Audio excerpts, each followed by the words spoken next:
Stream setup. What's up, everybody? Can everybody see my background on this one? Can you see on this? I know you can see on this one. What the hell? You're so wrong. I highly doubt that, my friend. It was 100% firings of the brain. You had some active chemicals going on when you were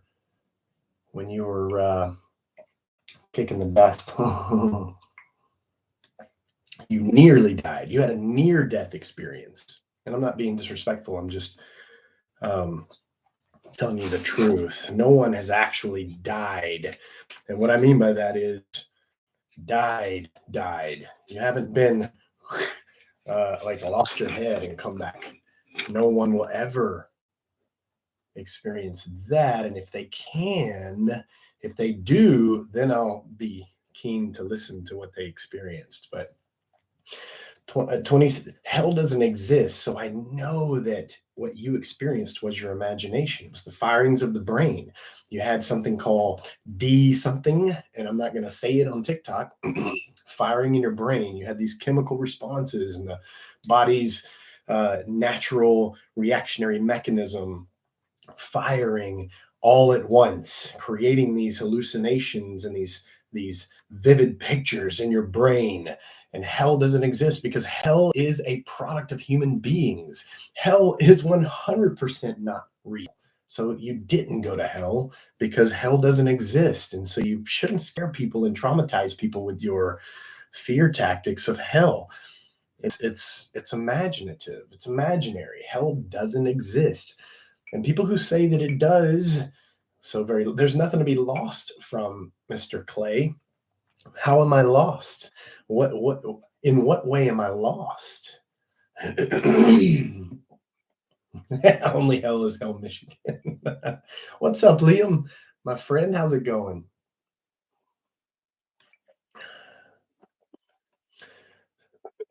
Someone said, so God isn't real.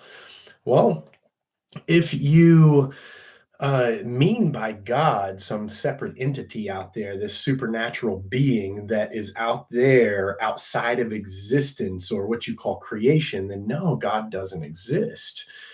There is just existence. There is this existence right here, right now, that we are all one with. Not just one with, but we are that existence. You are that existence. I am that existence. And there's nothing outside of that existence. There is this moment of existence, and we're it. You are it. And if you want to call that God, if you want to use the word God for that,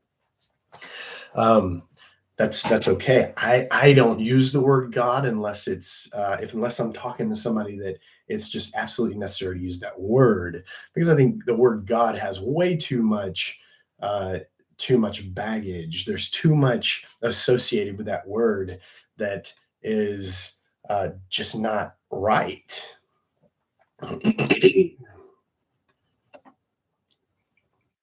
Hey, Jet. Thank you, my friend. I love your TikTok lives. What's up, Zach? Used to be a youth pastor, and now I don't know what I believe. That's okay. And I feel you. I know what you mean. But you don't have to believe anything. You really don't. Don't feel pressure like you have to believe something. We're so conditioned to think, what do I believe? We think in those thoughts. What do I believe? What do I believe? Thank you, CJ. You really don't have to believe anything. In fact, if you're going to believe in something, believe in not believing, just believe in not, believe in questions, if you want to put it that way, but you don't have to put it as a belief, but you really don't have to believe anything. Going live to refute your life. Good. Go ahead, Clay. Good. Have a good night. You don't have to believe anything, so don't feel the pressure to believe. But that is a pressure that we feel as human beings in this context. Something we should all be questioning. Right, CJ. We should all be questioning. I mean, doubt, question everything. Don't believe anything that I say either. No, I don't want to do that. Invite another creator. Don't believe anything that I say. Question, doubt. What's up, Austin? Coleman, what's up, my friend? He's a comedian. Yeah, I believe it. I've got like a little cough thing going on. But I went to my son's basketball game last night, and man, I get loud at those basketball games. I yell so much. I have such a good time. And so after I get out of the games, man, I'm just like destroyed. Hey, Sharon. Hey, Tasha, what's up? Nice shirt. Thank you, Andy. You can grab it at rickquestionsthings.com. I have a bunch of different shirts like that. Um, Someone said, I saw it. Oh, how long have I been live? Not long, just maybe like 5 minutes or so, 7 minutes or something like that. And it's good to see you, by the way. Oh, what's up, Soren? Hello, hello. Bo, my friend, what's up? What? Tasha said, what up? You got the kitchen clean yet? I did. I had to clean the kitchen before I went live. So Tasha said, are you going live? I said, yeah, right after I clean the kitchen. I got to clean the kitchen first. My voice is gone by the end of most sports games, right, Liam? I know. Man, Gigi, you switched over. Are you on both? Are you on my main and backup?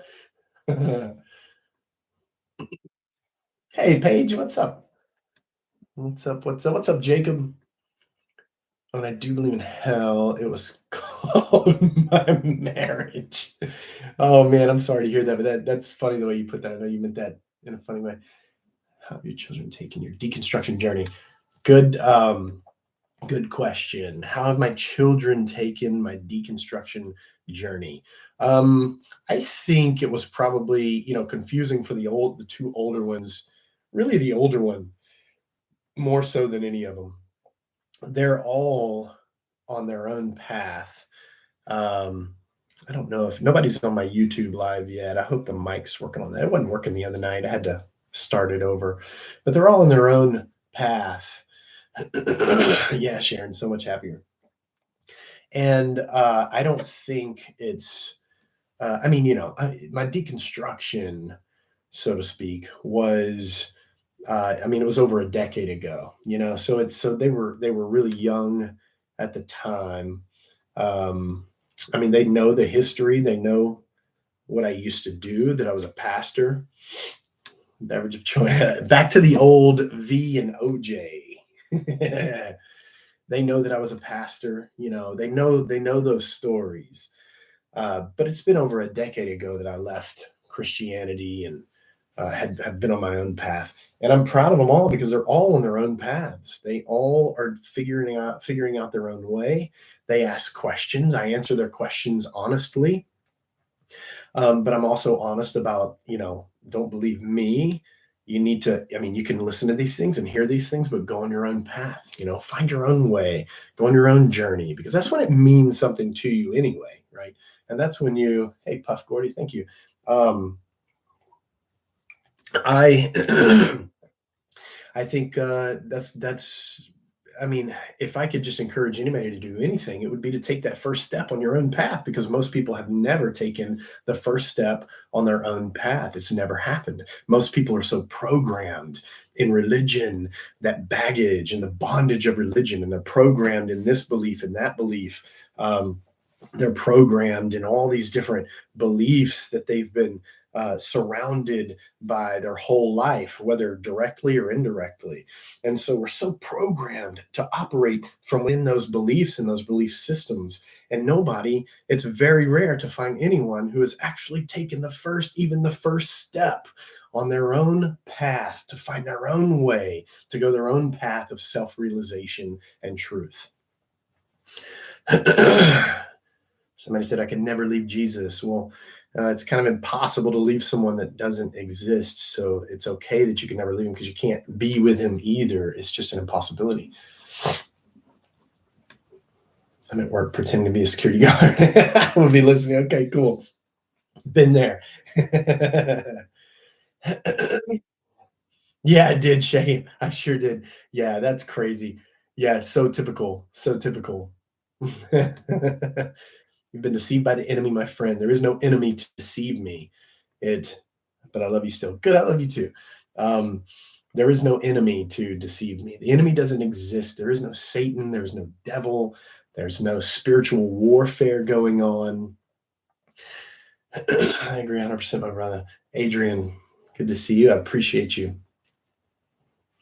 I'm definitely coming down with something, unless it's just like really bad allergies. But my voice is the way it is because of the basketball game last night.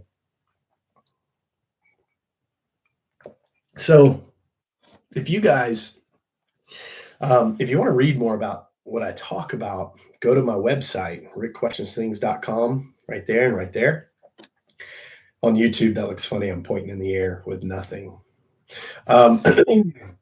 I write about my deconstruction. I write about why there is no hell. I write about why there's no creator, there's no divine deity entity out there beyond existence. There is. I write about what the second coming of Jesus is and why he's never coming back. But I also write about non-duality. I write about Zen. I write about Taoism. I write about Eastern philosophies and paths. I write about living in the present, what that means. I also I just published another post today. It's part 2 of me just kind of journeying through one of the early on the promo game. There's Josiah, who used to be my friend and unfriended me. He and his wife unfriended me. Rude. I still love you, dude. What was I saying? I write about all kinds of things. Today, I wrote about my part 2 of journeying through the ancient Zen poem, the Shin Shin Ming by Sang San, and it's beautiful. It's just a beautiful poem. And so, if you're interested in that, you can go there and read about that as well. So, read my writings here. You want to read page? Yeah, go there and read, and check it out. Let me know what you think. Father, forgive them, for they know not what they do. It's such a fearful statement, a parrot fearful statement. I have nothing to be forgiven of, and there is no one out there to forgive any of us. And we don't need forgiveness. You don't need forgiveness when your existence itself. Gotta love Christian hate. I know. And it's the jabs and the laughing and all those kinds of things that show the fear that they really have from within. It's that fear. They're fearful to hear about someone like me, or someone who has been through this journey, come out on the other side of it and is happy and blissful and full of peace apart from the bondage of religion. I unfriended him on this app, TikTok, because I need some balance in my life. Preach it, brother. Hey, Caleb, my friend. I'm not friend on TikTok, sending in real life. Well, you don't. Okay. You are aware that blasphemy is the unforgivable sin. No such thing as blasphemy. No such thing as sin. What's up, Marion? My high school buddy. How you doing? Let's see. I need to pay attention to both. All 3 screens here.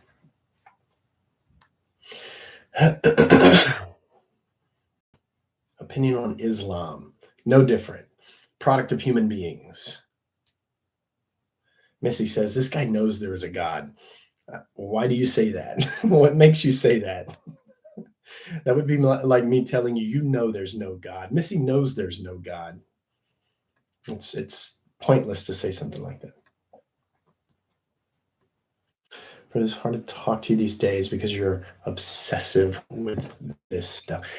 Talk to anybody in my real life and see how obsessive I am, Joe. And that's why I somewhat took offense by your actions, because you're not in my real life. You ghost me, and then you come on here and make fun of me and then unfriend me.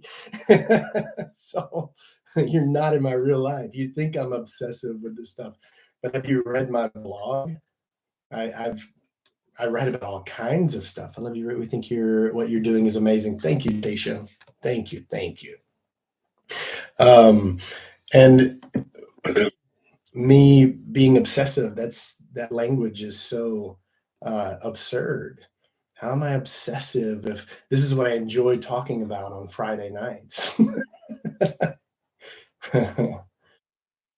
Love to hear your journey and story and how you came on this. Thank you, thank you. Yeah, no, I'm getting distracted by odd things. What's up, Serge? So yeah, people dehumanize what they're ignorant to. Yeah, that's absolutely true. When you begin to when you can't argue the reasons, you argue the character and you try to attack the character. Hell, that hurts my feelings. I know. You try to attack the character and you say things like, he's obsessive, you know. Well, you've never once, none of you have ever once raised valid responses to anything I've ever said or written. I mean, you just haven't. No, not once. But everyone wants to try to attack the character, which you don't even know. Nobody knows my character. And so you have nothing to attack. And so they say, look, I see the fear in his eyes. They're trying to attack my character. He's obsessive. They try to attack my character because you can't attack what I intellectually know. The journey that I've walked, it's my journey that I have discovered that is real. And you can't attack that. You can't combat that. Attacking the religions of the world. I'm not attacking the religions of the world. I'm speaking truth. I'm speaking truth. Religions are bondage and they're products of human beings. How is that attacking? It's speaking truth. There's nothing there's no religion that is true. There are truths in religions. There's truths in Harry Potter. There are truths in Alice in Wonderland. There are truths in the Chronicles of Narnia, but they aren't true, and neither is religion. Religion is not true. Christianity isn't true. Islam isn't true. None of the religions are true. Can I say, preach it, brother? Yes, you can. Answer the questions. What changed your mind? Well, a lot of things, and I talk about that a lot. Marion, do you forgive people if they do you wrong so they can stop asking? Marion, there's so many people like just comment. They think that they're the only comment scrolling through all three screens that I have here. Yes, forgiveness implies separation, and so the ego is the thing that must learn to forgive. But once you transcend the ego and you know the truth behind the ego, that the ego is an illusion because the ego is what gets offended. The ego is offended. And so the ego has to forgive. But once you've transcended the illusion of ego, then what is there to forgive? When you see yourself the same as someone else, the same existence, that you're the same cosmic energy of the universe, and that really there's no difference between me and you. We are the same existence, the same universe, the same cosmic energy, the same Tao, the same Brahman, the same ocean of being, however you want to put it. Then what is there to forgive? Hey, Seven, what is there to forgive? If and how is one offended who realizes that? Now the ego gets offended. The ego, the mask, the persona gets offended because, oh, you've done something to me, you've attacked me. But what is there to forgive when you realize your true nature and who you really are? And that is existence itself. And that means that separation is an illusion. And so when that illusion of separation breaks down and that separation between you and another breaks down and you become one with everyone and everything around you, then what could possibly offend you? What could possibly need to be forgiven? Much more so when you realize there's no God out there that needs to forgive you, that there is no separate entity. You're not separate from a God out there. So there's no need from a forgiveness from a God. Thank you, Bo. And there's no need to forgive one another when you realize the true nature as existence itself. Are you married to a Christian? No, but I used to be. A drop in the ocean, right? The entire ocean itself is what we are. We all will stand before God. We will not. We will not. We will not stand before God. No one will stand before God. I can tell you that right now. You don't have to fear. You have nothing to fear. But this is just Santa Claus for grown-ups. He sees you when you're sleeping, he knows, etc. You have nothing to fear. You know hell to fear. You have no God to fear that's going to judge you. You have nothing to fear. You have your own path to walk. And so many have never taken the first step on that path.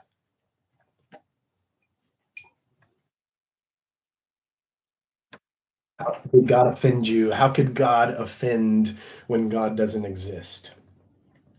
When there is no God, then how can a God offend me? So did God offend me? No, that would be like asking, did the unicorn in my backyard offend me? There is no unicorn in my backyard, and there is no God that can offend me. Do you believe in the Bible? I do not. I do not believe anything. I don't believe. I don't believe in believing. I doubt, I question, I know, but I don't believe. Why are you so angry? There's someone else who can't formulate an intelligent response, and so they try to attack character that they don't know. That person has no idea who I am. Hey, Caleb, but is there a self? Is there a self? If you want to call it a self, if you want to call it, Rick is like, if you want to, if you want to call it a self, then that's okay. I mean, it would be the same way that I call it existence, or I call it the ocean of being, or I call it the cosmic energy, or some call it the Tao.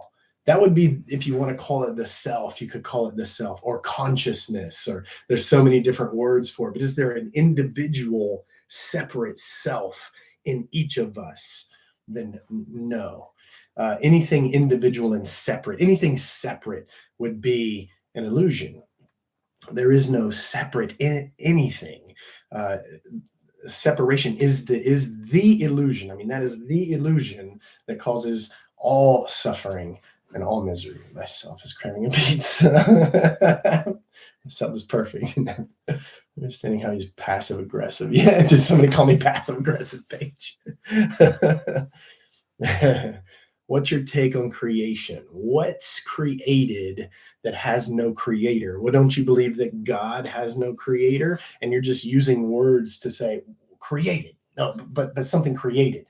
But if you believe in something that exists that doesn't need a creator, which would be God for you, then why is it so hard to think that existence just is apart from a creator? Why does existence need a creator? You already accept that there can be something without a creator. So why can I not accept this existence right here, right now, without a creator?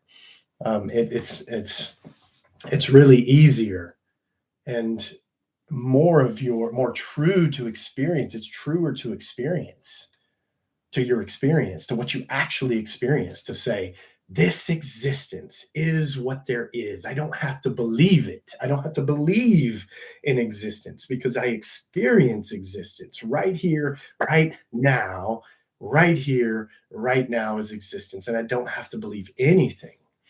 That's much truer of an experience than to say, well, this existence, this creation must have a creator you don't experience and have never seen and cannot hear. What's up? Damn it, Mario. Do you believe that? No, I experienced that. That's it. I am here. I experience this existence. I experience existence right here, right now. This ocean of being, this cosmic energy, whatever you want to call it, existence. This is what you experience right here, right now. That's what I experience. I don't have to believe it. You don't believe it though. Why do I have to believe something that is existence right here, right now? I would have to believe something like a God or a doctrine or a theology or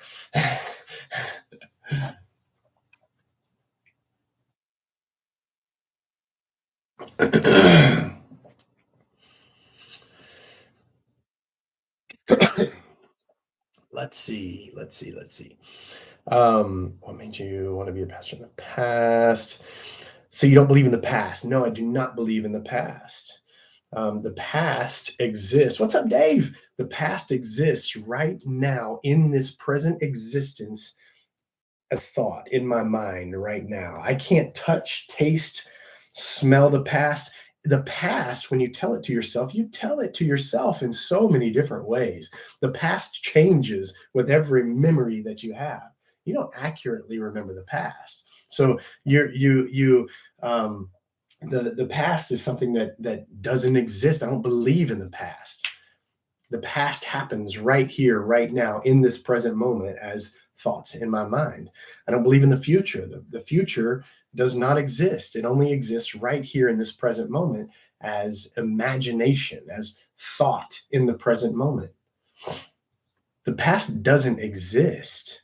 It doesn't exist. You can't leave the present and go to the past. So, how does it have any real existence? The past is it was the present at some point, right? But it doesn't exist now. So what is there to believe about the past?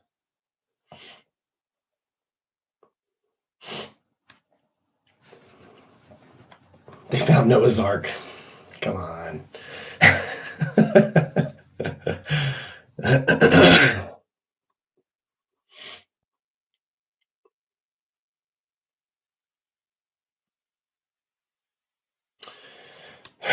People wouldn't carry trauma if the past didn't exist. I'm not saying that things haven't happened in present, um, but trauma from the past exists right now because of the thought process about this non-existent past. What I mean when I say non-existent, I mean you gotta think through this. I mean, uh, does the past exist right now? Only in your mind. That's the only way that it exists. Does it have any real existence? Can you touch it, taste it, smell it, hold it? You can't visit it. You can't go back into you can't leave the present moment. So all that exists right now is this present moment. This present existence is all that exists. So you're getting confused about what I'm saying about the past. And all I'm saying is you keep saying the past exists and it doesn't. It doesn't exist. It does not exist. It does not exist except in your mind as thought. You cannot step out of the present and go to the past. You can't touch it, taste it, smell it, any of those things because it doesn't exist except in your mind right now. And the trauma that you have exists right now in the present moment because of your thoughts of the past in the present moment. What is your purpose? There is no purpose. Why do you need purpose? Purpose is a religious concept, it's a human concept fueled by religion. What purpose do you need other than to be and exist right here in this moment? I mean, purpose implies you're living for another moment other than this moment. Like you're living for some other moment to come. And again, that doesn't exist except in your mind a as imagination. You believe in the devil? No, I don't believe in the devil. The devil does not exist. Hell doesn't exist. The devil doesn't exist. Satan doesn't exist. There is no God, separate entity out there that exists.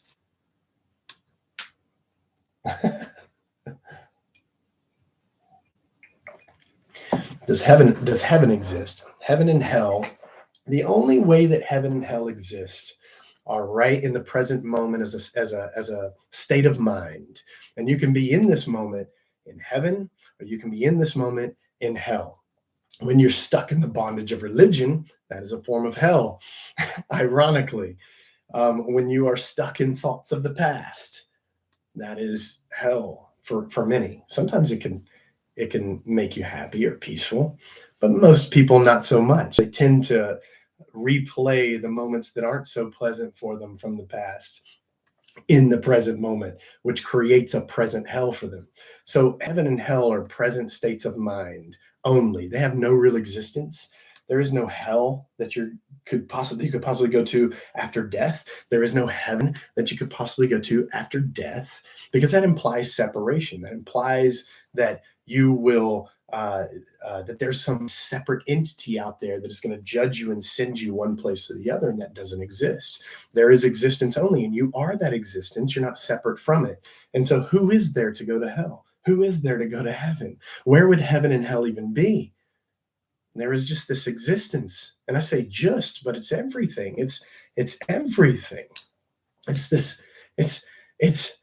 I mean, what more could you want? What more could you need?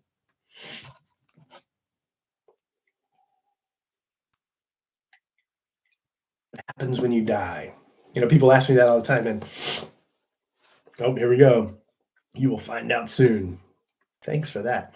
But no, I won't, because there is no heaven and there is no hell. And there's no God to send me there.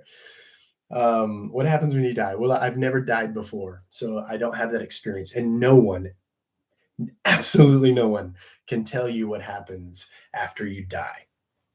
No one, no one, because if someone does, that it's their imagination, because they've never actually died and experienced this true death. Now, there are near death experiences that people claim, and they're just that, they're near death experiences. They're not true death experiences. Oh, there's a parrot, Lauren. He's hurting. You can tell. Christians know. Those are the comments I was talking about a while ago. They have nothing to say of substance about the things that I'm talking about, and so they have to try to attack character, what they perceive as character, or sadness, or you were never a true Christian, all those kinds of things. It's just the same old parroted comments, the same stuff over and over. He needs my ibuprofen.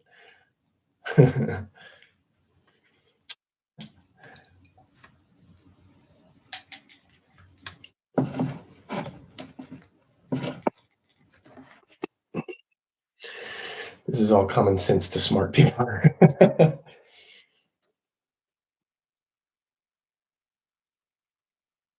I see the same questions over and over, and I'm going to get to those questions.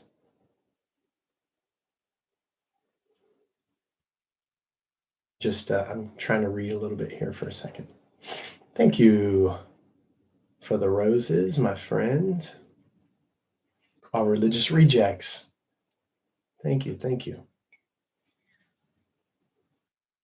Why did you stop believing? Question mark, exclamation, exclamation. Because so I stopped.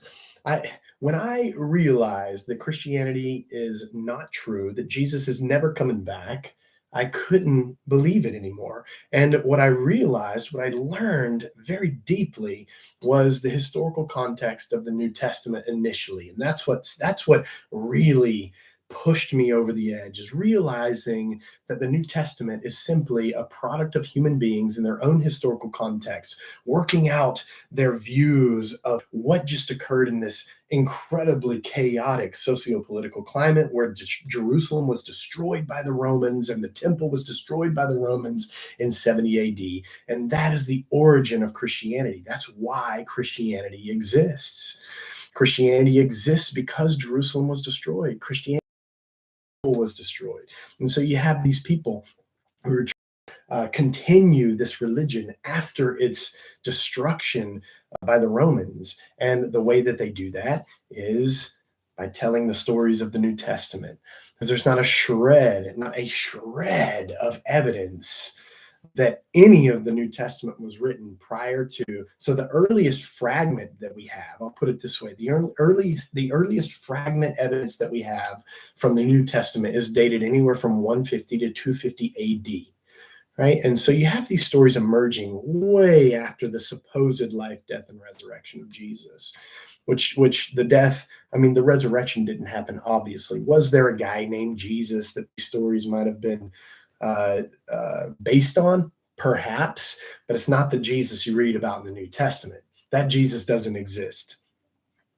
And so the New Testament is just a product of human beings in the first century context trying to grapple and wrestle and theologically understand in their faith and religious heritage the events that happened around 70 AD, the destruction of Jerusalem. That's it.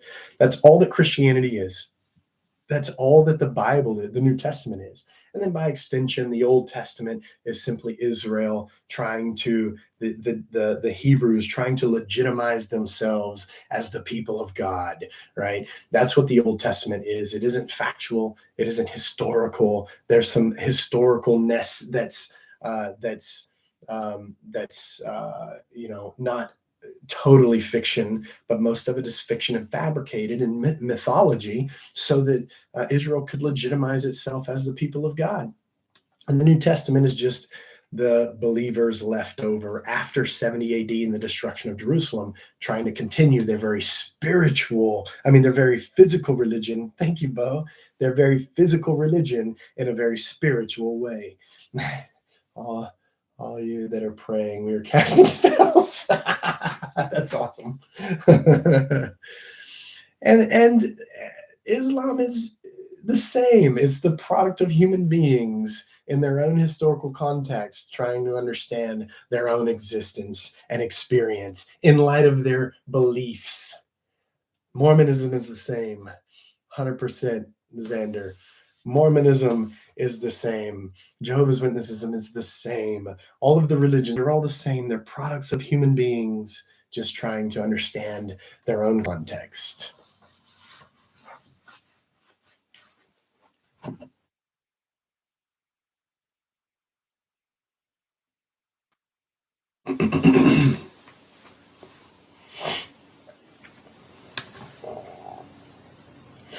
What exactly is existence and who defines what it means to exist? Those are the questions you have to ask yourself and go on the path and understand yourself for yourself. Ask yourself those questions and go on your own path of self-realization and discovery. What about right and wrong? Human concepts, culturally, relative. Morality has evolved in so many different times and places. Even when you read the Bible right here, right now, you could read through the Bible in this moment and see the evolution of morality throughout the Bible. The Old Testament, you have God commanding GENOC, I'm not going to say it. You have God commanding thee of men, women, children, and even infants, and even their animals. He's like, don't even keep their animals on the face of the earth. Don't let the animals stay alive. And now Christians today would be like, oh, I don't want to do that. Well, why? It was okay back then because whatever God commands is right? Even the of infants, really? Well, that's called moral evolution. It's the evolution of morality, and it happens throughout the Bible. It happens all over the place in all kinds of cultures. And another drink. Yeah, I'm gonna have to as well. It's kind of hard to keep up with all these screens, to be honest with you. Might have to drop down to one. Maybe I'll hop back and forth. I'm going to drop this one. So if you're interested, come to Rick Questions Things, and that I can just focus on this one. Come over to Rick Questions Things. This is Rick Questions Things 2. And also make sure you go to rickquestionsthings.com as well. I'll this one a little bit later as well.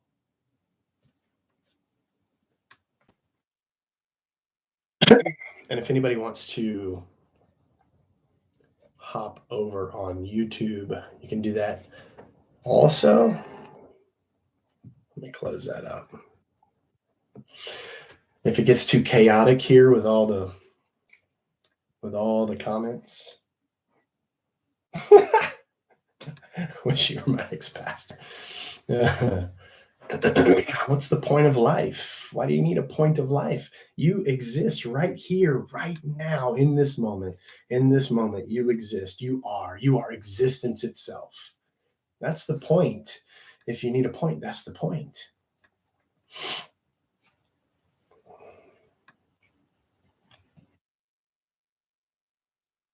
I am just be. Exactly, Xander. I am. I am. What's the purpose of the Bible? That's what I was talking about earlier. Um, the purpose of the Bible. Hey, Sarah, did I just see you or have you been here? This is the only moment that's real, anyways. Exactly. That's what I was saying earlier, and everybody had such a hard time with that. Everybody had a really hard time with that. Not everybody, but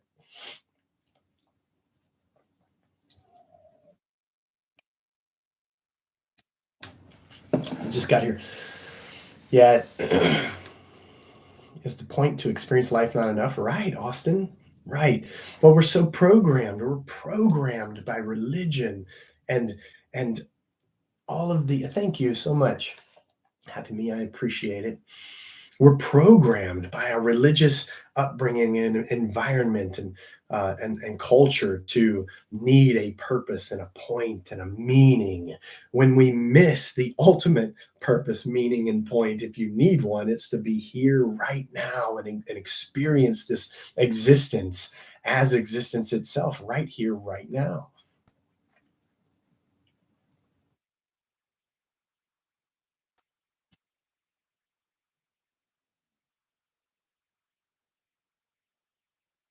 I'm trying to keep up. I'm just trying to catch comments here and there.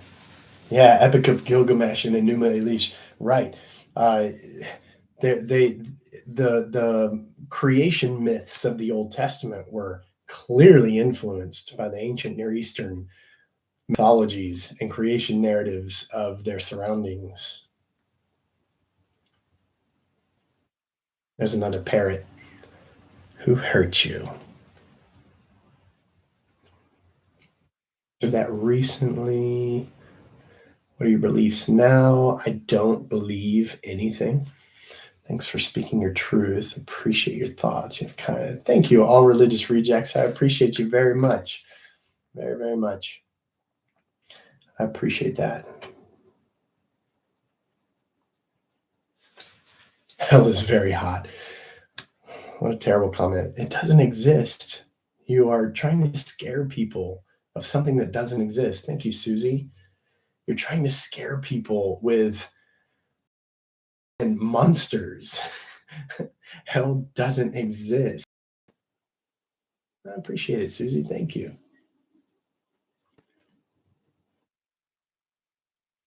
Sees what religion is, right, Matt?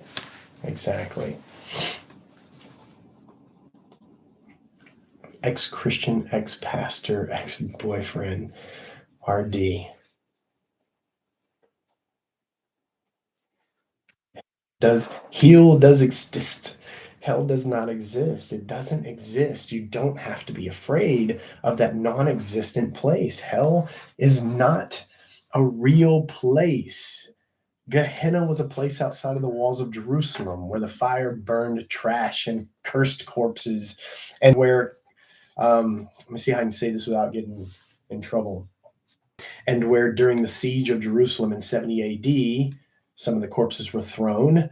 That is hell. That's what the New Testament is talking about when it talks about hell, Gehenna. It's talking about in the New Testament, it's talking, thank you, Bailey. It's talking about the destruction of Jerusalem and how that was the curse, was that they were destroyed. Their bodies were thrown in, many of the bodies were thrown into Gehenna right outside of the walls of Jerusalem. And yes, exactly, Jane.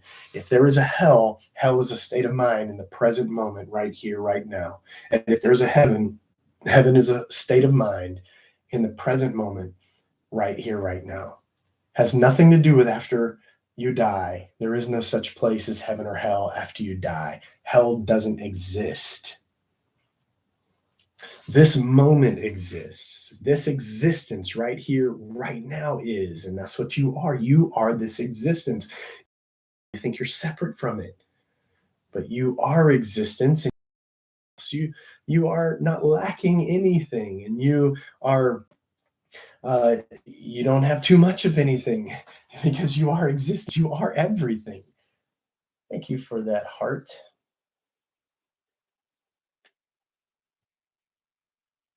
Page, same here. Thank you, Bailey.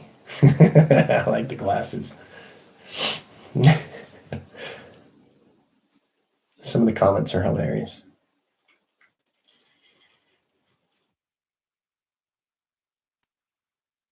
Gotta know what changed you. Well, I've already talked about it, but it's understanding the historical context of the New Testament. Ultimately, that's what opened my eyes to the fact that Christianity isn't true.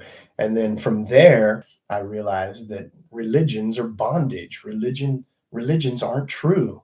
And again, there are truths in, right? The comments are funny. There are truths in religion. I gotta go. I'll be back. Some of these people are giving me a headache.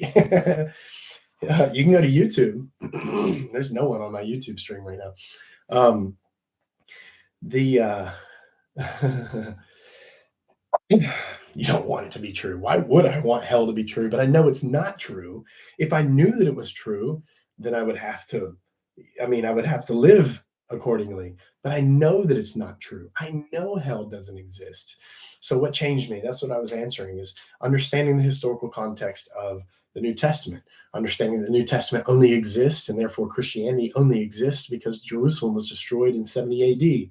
The New Testament is the believers left after the destruction of Jerusalem, trying to perpetuate, trying to continue on their religion that was very physical, but in a very spiritual way. So, post 70 AD, there was no Christianity, none. I mean, pre 70 AD, there was no Christianity, none. Post 70 AD, is the birth of Christianity, and that's why it exists, to explain why Jerusalem was destroyed. Hell is a lie. Thank you, Bailey. That keeps people wrapped up in better than less than. Right. More pure, more pious. Right. Exactly. Yes. Yes, that's right. Sorry, I have like a little bit of a cold on top of yelling at a basketball game last night.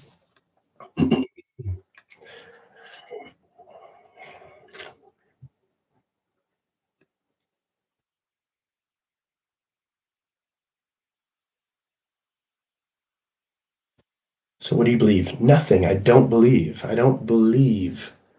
I mean, there's nothing to believe for me. Belief, like if believing something means you're just hoping that it's true, and I have nothing. Thank you, not to be one. Believing is holding on tightly to something, hoping that it's true. Please be true. Please be true. That's belief, and I don't have any of those things. Please be truths.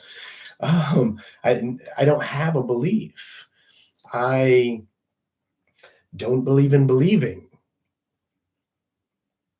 I know, and I am. I have nothing to believe.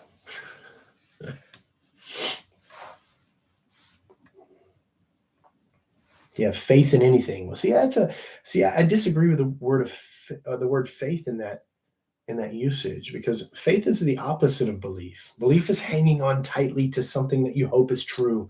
Faith, I would use the word faith to describe letting go of those beliefs and trusting yourself as existence, trusting yourself as the flow of the cosmic energy of the universe, trusting yourself as the non-dual reality and nature that you are. That's faith. Belief is hanging on. Faith is letting go. I don't have to hang on to anything. I don't have to hang on to any beliefs because I don't have any beliefs. Hey, there you go. What's up, Coleman? What's up, Taylor? Yeah, Zionists are angry. Terry's TikTok was getting crazy. It is. It is getting crazy. It's they do get angry. They do get angry. I don't mind. I love having conversations with respectful, conversational religious, Christians or Muslims or whatever. But it does get pretty crazy sometimes. The comment section here is so much nicer. Once we understand the metaphysical relation to the divine continuum, religion becomes futile. And religion is futile because it is just simply human concept. It's just the product of human beings. And I don't know how anyone can't see that. How anyone can't just take a step back, read the books like the Bible and the Quran and the Book of Mormon and go, okay, these are obviously the products of a historical context of human beings in their own setting and operating out of their own beliefs. Dave, thank you. I love debates where they're tone deaf. They're afraid to hear you. Yeah, Taylor. It's scary. It's scary for people.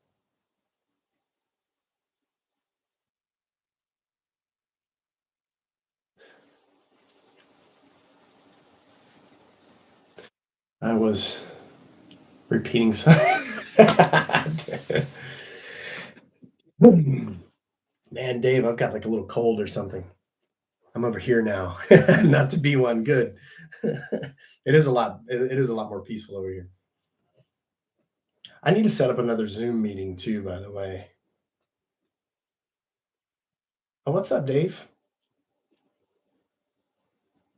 Hey, Rhonda, what's up, my friend? What's your dad about? No, my dad was not a pastor, but he did become uh, very sincere as a Christian. Dave, what's up? Oh, are you just do you really have a question for me or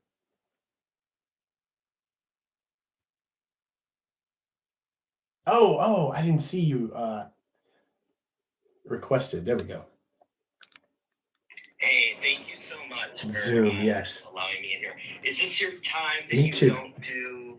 Oh, can you hear me okay? Yeah, I can hear you. What's up, dude? Okay, how are you? I am very well. Thank you so much. And thank you for letting me to come on your very popular live show right now. Of course. You can call it a show. It's all a show. I do have a question. I'm just curious why you think that the Bible did perpetuate and why Christianity did perpetuate so well. I mean, I'm going to share with you what I think, and then you correct me because even though I went to 12 years of Catholic school, I mostly didn't pay attention. Yeah. So that you went to be a pastor. Okay, so yeah, my theory is that when the Roman Empire was growing at its peak and all these things, and then the Romans they persecuted Christians first, and then they fully embraced Christianity next, and made it mandatory to be a Christian as well, and as a means of control. So that's why I think that we still are stuck with this 2,000-year-old bullshit. But I want to know exactly, what you learned, what your views are. And thank you for letting me join you. And I hope that everyone follows me if you're interested in things here in Galveston.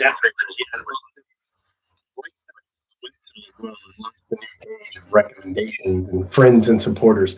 Can you guys hear Dave on YouTube? Can you guys hear Dave? If it's coming through well. Let's see. Let me know if you can hear Dave on YouTube as well. Yes. Okay. Good. Okay. So yeah. Well, one thing. Good. Hey, Joshua. One very real reason is that for almost 1,500 years, the only people allowed and who were able to read the New Testament or the Bible at all were the Catholic priests, the Roman Catholic priests. And so you had everyone, literally, thank you, Double K, everyone kept in the dark as far as the religion goes. I mean, even the masses were performed in Latin. So it was just this mysterious religion that they knew absolutely nothing about. I mean, anyone really knowing about Christianity is actually relatively a new thing within the last 500 years or so. I mean, that's how new it is that people are actually learning something about the religion, because the common people were kept in the dark. They weren't allowed to read the Bible. It was in Latin, or if you had Greek or Hebrew, you definitely couldn't read that.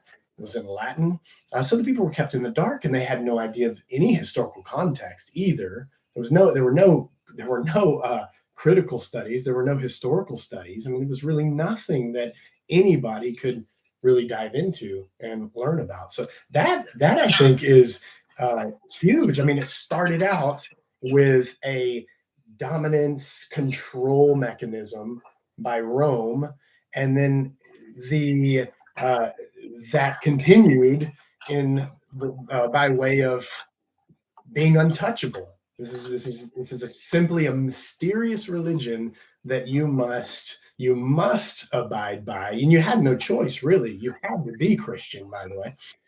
Um, and those who weren't were going to be, because we were going to go force them to be. And so um, and so you had the Christian wars as well, where Christianity is essentially forced on many people. So I mean, I think, yeah, Dave is Dave. You guys, what are you doing, Dave? I was just listening, just moving things out of my way. I'm so sorry. That's all right. That's okay. Some comments on the show. Okay. Yeah, Bo. Just curious why. Sorry, everyone. That's okay. Yeah. But why do you think that people place such importance on it like 2,000 years later? Like, we don't practice medicine the way that we did back in that time. We practice anything really from all the way back then, 2,000 years ago. So why are we, still following something that's so clearly outdated? And people aren't thinking about it. They really aren't. Most Christians they're just Christians, right? They're not thinking Christians. Right. They're not really diving in and doing any kind of real, deep, open-minded, objective research. It just doesn't happen, because it's wrong to doubt. It's dangerous to doubt. It's dangerous to question. So that danger keeps them, and they're disinterested. No one's really interested. They're content. They're not really happy, but they're content because it's their programming. They're programmed to operate in the same old way. Yeah, of course I'm a Christian. Well, what do you believe? Oh, that Jesus died for my sins. What do you know about 70 AD? What? 70 what? What do you know? I mean, have you even read the Bible? Well, I mean, I've read some of it, most of it. Really? You believe this is the word of God, the very word of God, and you've never read your Bible, or you've read it once? Whoa, wow. Like, you really believe this is the word of God, and you're not reading it all the time? Well, yeah, of course. It's irrelevant. The thinking Christian is just a future atheist. That's well put. Yeah. I wanted to add something. I'll let you go and let your listeners and viewers. Those are great questions, Dave. Yeah, thank you, man. Yeah, those are great questions. One thing I appreciate you. I see you, Josh. Appreciate about you so much is that you've really, really been through the whole gambit. Like, whereas I decided as a fairly young person that it was BS. I knew something was stinky about it, and Josh, hang on. All the way until my age, which is a little bit older than you, wink. Actually quite a bit older than you.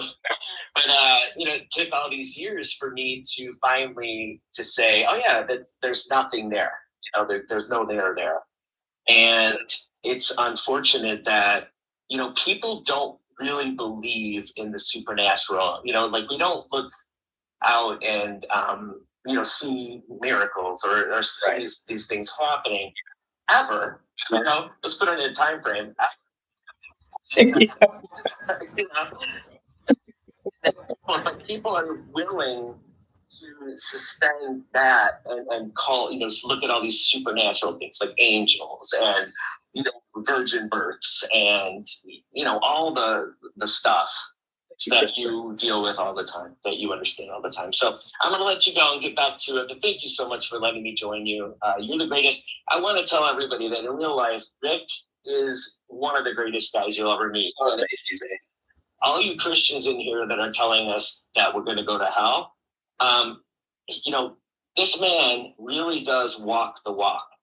And I like to think I do as well. We're not perfect, we're pretending to be, but you are a kind and very happy man. You exude joy, and you're proof positive that you don't need to follow some archaic, superstitious, hocus pocus mumbo jumbo. Right. You can actually live a life like Jesus's teachings. You can, they're not, whatever, they're fiction or what have you, but there's still good ways to do it. Sure. Yeah. Yeah. Just like there are truths in all, the golden rule is in every religion. Yeah, some version of it, which is fascinating because, that should be your religion. Anyway, one last thing I just thought of is there's a guy named Thomas Paine. I'm sure you're familiar with the early, he was an early questioner in the United States, and I hope I don't butcher this, but he said, the world is something like the world is my heaven. People are the earth is my church, and I can't remember it. Damn it! I know I'm live, so that's okay. Yeah. I looked into other religions to answer the question and all kinds of things, and I just find it's better to just not believe in superstition. However, UFOs are a totally different subject. Because there's a spiritual component that's coming out there. I'm gonna rope you in, man. Okay. Thank you so much. Thank you, Dave. I love you, man. Too, bro. I'll see you soon. Okay. Let's see. I got you.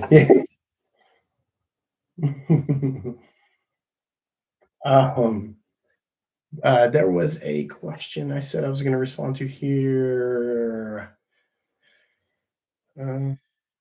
Joshua said, as a pastor, have you ever felt the presence of God? Okay. I believed I did. I believed that I did. I had those emotional reactions and moments where the emotion was high and I was praying and I was just, I really was a very genuine and sincere. I mean, I always say that I was the one-sided relationship. That's what it was, Dave. That's what it is. It's a one-sided relationship. Exactly. I was very sincere and genuine. I mean, I literally would wake up oftentimes, at midnight and go in the closet and pray for my, the people of my church and cry out to God for all the, I mean, I really truly believed. And in some of those moments, I believed that I experienced the presence of God. But of course, looking back on those moments, I know what they really are. They are the work of my emotion and imagination and hopes and desires. And that's all they are, because there is no God out there to experience like that, right? Being present is the closest thing that you can get to this idea of experiencing the presence of God. Being present in this moment. I did all those things and I still wasn't spiritual enough, and I got old and lonely, right?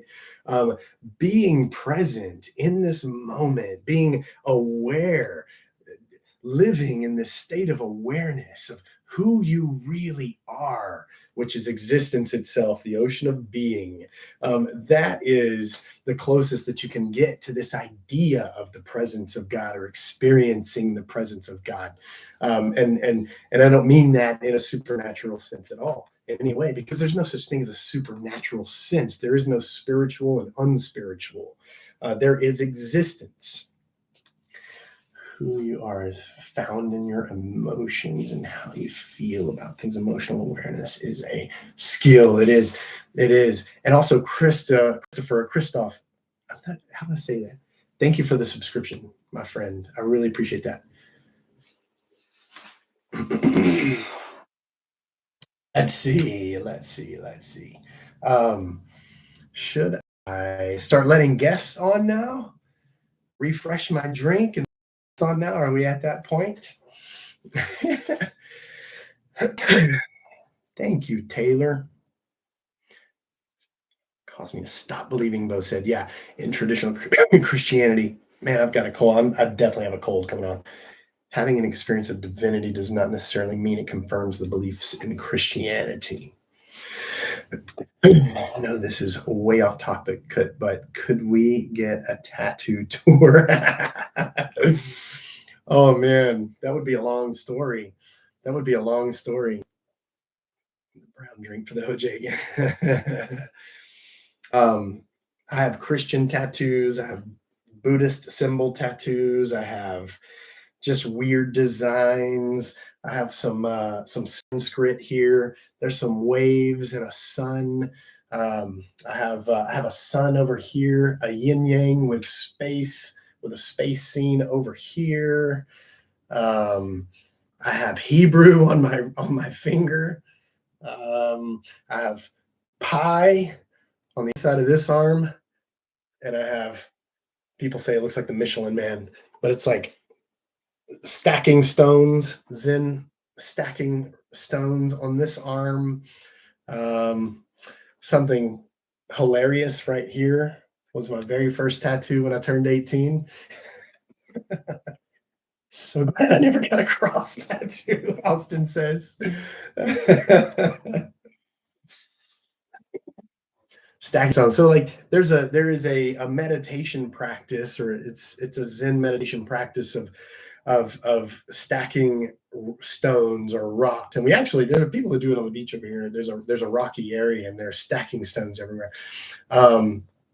Huge audience to your TikTok, YouTube live, start going shirtless. Then I might get banned. But you just stack stones, just being present, and as a meditation practice. And so I got there was a little meaning behind this. So and then I have this giant tiger right here, a big tiger who is it used to be super colorful, but I surf all the time, so I'm in the sun, I'm in the salt, always in the sun when I'm surfing, always in the water, and so it's faded so much. But the tiger used to be really colorful and the leaves were green. It's a really cool, very detailed tattoo that unfortunately faded over the last, I don't know, 5 years or so. Okay, thank you, Ellie. You never experienced Jesus. Well, I just talked about that, so I'm not going to jump right back into that. Actually, peeps love tattoos. Just walked into this live. I need to refresh this.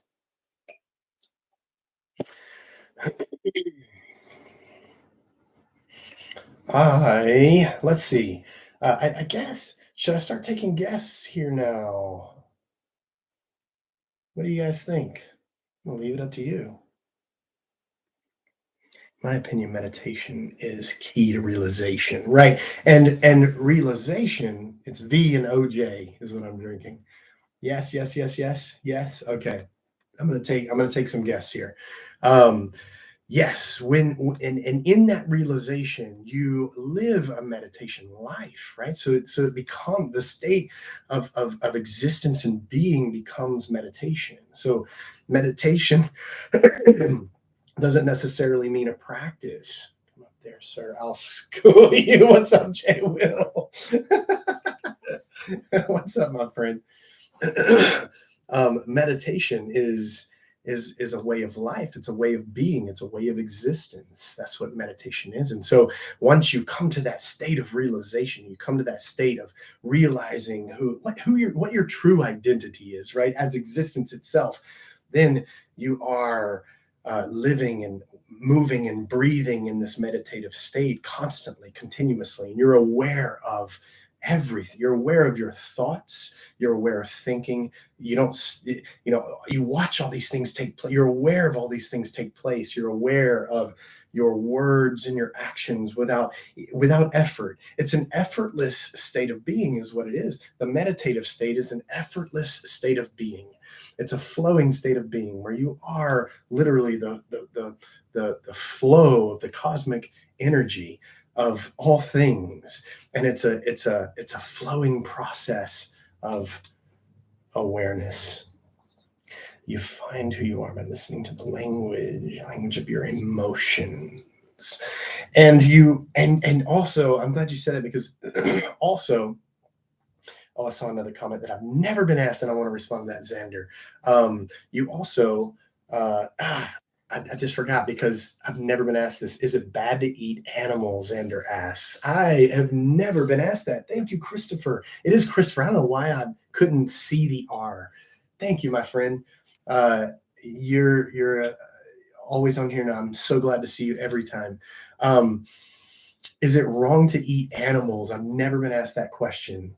That's a good question. I personally have not eaten beef, chicken, or pork in over a decade. It's been over 10 years since I've had beef, chicken, or pork. I do eat seafood. Hello, Steve. I do eat seafood. It's a compromise. I really love seafood. I live in the South. I live on an island in the middle of the water. So I'm originally from South Louisiana, but I haven't had beef, chicken, or pork in over 10 years. I was vegan, hardcore raw vegan, for like 2.5 years. And that, I can say, that was the best state of physical state. And uh, my immune system was just rock solid for 2.5 years. It was incredible, but it's really hard to do. Okay, I'm gonna get another drink, and then, but you asked, is it wrong? Okay, that's what I really wanted to touch on. Is it wrong?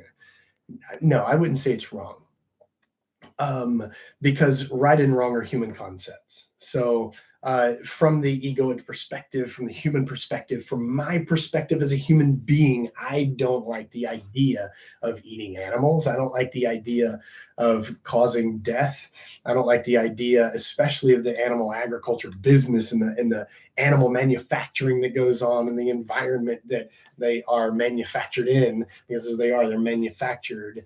Um, and I just, for me, I don't like it. For me, I'm also convinced it's not as a healthy diet as eating as plant based as possible, and I think the research is out there that does back that up. But I don't. It's not wrong, and I don't judge anybody for eating whatever they want to. Who's still in here? I think several. I'm gonna go refresh this. How are you from Louisiana? You don't hunt. I grew up hunting, but I just don't enjoy killing animals. I mean, there's nothing about that I enjoy. I don't even like killing insects. I don't like killing. I don't like taking the life of any sentient thing out there. Like, I don't want to kill anything. I just don't enjoy it. I don't find any satisfaction in it at all. I did live in Lake Charles for a little while. I was born in Baton Rouge. I lived in Lake Charles for a little while. I visit Lake Charles a couple of times a year. Okay. I don't like killing, I like eating. All right, I'll be right back. I'm going to get a drink, be right back, and I'm going to start letting guests on. Don't go anywhere.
I know I was just kidding around. Sorry. What's up, friends? Anybody got any?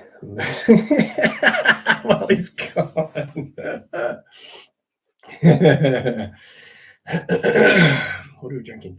Some V and orange juice. All right. So where am I going to start? Oh, Jeff. I recognize Jeff. Jeff is a friend of mine on Instagram.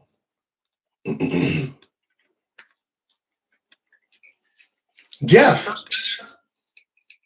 Hello. Hey, what's up, brother? Hey, man. How are you? Good to see you. I'm amazing, man. How are Good. I just saw your name and I was like, hey, wait, I know Jeff. you? Yeah, we connected on Instagram. On Instagram. Yeah. Yeah. How's it going? Yeah. It's cool to see someone I'm like, oh, this is really interesting because for a long time, like, am I the only one on this earth?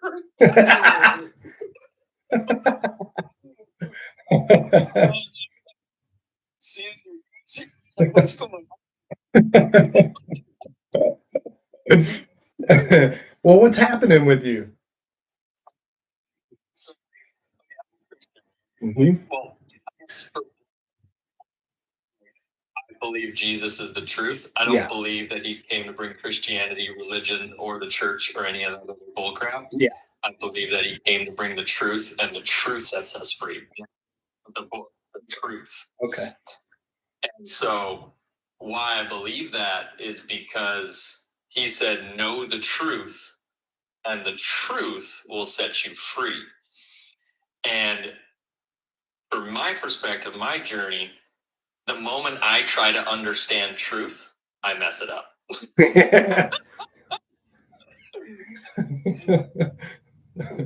Your laugh is hilarious, man. Everybody talks about, so your laugh is contagious. One of those laughs that I get the same remarks I bet you get all the time. I actually got I'm a teacher as well. So I teach, at a high school. I teach computer science and entrepreneurship, computer coding and all that kind of stuff. And I actually got an award for my laugh being contagious.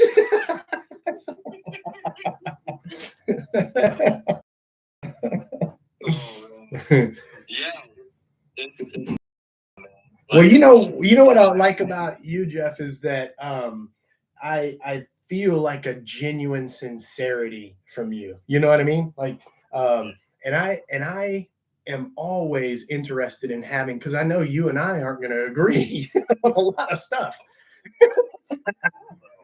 Yeah, but I love having conversations with people all over the place. I mean, it doesn't matter what we have in common or not in common, as long as we have this like genuine, like real conversation, and we're hearing each other, and we're enjoying our exchange. We're having a real exchange, experiencing life and this existence together as one in that conversation. Yeah, I'm really curious to hear your this.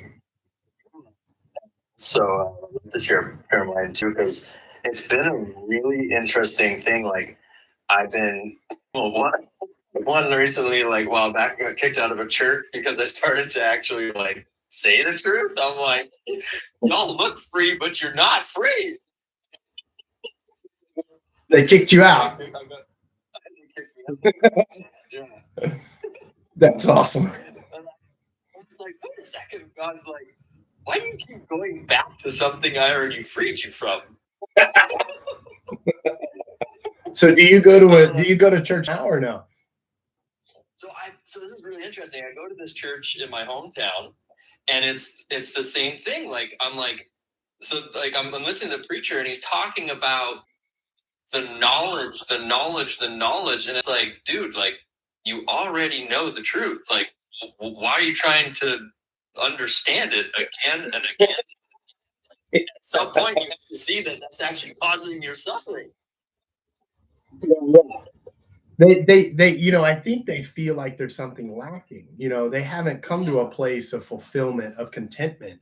So there's a lot of like self, like the need for reassurance and the need for like repetition. I need to say these things over and over because I need to convince myself, number one. And number two, I need somebody else to believe it too with me. And it makes me feel more secure as well, you know? And so it's the same. Yeah. Yeah. It's harping on the same. Yeah. Yeah. Dude, I'm like getting goosebumps all over my freaking body because I know, like, to the depths of my soul, man. Like, I'll never forget this one experience I had. I was like on the floor, like crying and begging, like Jesus, like I need a sign, I need a serpent. This is a true story, bro. I had this fart machine on my desk, and on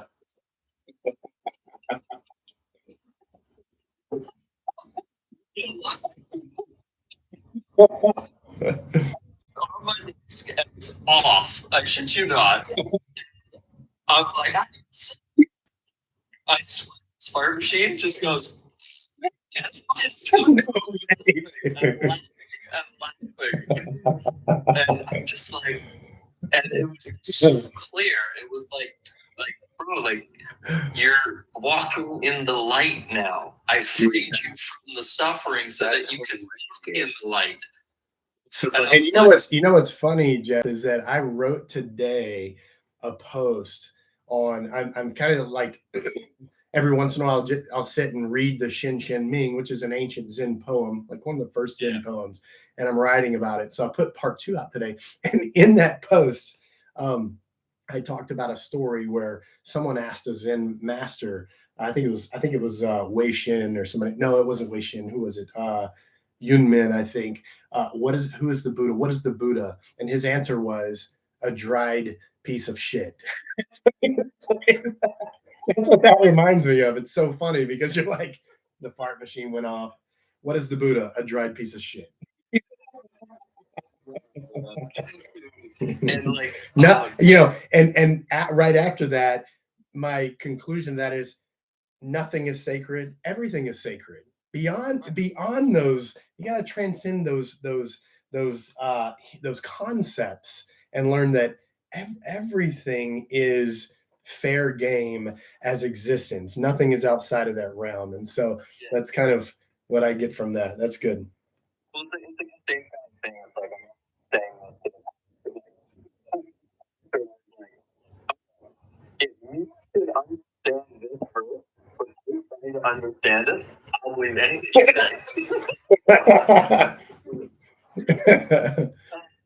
The peace of God that transcends all understanding. He's like, well, it's if we have not, you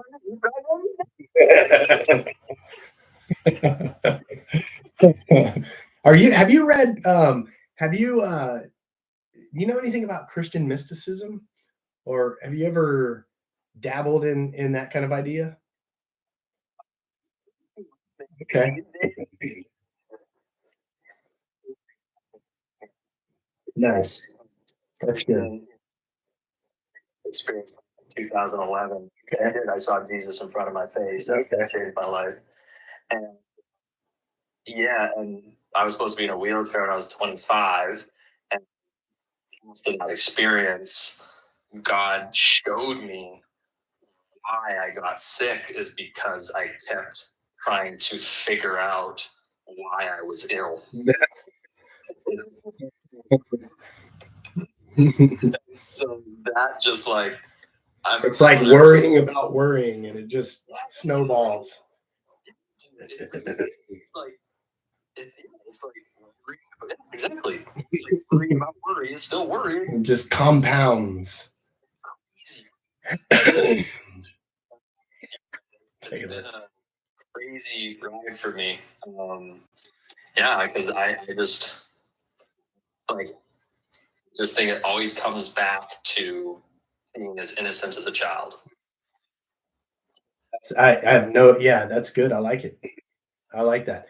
And it is because, you know, I think a lot of our problem is our learning, and unlearning is a very valuable thing. The unlearning what we think we know is a very, very valuable thing. And I think that's a part of the path, like this realization, you know, that you go on is like, most people think, well, to realize something, I need to dig and dig and dig and keep learning and keep learning. And you know, most of the time we're just digging the hole deeper and deeper and deeper, and which becomes a grave. I mean, that's exactly what we're digging, is a grave. Um, and I don't know if you're on earlier when I was talking about belief, the difference between belief and faith. You know, for me, I think of those words as belief is hanging on to something, right? And just hoping that it's true. And you're digging, just trying to make sure that it's true and hope that it's true. And faith, for me, the idea of faith more so is letting go and just being and trusting yourself to the flow of all things, of the energy of what is, right? And that's faith, is letting go of those beliefs, letting go of the need for certainty, and letting go of all these things that we've learned that really aren't really learned. There, it's a lot of programming, you know, and accepting other people's word for things. And that to me is more faith, more so faith than what most people, how most people use the word. You know, most people think that faith is belief, and it's not. Belief is like, please, please be true. You know, everybody, please get with me and help me believe this is true. You believe it so that I believe it, you know. And it's really just letting go, and okay, letting go of the anxiety, letting go of the fear, letting go of having to know, you know, with certainty that this is true and that is true and this is not and that is not. And that's, I think, the closest truth that we can get, is just letting go. And I say this often, is, you know, people are like, what are you? Are you atheist? You know, what are you? And I just say, I am. And that to me is faith. That to me is letting go. Just, I am. And I don't have to follow it up with anything. I am this or that, or I know this or I know that. I am. And that's right here, right now. Here I am, and I am. Yeah, man. It's so wild. Like, you know, have you had those experiences where, like, you've experienced heaven on earth? Like, I've really had those experiences where, like, it was so blissful and peaceful, and it was just connected to everything and anything all at once. Right, exactly. That's it. Yes, yes. It's transcending that idea of that ultimate separation. Like, there's me and everything else, and I'm just like this stranger. Nothing, you know, nothing is relatable. And the opposite end of that spectrum is when everything is relatable, because it all becomes tethered in a sense together, and you feel that tethering, you know. And you know, and like I said a while ago, and I don't mean this in any way, this is just me speaking, but you know, I said that religions aren't true, but there are truths in religion. So Christianity isn't true, but there are truths in Christianity. When I'm sorry, I'm a couple in, so I want to make sure I'm not slurring too much and I'm being coherent. But shit, where was I going with that? There was something that is in the New Testament that I wanted to quote along those lines, and what was it? Well, shit, maybe you can come up with it. You probably read the Bible. Yeah. So when you feel this tethering, right, you feel this connection with everything around you, and for some reason that sparked something from the Bible that I wanted to bring up. That I oh, I know what it is. You feel that sense of connection, tethering. And so when in the Bible, you know, in the New Testament, it says, love your neighbor as yourself, you know, love God and love your neighbor as yourself. And in loving your neighbor, you're loving God. I mean, there is a truth in that, because your neighbor is yourself in that deeper sense. I mean, you are your neighbor is you. You're connected on such a deeper level than this superficial, you are your neighbor. Yeah, you are your neighbor. Exactly. Then this superficial illusion of separation. We think we're these separate entities and separate beings, but we're really not. And I mean, you know, when I look at it and I see this flow of cosmic energy that is in the form of all of us and everything. And I like to put it in the analogy of an ocean of being just waving in all these different forms. Waving as me and waving as you, but waves aren't separate from the ocean. Waves are the ocean waving. And in that sense, when I'm loving my neighbor, I truly am loving myself and loving God. You know, if you want to use, I don't use that word personally, but if I think of existence as God and I'm loving my neighbor as myself, I'm also loving God and loving my neighbor. You know, so I'm loving myself, I'm loving my neighbor, I'm loving my God, all as one. If I were to put it in those terms. Right. So that's yeah. That's that sense of connection that you were talking about for me is and heaven on earth, being in this blissful state of everything is as it should be. You know, everything is really just beyond, it transcends the ideas of perfection and imperfection. Those ideas, again, those are human concepts, perfection and imperfection. I mean, when you can get outside of those ideas of perfection and imperfection, because we're always going to find imperfections if we're analyzing and scalpel slicing everything up. If you can transcend those ideas, you realize that it's all, yeah, dissolve the ego, right? You realize that it is what it is and it can be nothing else. And in that sense, it's whole and complete and perfect as it is. And it's all one thing. You know? Well, I always find it so interesting because, you know, for me, Thank like, you, Bo. peace is absolute stillness, and anything that disrupts it disrupts God, the peace of God, you know? Yeah. And I find it so fascinating because, you know, at the end of the day, I think we all want more true joy, true peace, and true love. Yeah. Yeah. And we do that by letting go and trusting. Right. That's right. And we may put it in different ways where I would say, you know, I put it in ways like trusting, you know, I let go, or else, you know, ask someone, just let go and trust yourself as like your true self, the true self, trust yourself as existence itself, trust yourself as the flow of the energy of all things in the universe, trust yourself as, you know, maybe the Chinese would say, trust yourself as the Tao, not separate from it, but as the very Tao. And then, you know, you might could put it, or if I'm thinking along, maybe not your terms either, but maybe other terms, I could say, trust yourself as the kingdom of God here on earth, you know, that's within you, or something like that. You know, trusting yourself that you are on this deep, profound level.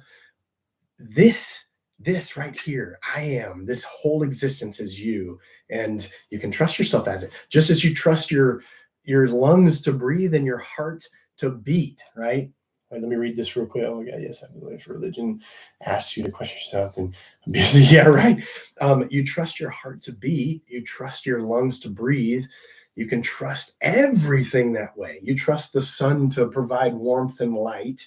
Well, everything is in a way in that same capacity to be trusted, right? Your brain, you can trust your brain to operate the way that it should operate. It's going to, we put so much anxiety and worry and stress on ourselves. Are we thinking right? Are we analyzing things right? Are we, you know, we just go down these rabbit holes and we question and we analyze, we overthink. Whereas if we could just trust our brains the way we trust our lungs and our hearts and the sun and gravity and, you know, and the processes of our body that's taking nutrients from foods, you know, if we could trust everything that way, anxiety melts away. It really does. You could trust your brain to provide words. You can trust your you know, your actions, your thoughts, all those things, and just kind of be aware of it all and watch it in a sense. And anxiety melts away. It melts away for me. What's your like for me it's trust in the Lord with all your heart and lean not on your own understanding. What's your like, I always find it very interesting because I've had many experiences in my life where I've always been able to see people very deeply, and I could never understand why. And when I started to really see in the scripture about how Adam and Eve were naked and unashamed, and they didn't need to hide or anything like that, I started to see how knowledge can also be a form of hiding from one another in actually being true and connected with one another. Does that make sense? Most of it. Say it again. Yeah, so I find it interesting, like, the Adam and Eve story, I'm sure you know very well, is how they're naked and unashamed in the garden. It was the knowledge that they needed to know more than the truth that blinded them from receiving Gotcha. the Yeah. truth. Okay. You know what I mean? And Mhm. so I always found it interesting because I've had experiences where, I've been sitting across from someone who claimed they were gay. Not that I have anything against people in that way, but I could clearly tell that something was not right. Mhm. And I was looking at this person and I'm like, they have the opposite spectrum of, hey, well, look at me, woo, woo, woo, but they didn't have the peace, right? So I was like, interesting, because I find the cross is about balance. It's like if we're too high, then we can be blinded from too much light. If we're too low, then we can be blinded from not enough light. And if we're left or right, then we don't really come back to a middle space of peace, right? So I found it interesting because I'm like, why is this existing, or why am I seeing this, and what does that mean? And from my life, I grew up very much not being seen, and I got very good at hiding, and I didn't even know I was hiding. Mhm.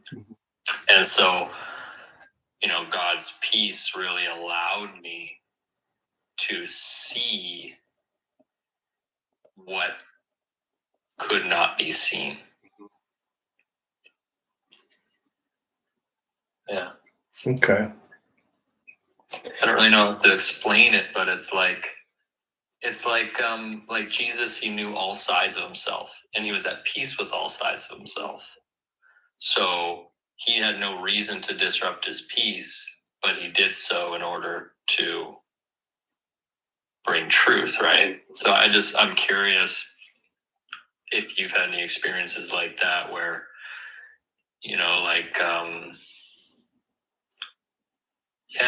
my one of the pastors at the church, like I could clearly tell, like he's preaching, but I'm watching this guy and he's screaming for help, but no one sees it.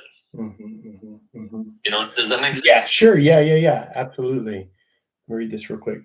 Jesus can do, but he's no more the son than I am the daughter. Yeah, Sarah. Yeah, I mean, and I think that goes along with kind of what I was talking about earlier too, about trusting yourself. Intuition maybe is a word that some people use for it, but I think our subconscious or unconscious. I mean, the way that I would think about that is from my perspective, because I wouldn't, of course we would come from different angles. We would come from different angles to think about those things. But I would say that we aren't very good for the most part at trusting ourselves because we don't know ourselves, and we aren't very good for the most part of recognizing or trusting our own intuition or or aspects of what some might call the unconscious or subconscious or something like that. Because I feel like I'm really good at reading people as well. Like I feel like I can see through a lot of the persona and the mask and the facade that people like to display. Yeah. Like you said, you were watching a pastor, you feel like he was screaming for help, and but he's preaching and kind of putting on this face. And I feel like I'm really good at seeing through those personas and those masks as well. And I think I feel like I get better at it as time goes on, as I am more trusting of myself and intuition and things like that as well. But also, like for me, when I do see those things, I know that it is coming from, I guess I'm trying to think of words to put it for our conversation, in the context of our conversation. I think from my perspective, when I look at someone and I feel like I see through that, and I get a sense that, maybe there is this underlying something, whatever it may be, for this person, that person, that person. I also, from my perspective, in what I, feel that I understand from experience and existence, I also look at them and realize, from my perspective, that they don't know themselves very well either, because all of that screaming behind the mask or suffering behind the mask or whatever it is behind the facade comes from a lack of knowledge of themselves. It comes from this believing in this lonely separation of existence. So, a total disconnect from everything around them. And they're also believing that in that lonely state of separate existence, that they are unlike anybody else. The things they may be wrestling with or dealing with, no one else around them is wrestling with or dealing with, and never has before, which is untrue also, because for everyone that is wrestling with something on a deeper level, there are 5 people around you that are wrestling with something similar or just like it. But all of those struggles that I think I perceive in other people, on the deepest level possible, I know that it's because they don't really know themselves, and that's why they're struggling. Like, I can honestly say, Jeff, that from what I realize, from what I have, realized over the last, over my journey, is that I really don't I don't have a sense of judgment against myself, and therefore I don't have a sense of judgment against other people as well. Like, I don't judge myself. I really don't. Like, if I do something, like back when I used to judge myself, I'd go, "Oh God, why the fuck did I just do that? That's horrible. Why did I do that?"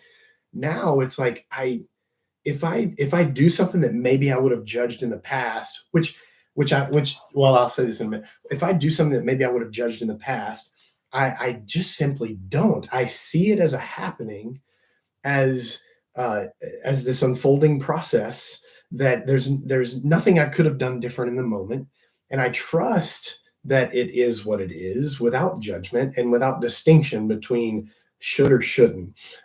So I don't have that, like, I don't think anybody would look at me, and I have so many comments going, "Look at his eyes. He's sad. He's suffering." And I'm really not. I'm really not. Dave, the guy that was on with me earlier, like, he's a good friend of mine. He knows me personally. I'm really a very kind and I don't know, happy person, but I don't have that sense of judgment against myself, and I do think that's a very rare thing. And you probably understand this very well, I would think. Whereas the ordinary everyday human being, or the people around us, are constantly judging themselves for all kinds of things. Maybe they felt stupid when they said something to a coworker. I mean, something as simple as that. Or maybe they masturbated in the bathroom, the old Christian "don't do it" kind of sense of, maybe they did something like that. They feel they're judging themselves, whatever it is. It could be it could be this just wide span of things. I don't have that sense, and not having that sense, ironically, I find myself at the most balanced place I've ever been in my entire existence, in my entire life. Whereas where I was judging myself and fighting things in myself exacerbated those things that I was fighting against. It's like, if I did something or I thought something that I thought I shouldn't do, I would just beat myself down because of those things. And I think it would empower that extreme, because I was constantly flowing between those extremes. Like, oh, I'm doing really well. Shit, I'm messing up. I gotta, and it was just this constant pendulum swing of good things and bad things. And Sarah relates. And now that pendulum of, judgment and constant distinction and shoulds and shouldn't, and just beating myself down, that pendulum has swung and kind of come to a balance where I just, those things are not empowered, and I don't judge them. Even if they had some, I don't judge them. And so when I see somebody in that state of misery or suffering because of some internal things going on, I also realize they're in a state of judgment against their stuff. Like they are miserable because they are beating the hell out of themselves about whatever it is they're going through, and they haven't learned that who they really are is not those things. Who they really are is beyond and transcends those things. And once you realize that, those things become nothing and they eventually vanish and disappear. Yeah, I remember too. Like it.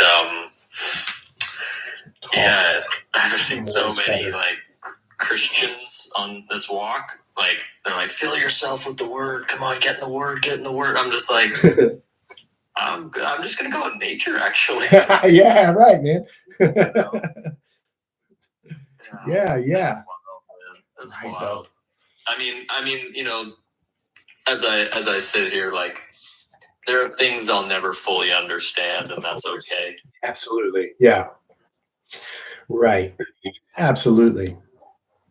Can you please respond to the comments? Well, when I have a guest on, it's hard for me to respond to the comments. I'm not ignoring you, I promise. I just don't see most of the comments when I'm talking with someone. Yeah. Well, somebody was asking me if I could respond to the comments, and it's just hard for me I don't respond a lot to comments while I'm talking to somebody through the live. What do you think? Like, why do you think this is all happening? Like, the whole ruse in the church. Like, because I've seen it too as a follower of Christ. Like, I've seen it, and I'm like, you guys are like, it's like painted to look free, but you're not actually free. You're being enslaved by the thing that was meant to set you free. Like, what's your perspective? Like, why do you think this is all happening? Is it to get people to, stop and just be like, all right, like, I'm happy and something needs to change? Or like, what's your perspective? Like, I love Christ and I do believe he's the truth, but I don't believe that what he came to bring has been about in the true manner.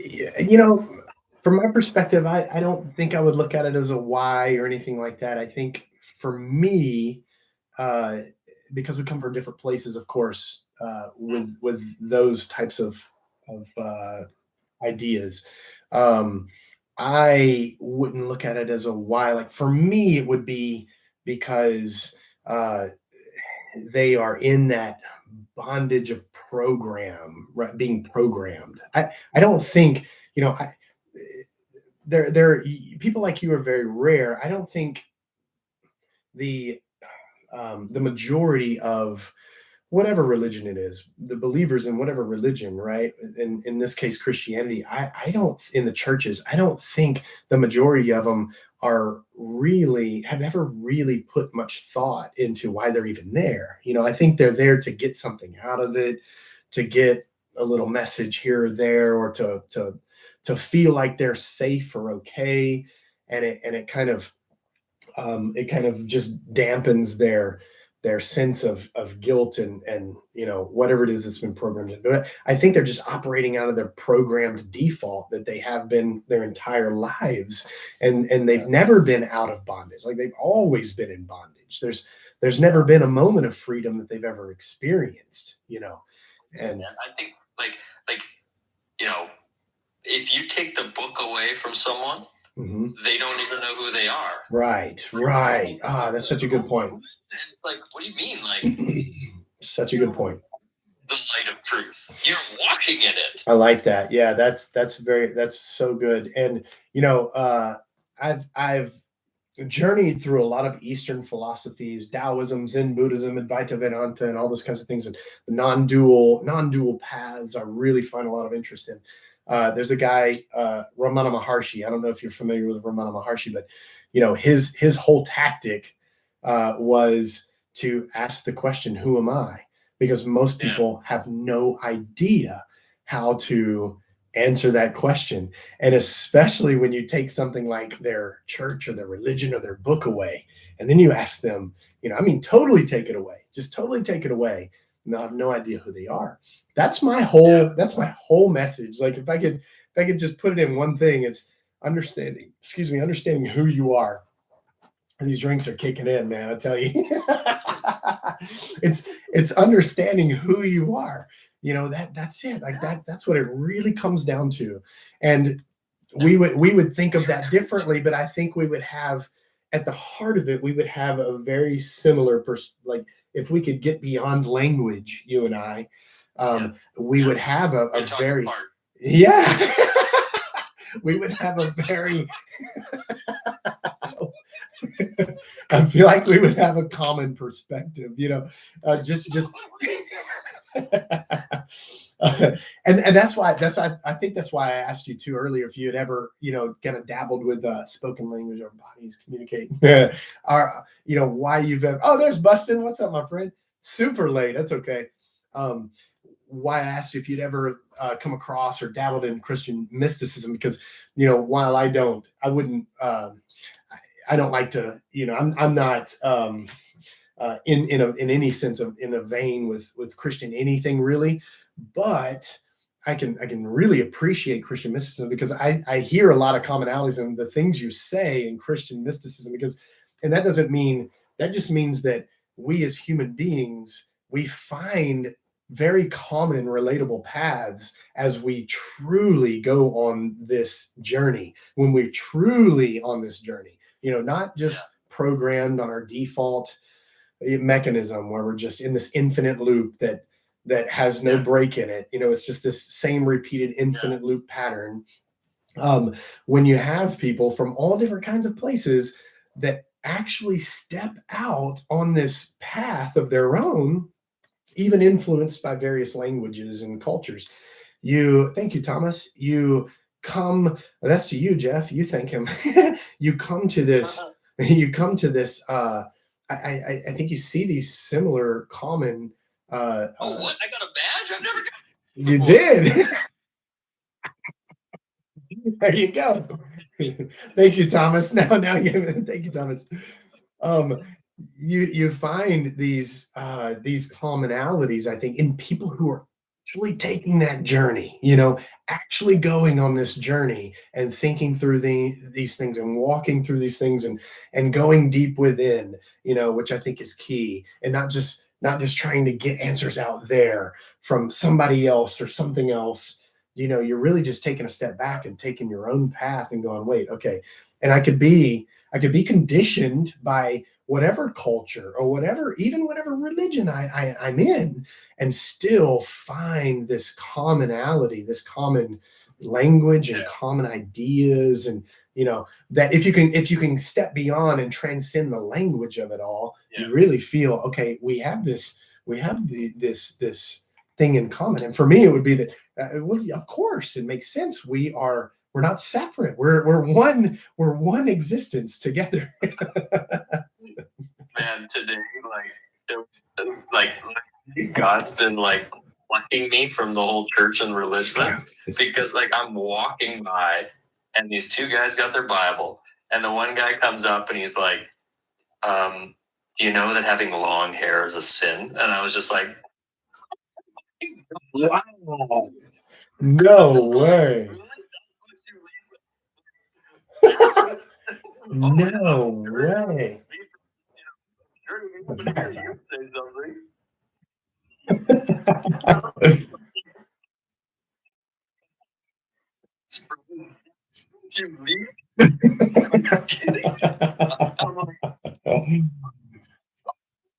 That's crazy, dude. Crazy. Wow. Yeah, I get it. I was actually, huh? Yeah, that's wild. That's wild.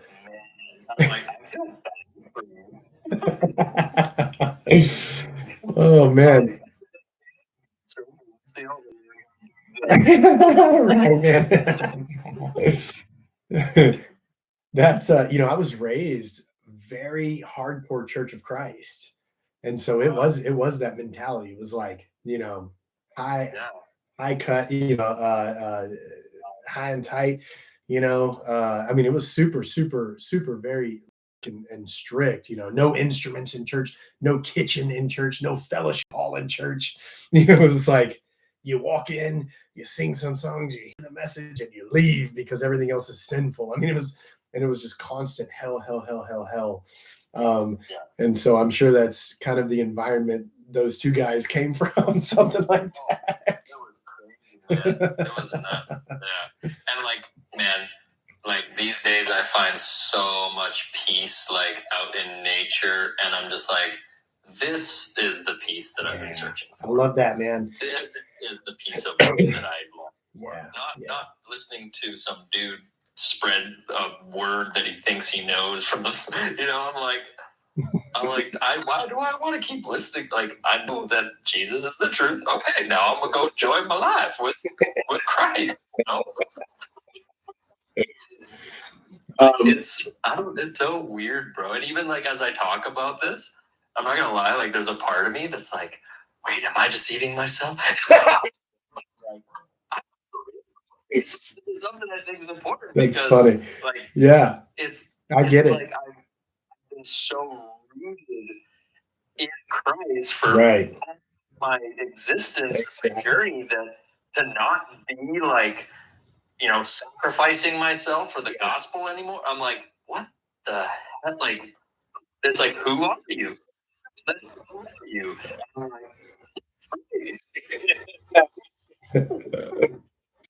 Yeah. it's important to say that. Man, I've really enjoyed this, Jeff. I'm gonna let somebody else hop on after I get another drink, but dude, I'm so glad you came on. I really am. This is great conversation, and I love it. I love that. This is what I'm talking about. And people are like, "Oh, you debate me," blah blah blah. I'm like, debates are ridiculous. Debates are absolutely fruitless. There's nothing genuine or sincere about a debate.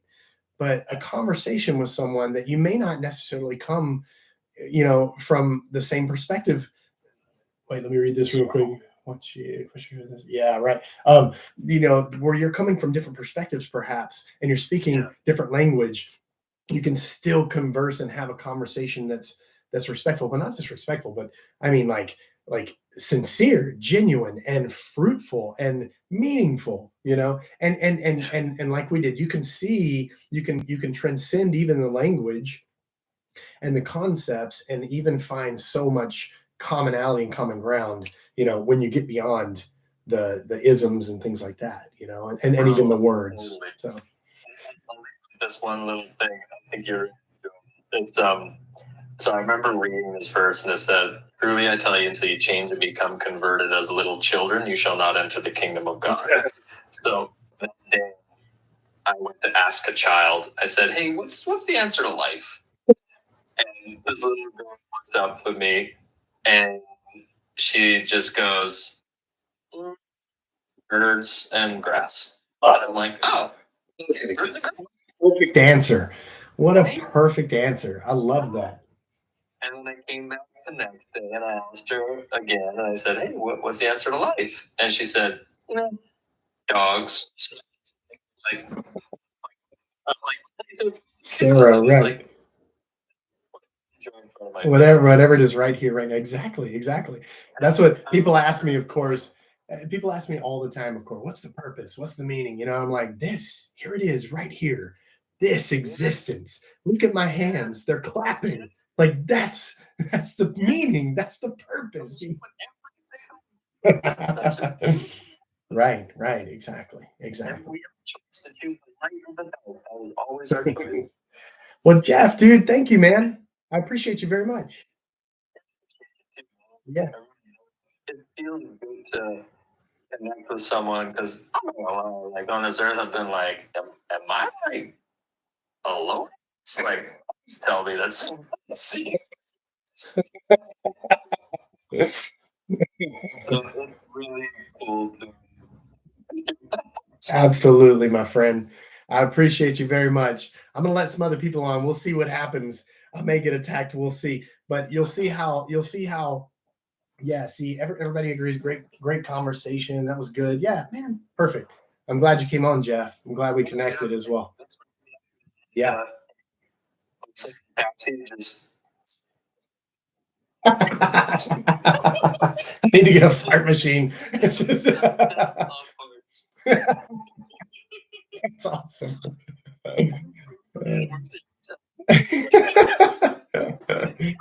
Oh, that's great, dude. That's so great. All right, man. Love you, dude, and have a good night. All right, see you, Jeff. That was awesome. Perfect, perfect, perfect. I love that.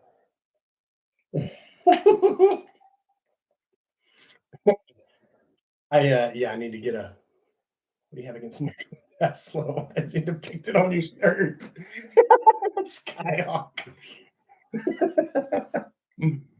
Harmony. Yeah, Joanna, I love that. I love that. What a great conversation. Two people who have we have totally different I mean, as he said, he believes in Jesus and all these things, and I don't obviously, but we have this underlying when you transcend all of that language and people get a sense of this unity and this what I would call oneness um or I don't know. There's just not a good word for it, but because you transcend words, there's not a good word for it because I mean, look at what how it's put in so many different ways. The Tao that can be told is not the eternal Tao. Saint Francis of Assisi even said, "I cannot write anymore. Everything I've written is straw." Thomas Aquinas he puts his pen down and says, "I'm done. I can't do it anymore. I can't even use words anymore." So there's people from all different perspectives that just they're like, words just can't get at it. Okay. Man, I'm gonna overdo it tonight, but I'm gonna get one more, and then I'm gonna let some. I'm gonna let a couple. Actually, I'm gonna let a couple of guests on at once. Actually, Sarah, I'm gonna let you on as well. Sarah, and probably a couple other people as well. I'll be right back.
Okay, okay. Here we are. What did Bo say on YouTube? Let's see. Excellent, Rick. Good stuff right there. The tree of the knowledge of good and evil introduced duality to Adam and Eve, right? Which blinded them to the non dual truth of reality. I like that. I like that reading. We could take this analogy further and state that them becoming aware of duality was a necessary step on their way to reawakening to non duality. True. I like that. Such a good comment. That's really good stuff. Okay. Man, I made another drink, which hopefully that's good for a cough because I'm definitely coming down with a cough or something. I took some vitamin C's as well. I was like loading up on vitamin C's. I'm hoping it's just that I was yelling so much at the basketball game last night, but I don't know, man. Like I'm coughing more and more. I'm really like suppressing it on this live. Okay, let's see.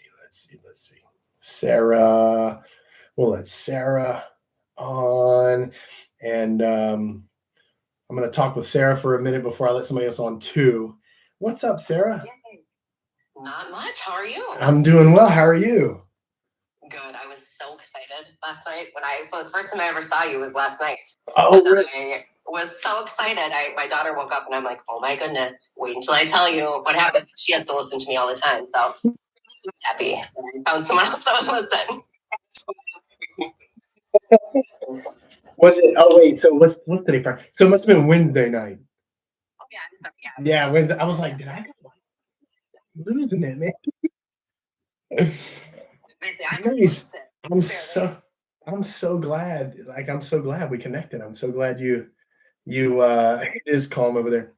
I'm so glad we found each other, and you're here now. You're home. People. Right, right. Have you met Tasha and everybody that's on the live here? There's a lot of No, but I'm attention to the comments, but I'm too obsessed with making my own comments that I'm not reading that, I guess. It's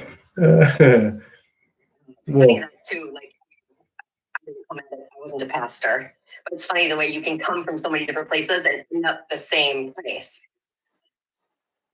Because that's not how I'm in psychology, and mine came from, like, obviously I talk about emotions all the time, yeah. but in reality, my questioning faith was when I would send my daughter to Sunday school. I did it my whole life. And then I would listen to these things these songs she was singing and the things they were saying to her. And I would think, I mean, that is a logical fallacy. Like, I don't not believe but I don't like the way you're teaching it to her.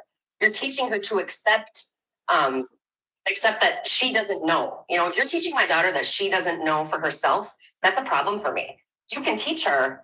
And that's what I think the problem is with religion in general, is that its message isn't bad, but it tries to trick you into believing it. Essentially, it gives you circular arguments and things when you wouldn't need to do that, because faith doesn't require a circular argument. It's like they don't trust you to reach your own faith. Little investigation or walk your own path. It's very dangerous. And it's dangerous. I've obviously come from the perspective of a woman, but it's dangerous when you're suppressing your own intuition and your red flags when you're getting into a new relationship, and it causes you not to listen to your own gut. And I'm married and divorced, and I didn't want her to end up where I did for that reason, because I didn't know how to trust my own gut. So, You're taught to distrust yourself. You're not taught to trust yourself, and which is wandering from where we should be. And I say should loosely, but when you are in a spot, when you're in a place where you can fully trust yourself and your intuition, like we were talking about earlier, it's incredibly valuable. It's not just valuable, but it's anxiety relieving. It's peaceful. It's because to not trust yourself is the worst anxiety you could possibly have. Like, what else do you have besides? I mean, if you can't trust yourself, your very self, what else do you have? a single woman, I can't trust myself, then I end up in relationships I shouldn't be in because I think I need someone else to protect me, or someone. I mean, the illusion that we're going to prevent anything bad from us or from happening to us because someone's protecting us is an illusion anyways. You don't control the world around you. You only control how you react to it. But when you don't know how to trust yourself, you're just taught from a young age you need someone to protect you. But I didn't want my daughter to grow up thinking she needed that. Not that she should be some independent, woman forever. I mean, she obviously should get married, but it should be not for that reason. It should be for love. Because she knows what she wants, not because I always say that I would take whoever applied, because when you don't know how you feel about things, you could feel any way about anyone. I mean, if you like me, then I like you. Well, that's not how that works. When you don't trust yourself and listen to yourself, you never know you don't learn how you feel. Anyway, that's I came into this kind of too from a perspective of I was involved in a court case and had to write a victim's impact statement. And it just wanted to know how I felt, how the incident made me felt, and I couldn't come up with a single feeling word, not one. I had 4 months, and that started me down the train of learning about human emotion and applied neuroscience and the way that our bodies communicate with each other. You were just saying before how there's a language that's not spoken. It's our nervous system, and all of our nervous systems communicate with each other, and that's how like we communicate, or how babies understand their mother, how like mothers communicate with babies is through our nervous systems. We co-regulate with our children. So before there was spoken language, that's how cave mothers, expressed to their babies that things were dangerous or whatever. Your emotions, resonate in your nervous system. They travel through your nervous system, and we can feel that vibration, if you will, between each other. And my daughter and I now can tell each other when we know we're dysregulated. Like I can tell she's trying to tell me something without telling me something. And often, when kids are young, they don't have the words, but we are supposed to be attuned to what they're feeling. I think that before we developed the spoken word, I know that we all communicated this way, and we've lost the ability to communicate with that language.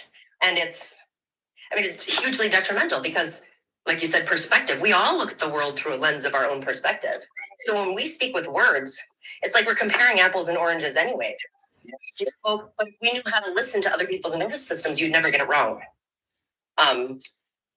I guess that's very, very deep and very true. That's right. That's so good. So good. No. So what's your are you a psychologist or a psychiatrist or therapist or? Okay. Be a therapist. Okay. Like the natural prevention. I started going to the courses about like the direct practice courses, and I couldn't figure out what anyone was talking about because I was completely emotionally unaware. And so then when I wrote that victim impact statement and realized that I really obviously had no idea how I felt, like the next day, my mom had found this ring binder from a course I'd taken in college called Life Planning and Decision Making. Yeah. So I was 19, and at the time I was 41, right? So it was like a time capsule. And reading who this person was and the things that I thought gave me a huge clue into why I didn't know. And it was because growing up, everything was, I thought that my parents, everything was always fine at our house. And so I never had any of that trauma that makes you the addict or whatever, except for I was married to an addict. And pretty much I was too.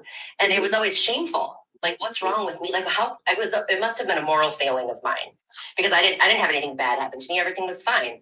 But my trauma was that my parents didn't know how to pay attention to their emotions. So they just pretended they were fine all the time. And I wasn't paying attention to mine either. But things aren't always fine, especially when you're a kid. And so I learned how to stop listening. And so then when I was reading this notebook, I realized, oh my God, it's something about when my dog had died when I was 12. And I said that I cried for 2 days, but I remembered that I never cried. I didn't cry at all. And so then I thought, why did I lie at 19 about that when knowing the truth now? And that it just put me on a path of learning more about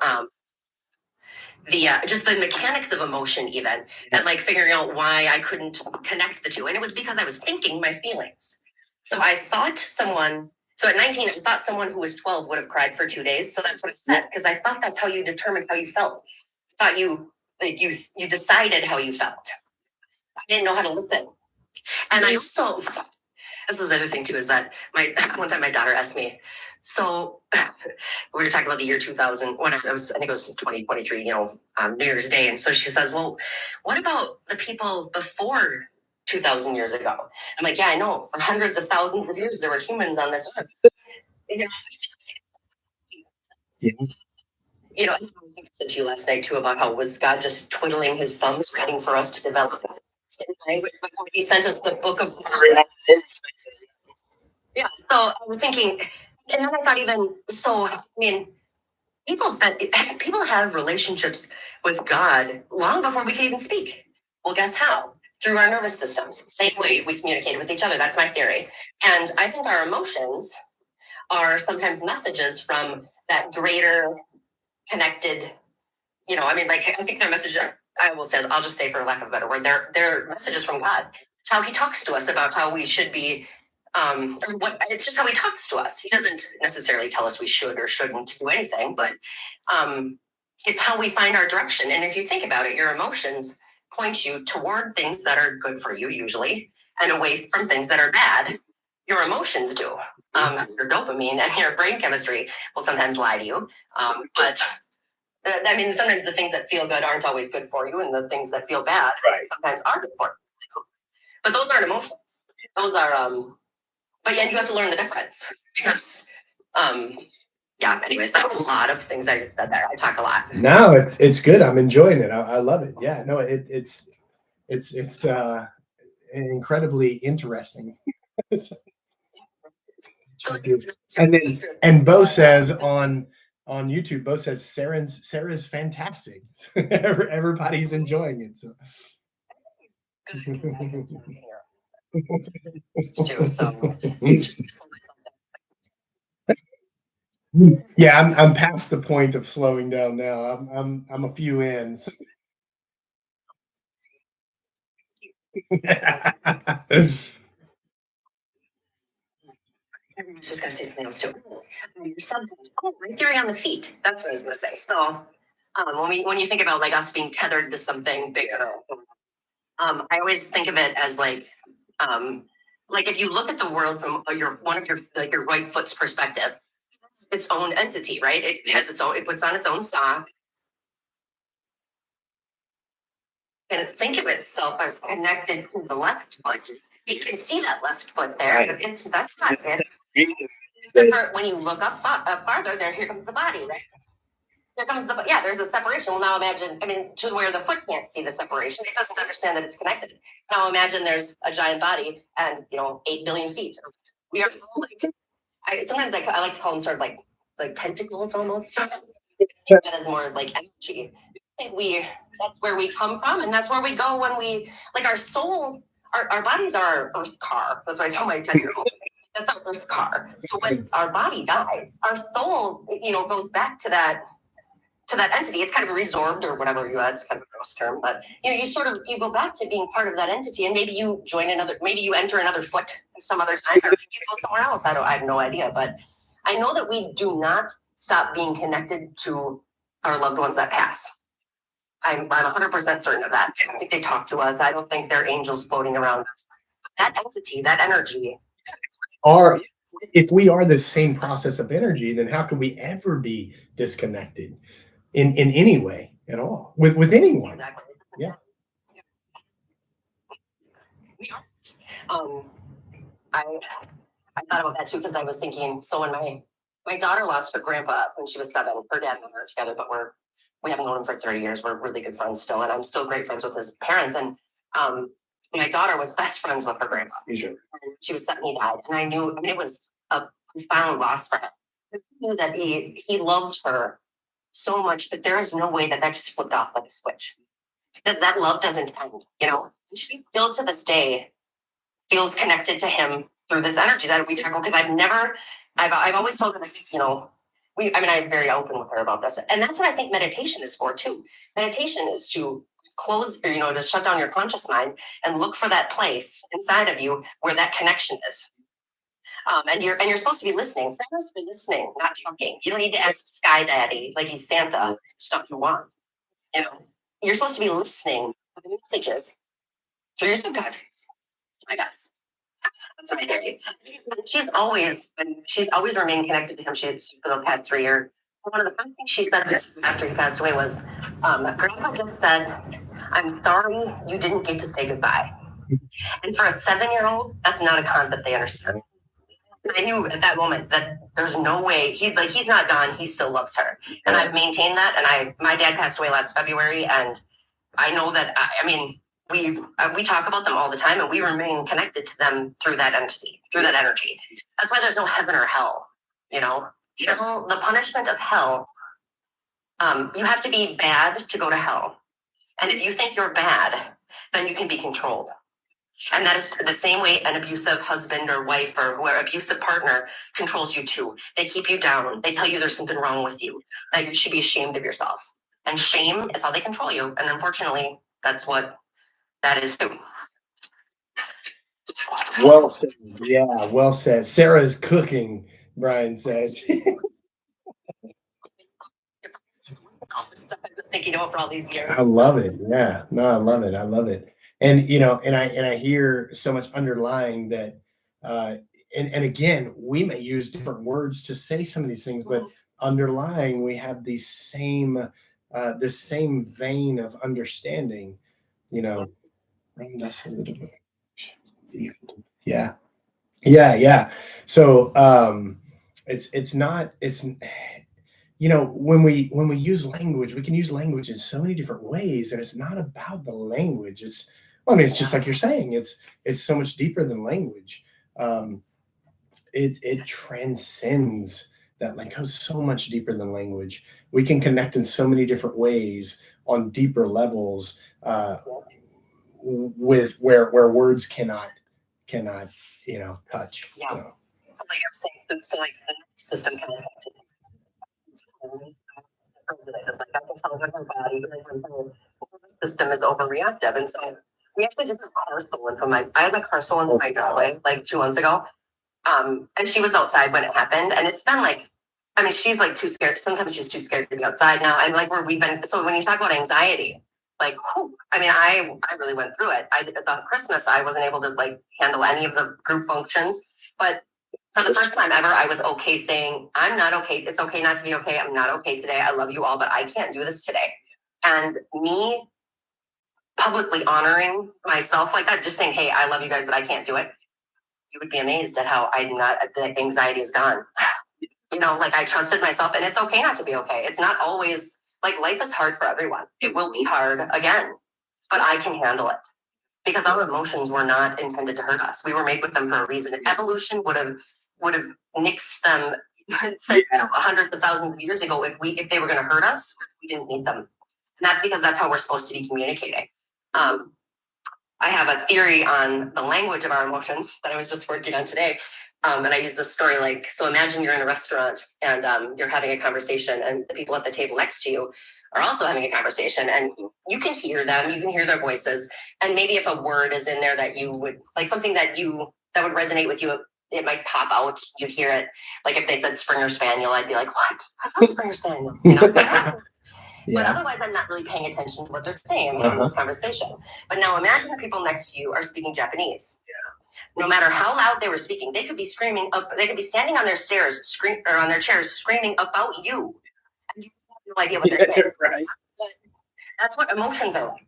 So we have to be taught how to listen to our emotions and how to learn that language, just like everything else. We don't know anything until we're taught. Babies know nothing. Every single thing we know, we learn. And if no one teaches you, you don't speak Japanese. And so anxiety and things like that are the Japanese people on the chairs screaming at you in your head, but you don't know what they're saying. And when you learn how to speak Japanese, then you can validate it. You can figure out where it came from. Because all of our emotions are rooted in our subconscious, and they come from a comparison. They're always made through a comparison to our past experiences. And so even if I'm reacting to you, I'm reacting because my brain says, wait a minute, this looks like this thing we saw before. When we saw this thing, let's react like this. But that reaction may not be appropriate for the situation. But until you learn how to decode that language, you'll react. I mean, you'll just react. And I mean, you have Japanese people screaming in your head all the time. I mean, no wonder you're reacting in ways that don't serve you, because it's confusing. And that's what mental illness is. It's when there's too many people screaming and you don't know how to listen. You don't know how to hear them. Therapists are Japanese teachers. So that's exactly what it is. And they teach you a little bit, but you can't learn Japanese 1 hour a week. Yeah. So you got to go home and you got to practice it. But it takes years, to learn that language. If you don't learn it from the time you were a child, then guess what? If you weren't born before, if you're over the age of, so applied neuroscience is the science of the way the mind and body connect like that. So we didn't even understand anything about this until 10 years ago. Yeah. So if you were born, if you're more than 10 years old, there's no way you could have known. Because no one knew. So we are alive at a time in history where we are learning things about this I always say there are like 4. Okay, am I talking too much? No, I was going to say, once I do want to let other people on before I go, but I want you to send me some resources because I love to read. I'm a reader. I love to read. So send me some resources for sure to kind of understand, these emotions on a deeper level, and how you go through this process with people and teach people. I think it's fascinating. I really do. I think it's fascinating.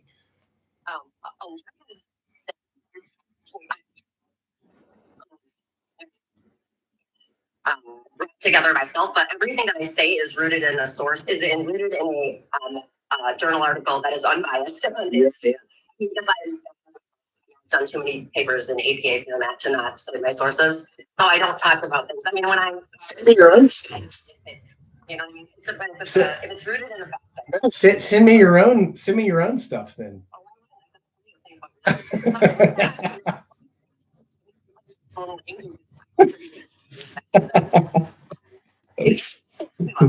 Yeah, I would definitely be interested to read it for sure. Yeah, definitely. Sarah, thank you for coming on. I appreciate you very much. I mean, it's intriguing. I love it, and I can't wait to read your stuff when I'm not quite as buzzed as I am right now as well. I love it. It's so good. Yeah, thank you. Yeah, and I'm so glad we're connected. And I'm serious about sending me some of your own stuff that you've come up with. You've come up with. Yeah, awesome, excellent. Keep listening to the next person because they listen to me. So it's nothing to do with them. Awesome. All right, Sarah, I love you. Good night. I'll see you in the comments.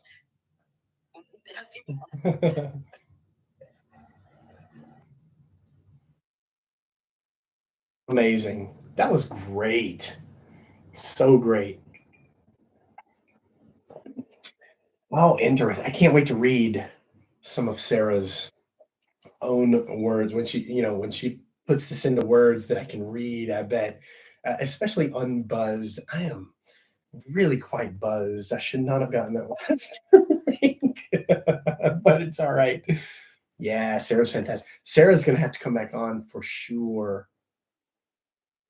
And I know I've missed a lot of comments, but I am just trying to pay attention to my guests at the moment. So for a full tattoo tour, I'll have to give a full tattoo tour later. And they all have meanings. So, oh man, should I take another guest? I'm slurring pretty significantly here. There's nothing wrong with slurring. Okay, let's see. I don't know in order, like what order these guests have requested here, but what I'm going to do, I'm going to let a few people on at once because I can't stay on too much later. But let me see if I can follow whoever I let on as well. So we'll go with Elizabeth, Madison. I'm just working from the bottom. Ted. Okay. Hello, Elizabeth. And let's see. We've got Ted and possibly someone else. We'll see. How's it going, guys? Good. Well, what's up? I have a question. Mm-hmm. So, you said you were a pastor. Mm-hmm. What made you to quit? Was it doing this no more? Yeah. That's exactly the same question. Okay. First of all, Elizabeth, how old are you? Savannah, this second list for East West Cancer. Things it has 1,000 followers, so I can request to join. So that's why I'm using this. 21. I am currently 18. You are 18. Okay, cool. Yeah. So, and it wasn't that I'm going to answer you as best I can after in the state that I am at this point in the night. So, but it wasn't that I wanted to not, you said, what made you want to not be a pastor? It wasn't that I wanted to not be a pastor, because actually I wanted to continue to believe, and I begged God to not let me lose the faith that I had. But what it was it was an intellectual process. It was an intellectual journey out. Of course, I'm going to put it in a nutshell for you, but it was a span of time that was a long, drawn out process that ultimately culminated in me saying, God, you either answer or I'm out, right? But ultimately, I think the nail in the coffin moment was when I realized that Jesus wasn't coming back, and I'd always expected and hoped for and prayed for and looked forward to Jesus returning. And when I realized that the return of Jesus was something that was never intended to happen, that in the New Testament, the return of Jesus was a reference to the destruction of Jerusalem in 70 CE or 70 AD, when Jerusalem was destroyed by the Romans. When I realized that and understood the New Testament in its own historical context, specifically in those events surrounding the destruction of Jerusalem, that was pretty much it for me. I recognized that the New Testament was just this product of human beings in their own socio-political chaotic context and climate, trying to figure out life, trying to figure out how do we continue to exist as this, as these believers in this religion and history, when our very source of the presence of God has been utterly wiped out, namely the temple, when the temple was destroyed. So that was like the big thing when I realized, man, this is just human beings, religious human beings, trying to understand how to continue their religion. And that's what the New Testament is. And therefore I, determined that's what the birth and origin of Christianity is as well. I just couldn't believe it anymore. I had already lost the doctrine of hell, the belief in hell. When I realized that hell, Gehenna, was a physical place outside of the walls of Jerusalem. Gehenna is the valley of the son of Hinnom. It's a transliterated Hebrew word in Greek. Greek is transliterated to Greek is Gehenna.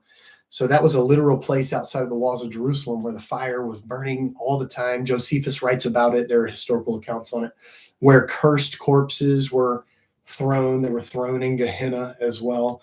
And so Gehenna, the Old Testament, there's no mention of hell at all, but in New Testament you have Gehenna, and Gehenna is a reference to the destruction of Jerusalem as well. So when I realized, man, it really literally is all about the destruction of Jerusalem, and that's why the New Testament exists.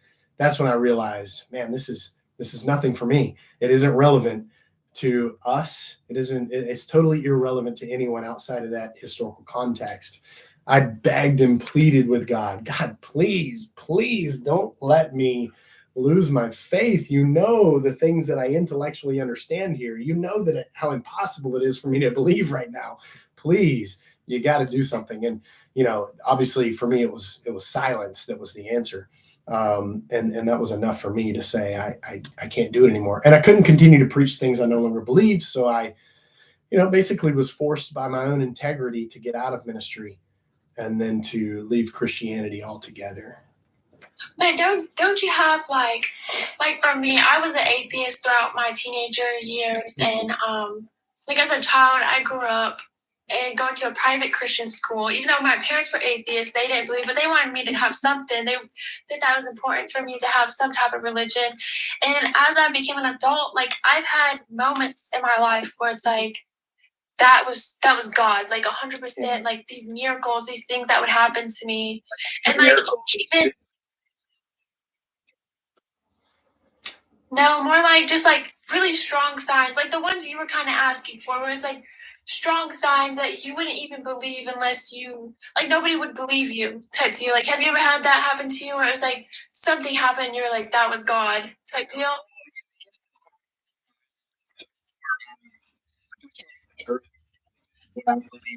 Presence of God, and that was God speaking to me in this way or that way. And from this side, though, I look back on that and realize what it really was it was the work of emotion, desire, hope, imagination, because that leads to this overwhelming sense. I mean, all that combined together becomes an overwhelming sense of something real. And you see that taking place in various religions as well. I mean, there are um, there are various Eastern religions as well that have like their version of speaking in tongues, for instance, or feeling this, feeling this presence, or even feeling this presence of God, and they are presence of this divine, supernatural, whatever it is. So you have that kind of all over the board in various religions, even in ancient shamanic religions and Native American. Some of the Native American religions would have these experiences of this supernatural power, and all that kind of stuff. And for me, looking back, because I had those moments. I mean, I was very sincere and genuine. I mean, I always tell people I was the most genuine, sincere Christian I've ever known. I've read the Bible so many times, and I learned Hebrew and Greek so that I could translate as much of the Bible as possible. I translated everything I preached. And I always say I probably translated more Bible than most Christians have read. So I was very sincere and genuine. And I would wake up at midnight many times and go in the closet literally and pray for my, the people of the church. And I would pray for my family. I would cry out to God, and I would have these, what I perceived to be very real experiences. But of course, looking back on those things now and understanding the things that I understand, especially understanding what Christianity actually and what religion in general is, I do recognize those things as what they really are, and which is, like I said, a conglomeration of desire, hope, imagination, emotion, all those things together combined. That's not really what I thought it was, and and I interpret other people's. Please let preach in here. Yeah, I'm catching comments every once in a while. So I when I hear other people's experiences that I have had those experiences in the past as well, that's how I interpret those as well. Just from my own experience, I interpret those as that conglomeration happening too. So, but yeah, to answer your question, I have, but I just recognize those as something totally other than what I thought they were at the time. Yeah, I understand you. Yeah. Does that make sense? What about you, Ted? Did that kind of answer your question? That help? Because I know you kind of had the same question. Kind of, it's like mainly I came into this live because, you're saying I've grown up in like my whole life, like I was raised in a Christian conservative household my whole life. And, I still have my beliefs. Yes, I do. And now I do admit, yes, that I have questioned religion. I have questioned it because I do sit there, especially when I'm at school, I sit there and think to myself, it's like, how would people even know if their religion is so-called a true religion? Because if you really think about it, we don't have any proof that any of this shit even happened. We don't have any proof that, Allah is real, or that we don't have any proof of any of this shit. We're just all going by a book that's been passed down by people from freaking centuries on end. And we just believe what we're raised and so on. And I'm like, it's like, this is something I've believed my whole life. But, it's when you've had something like that engraved in your skull for like, 18 years or so, it's not easy to get out of your head. But I plan on getting it out of my head. But, it's definitely I've had questions about it. I'm sorry. I feel like saying that, like you're like, oh, how can we just believe these people from centuries ago? I mean, it's like saying, like, how could we believe the stories about our first president? Like, because it was historically documented, and like There were eyewitness accounts of the biblical stories. Zero. That the earliest fragment of evidence that we have of the New Testament is dated between 150 to 250 AD. The absolute earliest, and that's being conservative.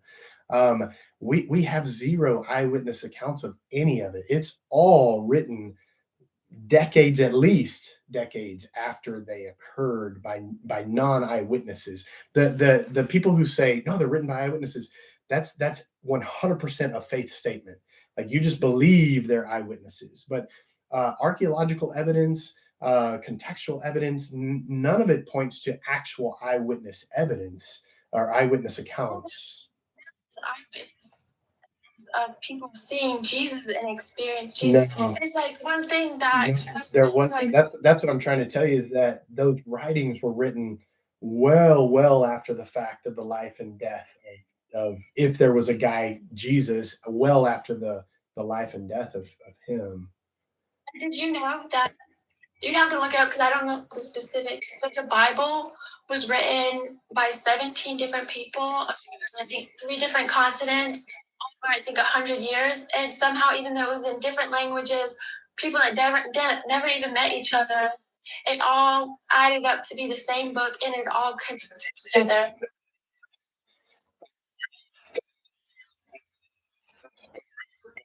Commanded Israel to men, women, children, and infants, and even their animals. Like he literally told them to the babies and the animals that belong to those people. Are you familiar with that story? Isn't that somewhere in the Old It Testament? is in the Old Testament, and that's what I'm saying. If all these people wrote this book and it comes together as one unified whole, why don't you see those kinds of things in the New Testament? You don't, because you have a moral evolution. You have the evolution of morality even present in this book that's supposedly a unified whole, and it's not a unified whole. The Old Testament is not historical. There was no no Adam and Eve or Garden of Eden. All these things are myths. And when you read the Hebrew, you can see the same language where they borrowed the language from ancient Near Eastern mythology around them, the creation narratives, Tiamat, and all those kinds of those ancient Near Eastern religious creation narratives that aren't Hebraic. They borrowed that language to come up with their own mythology, their creation narrative, and you see that in the Hebrew very clear. But most people don't know that because they don't know the Hebrew. And then you read. Have you ever? I know that's not your name, Elizabeth. What did you say your name was? It's Savannah. Savannah. Have you ever read the Bible cover to cover? No, I haven't. But you believe it's the Word of God? I mean, I believe I went to church growing up, so I know stuff about the Bible. I actually asked for a Bible. I think my friend, she got me one for Christmas. Because like I said, like I'm going back into like Christianity because of personal experiences I've had within God and stuff. Why do you haven't read it? See, you're telling me, well, you're no, you're telling me something that somebody else has told you, and that right, that's what I'm saying. No, I haven't made my point. What I'm saying is, no, listen. What I don't want to have to mute you. I don't want to have to mute you, Savannah. What I'm saying is, you're telling me that this thing is true about the Bible, but you haven't even read it. So I mean, I can't. You shouldn't say things like that, is what I'm saying. It shouldn't be your point to tell me that it's true, but you haven't even read it yet. I mean, if you really believe, I encourage you to read it. Actually, I really do. I mean, if you really believe that it's the Word of God, why have you not read it? Is my question. I mean, why haven't you read it multiple times if you truly believe it's the Word of God? And I think the answer to that is probably deep down you really kind of don't, because when you try to read it, it really doesn't make much sense because it's out. I mean, it's irrelevant to you. Go ahead. To my Christian beliefs, Mhm. and I actually asked for a Bible to be able to read it. But I've been watching videos online about different scriptures, this and that, and stuff like that. And my friend, she got me a Bible for Christmas, and I just haven't been able to see her because our schedules haven't lined up yet. Because we both work. But my question, you should probably wait, before coming on lives and really trying to be apologetic for things. you should probably wait till you read it, honestly. I'm being really sincere about this. You should probably read it first and then come on lives. Thank you, Don. And make your case after you read it, because I think it's going to be very hard for anybody to hear anything you say about it without having read it first, honestly. And that's just being honest. Now, if you want to talk about your experience, that's fine. But if you want to, if you're going to tell me that the Bible is true and it's written by all these people and it's a unified whole, I can't put any stock in. Hang on just a second. I can't really put any weight on what you say about the Bible having not read it, because I am one who has read it multiple times. And in fact, I've translated a ton of it. So, I think you should probably wait and just suspend judgment is what I'm saying. Your own judgment on whether it's true or not.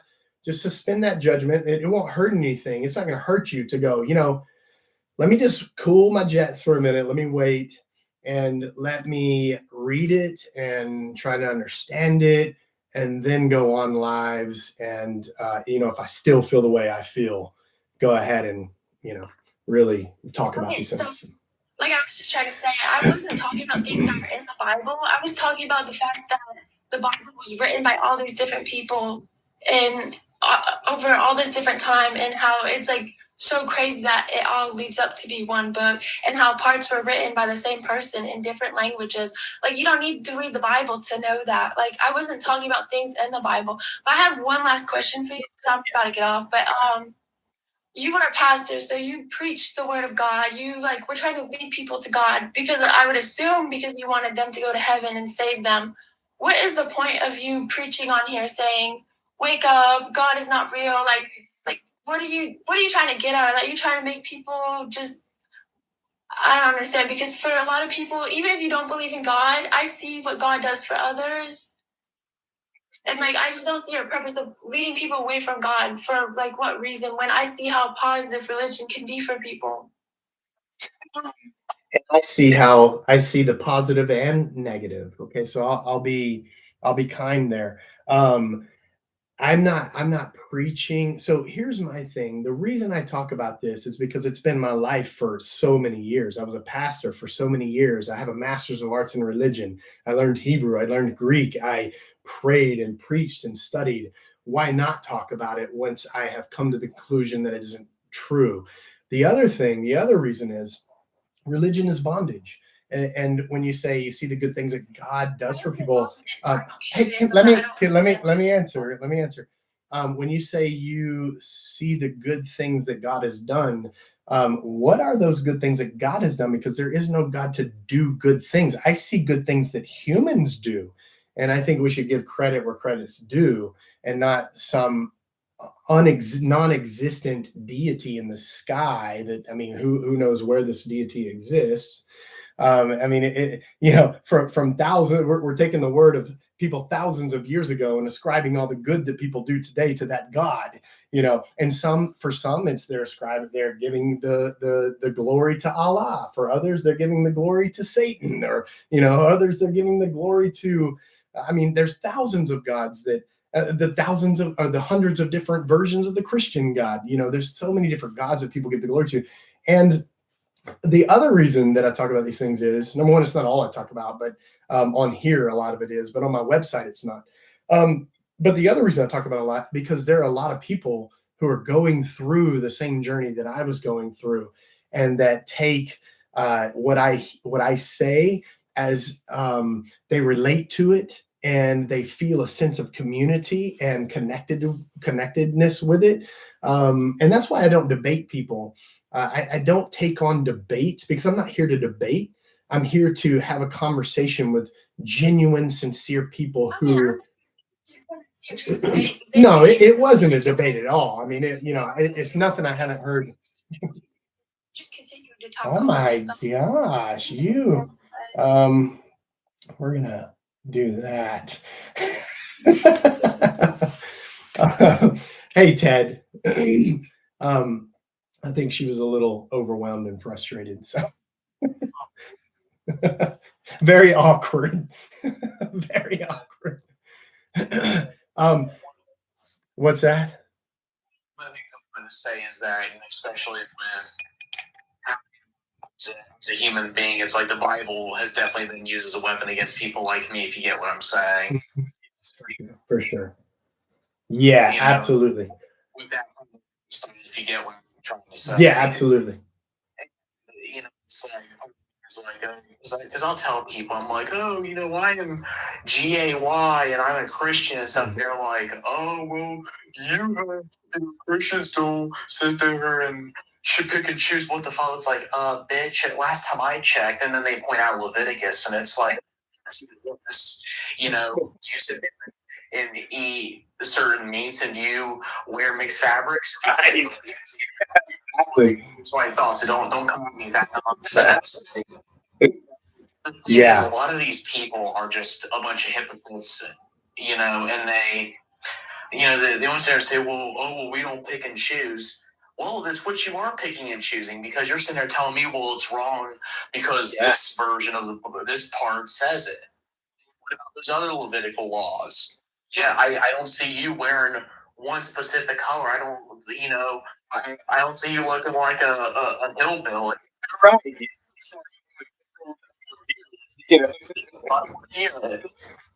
Exactly. Yeah. And that's and it just furthers the point that bondage that religion creates, and the source of that bondage is the separation that it creates. Religion creates and perpetuates that illusion of separation, that there's an us and them, and there's an us and a God, and there's an us and nature, and there's an us and creation. It's all about creating all these different separations. There's us straight Christian people, and there's gay people. You know what I mean? And it's all this separation. And within all that separation comes all kinds of judgment and self-righteousness and condemnation, and it's just unhealthy. And so, when the last guest, sees all the good that religion does, I don't see that for the most part. I mean, if someone there are people who believe in Jesus or believe in, whatever, that are good, that do good things. That's not what I'm saying. There are good people who believe those things, but as a whole, you have just this separation that is exacerbated and exaggerated, that creates nothing but judgment and suffering and pain between human beings. And that's what I see when I look at religion. Oh yeah, definitely. And the thing is, because like I had this one, like, she's like an extremely religious, but like she's one of those religious people that acts like, oh my God, like God forbid you look at God forbid you watch a horror movie because you're like demons in your soul. Like, well, one of those religious crazy nut jobs. Because it's what they are, they just call everything God forbid it doesn't have a cross in it, because then it's satanic all of a sudden. This woman was like a extremely religious nut job, and she's like, oh, like that lifestyle is a sin and everything, and it's like you hear, and these people are like, oh no, you got to pick between yourself and a religion. And when I tell you that shit had me in tears, I can't tell you how bad that made me feel. Because the thing is, and I say this right now with full confidence, if I have to pick between myself happy and choosing what's best for my life versus some damn religion that, where if I have to pick between doing what makes me happy in life and what I know is right for me versus just some man-made tradition nonsense, I'm without doubt picking what makes me happy, because fuck that. I'm picking some man-made tradition stuff that people want to claim is the only right way to do something when it's not. Just because this is the one way just because this is a way that has been working for us does not mean that that's the only way to do it. You know what I'm saying? And it's like people that want to say, well, oh, marriage is strictly between one man and one woman, and want to act like, oh, you can't have a family unless it's the mother and the father. It's like, there's multiple ways of having a family. When will people ever realize this? People grow a few brain cells. It's straight up ridiculous. It's For about these people. household. Oh yeah, Yeah. yeah. So good for you, man. Yeah. Well, good for you for coming to your own place of acceptance, and and really, I mean, I talk about this a lot, is going on your own path, breaking out of that bondage, and stepping a foot, just a foot even on your own path. It's a step in the in words, putting it in words, in the right direction. I use right loosely, but um so good for you, good for you. Yeah, and when I tell you that it was good grief, was it a long road of acceptance, and it was not easy. I I'm still sure. struggle with it nowadays because it's like I still have a lot of questions, like, oh, is this really what's natural? Is this really supposed to be what's right? Is this really, And dude, I struggled with that and I still kind of do struggle with it. Sure. Not Grained, it's programmed, it's part of your programming, exactly. Yeah. Exactly. Because during, especially when you've grown up in a Christian household, you're always told, like, oh, that being gay is unnatural and Right. it's not right and everything. And I can't tell you how fast when I'm trying to keep my voice down as quiet as I can, because apparently my parents can hear through these walls like they're paper. But, when I before I had said something to my parents, my parents say, like, "Oh, it's not natural. It's not what God wants to do." Right when I said something to them, I was like, "Hey, I'm," right when I said that, and all of a sudden, my parent, dude, I was very surprised at how accepting they were. Very surprised at how accepting they were.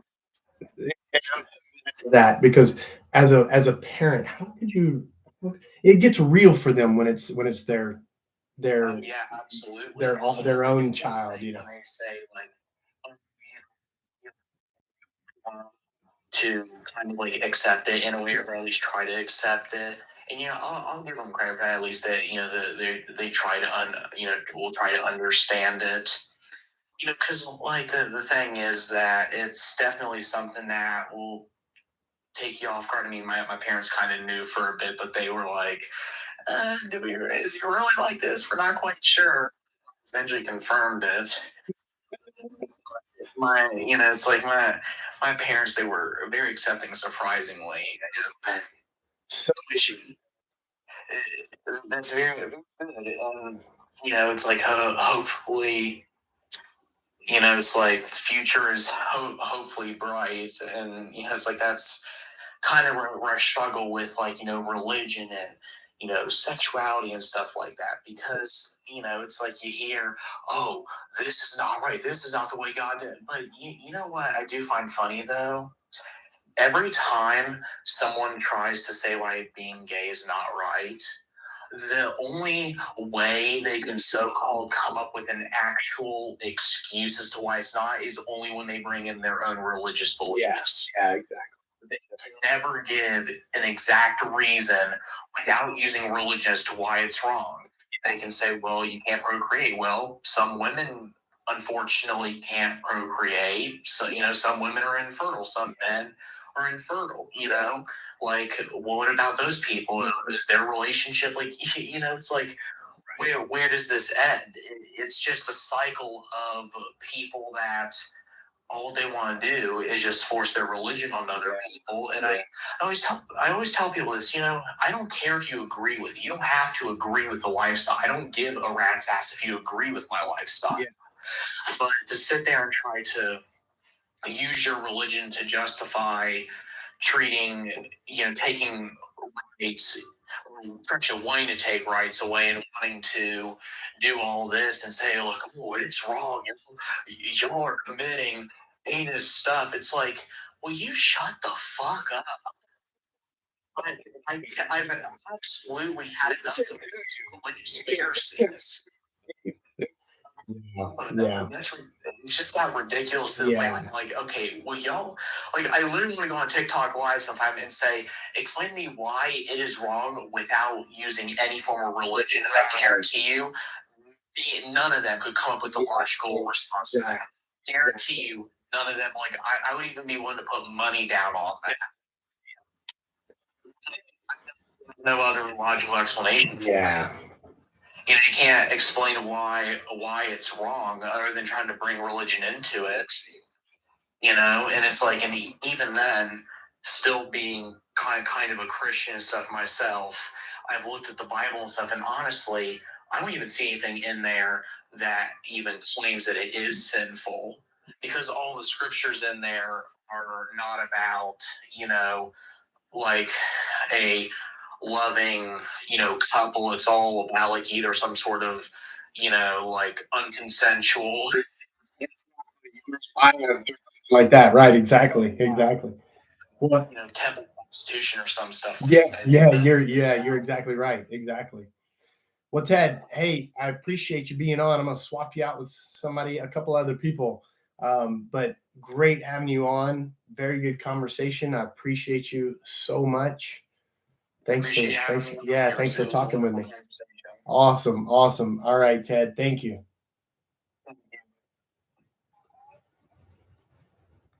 All right, let's see. Better not make another drink. I better leave it at this. I better leave it at that. Okay. Good conversation with Ted. Look at you acting in a pastoral fashion with Bo. Good for Ted stepping out on his own journey. Exactly. Ted, that was great conversation. And that's exactly what it is. You step out on your own path. I mean, anybody who does that has my respect. Should I take more guests? I definitely probably shouldn't make another drink, but I can try to take more guests. But I don't know the order of these guests. I think it comes from the bottom up. So I'm going to start at the bottom up, I think. Make a drink. Make the drink. Maybe I should. I can have one more. Why not? I also have to go to the bathroom. 250 people, don't go anywhere. I'm going to go make another drink, use the bathroom, and I'll be right back. And I'm going to take a couple more guests at the same time.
And I'm back. Okay. Let's go for some guests. Let's see. Thank you for having me on. Yeah, absolutely, Ted. I loved it. I appreciate you very much. Very much. I saw Dalt on here. I'm not catching a lot of comments, but how you doing, Dalt? I know you've been here for a bit. There you are. All by my lonesome on YouTube, talking to myself. It's probably the most intelligent conversation. Self conversation, the most intelligent conversation of the day. That's awesome. Thank you, Kelly. I appreciate that very much. Okay. Yeah, it was a very great conversation. Let me start at the bottom. Let's see, there's John and oh man. Let's see. I can tell by the names of some of these requests that people are ready to debate. I am letting Skyhawk on for sure right now with some other people. Joining the live, I don't have any followers. Yeah, maybe one day. That would be awesome. Skyhawk and a couple of others at the same time. Skyhawk, what's up, my friend? How are you? You're the bottom of the barrel. No, actually, I saw your name, and you can, and you take priority. So Thank you, sir. I'm gonna let some people on with you, though. Awesome. Dog's trying to get in here. Hang on.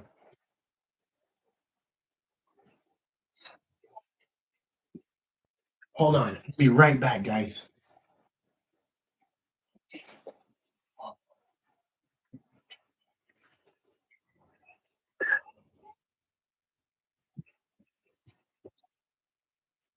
I could say anything I want while he's gone. That's actually what I wanted to say, though. So it's kind of a weak flex, I guess.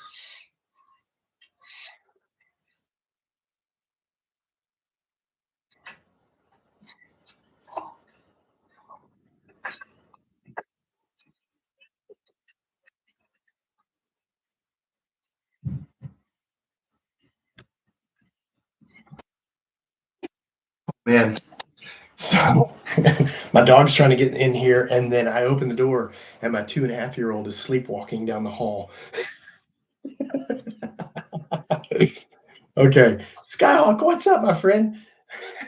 What's up is you're ruining my life. I should be in bed with my wife like an hour ago. And I'm just sitting here listening to this debating people who won't listen to anything. There have been some good conversation too, but yeah, one of them I was like, oh my gosh. Well, get ready because this is I don't know how many drinks I'm in. It's a good bit. But so It's blasphemy. That's awesome. I'm gonna let some people on with this, and I'm not even gonna look at the names because I did see some names mixed in there that look like they want to debate. Debates are absolutely worthless. Apologists, people who want to debate, are they have their points.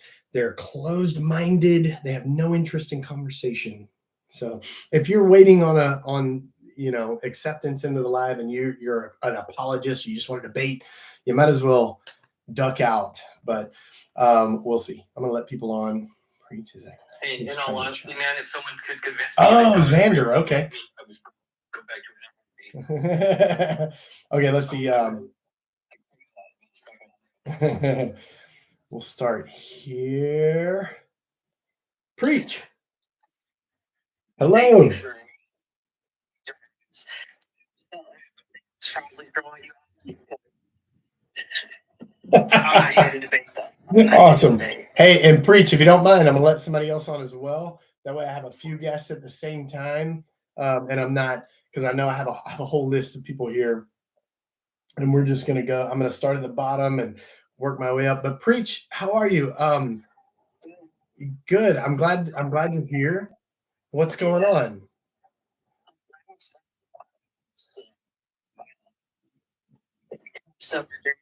searched for about 10 years. Oh, wow. And through deconstruction around 2018, 2019, went through the hell is not real kind of stuff. And yeah, so I appreciate spaces like this. Yeah, absolutely. On my feed.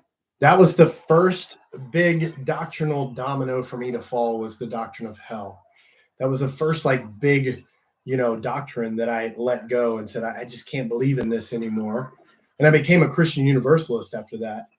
Yeah. And then just continued to kind of work my way through it all. And in the end, consider yourself in like more of an agnostic kind of space or atheist? Well, people ask me, what would I call myself? And I don't label myself. I really don't. I just, I leave myself unlabeled.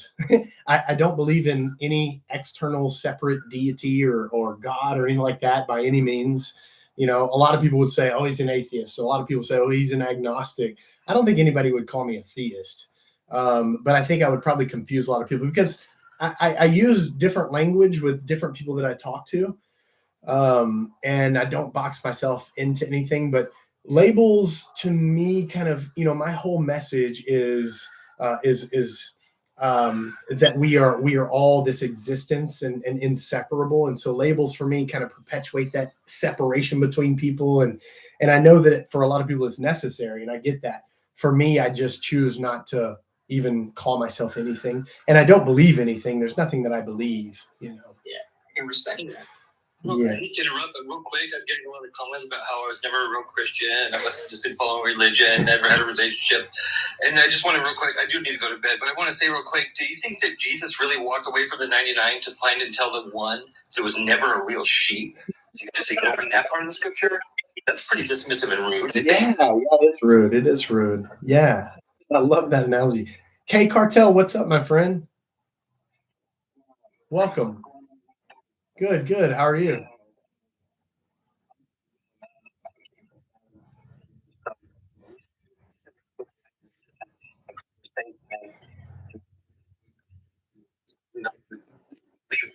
Right now, it's not an issue for me, but just like you said, we're for conversation, man. So I'm not here to debate or go through theology. I'm kind of curious as to.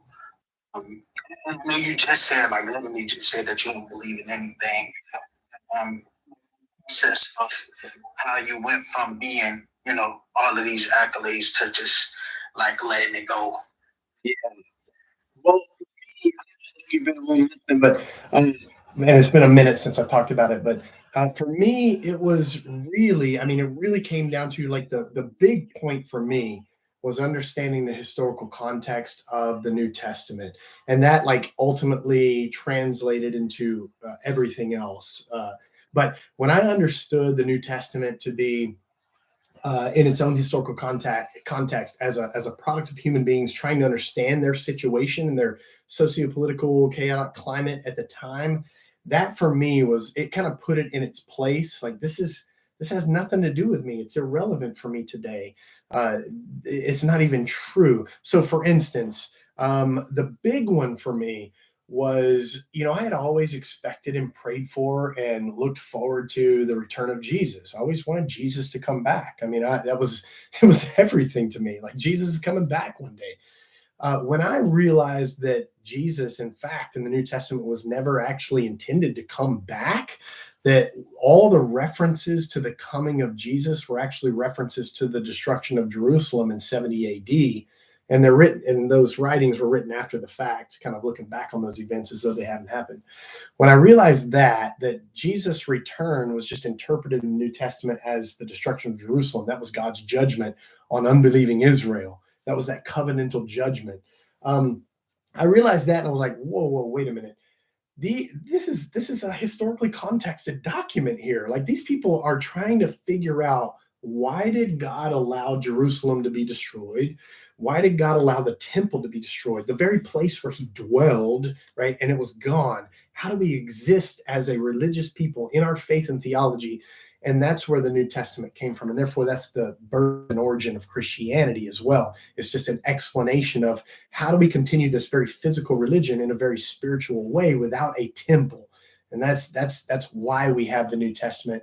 And then by extension, you know, it allowed me to just kind of re-examine all religion and see the Old Testament as it's just the story of Israel trying to legitimize itself as the people of God, separate itself from the people around them.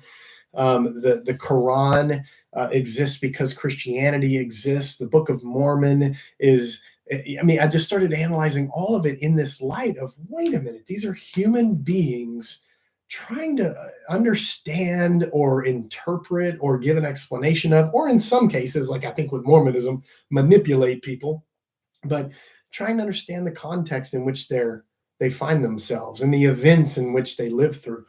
And that's, to me, that was the deal. And I said, okay, God, and I still was holding on, and I begged God, you know what I know intellectually, you know that I'm trying so hard to believe, and knowing what I know, I can't believe anymore. Please help me. It has to be you. You have to do it. I mean, it was my whole life. I didn't want to lose my faith. You know, it was my family, my life, my community, my degree, my everything. And when, you know, I was just met with that deafening silence that, you know, I think is kind of always the answer.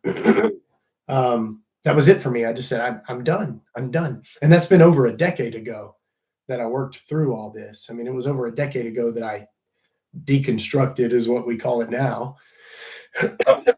And here I am, you know, I just embarked on my own path after that, and came to my own understanding of things. But I hope that answers and helps you understand my perspective. Yeah, I appreciate you. Thank you.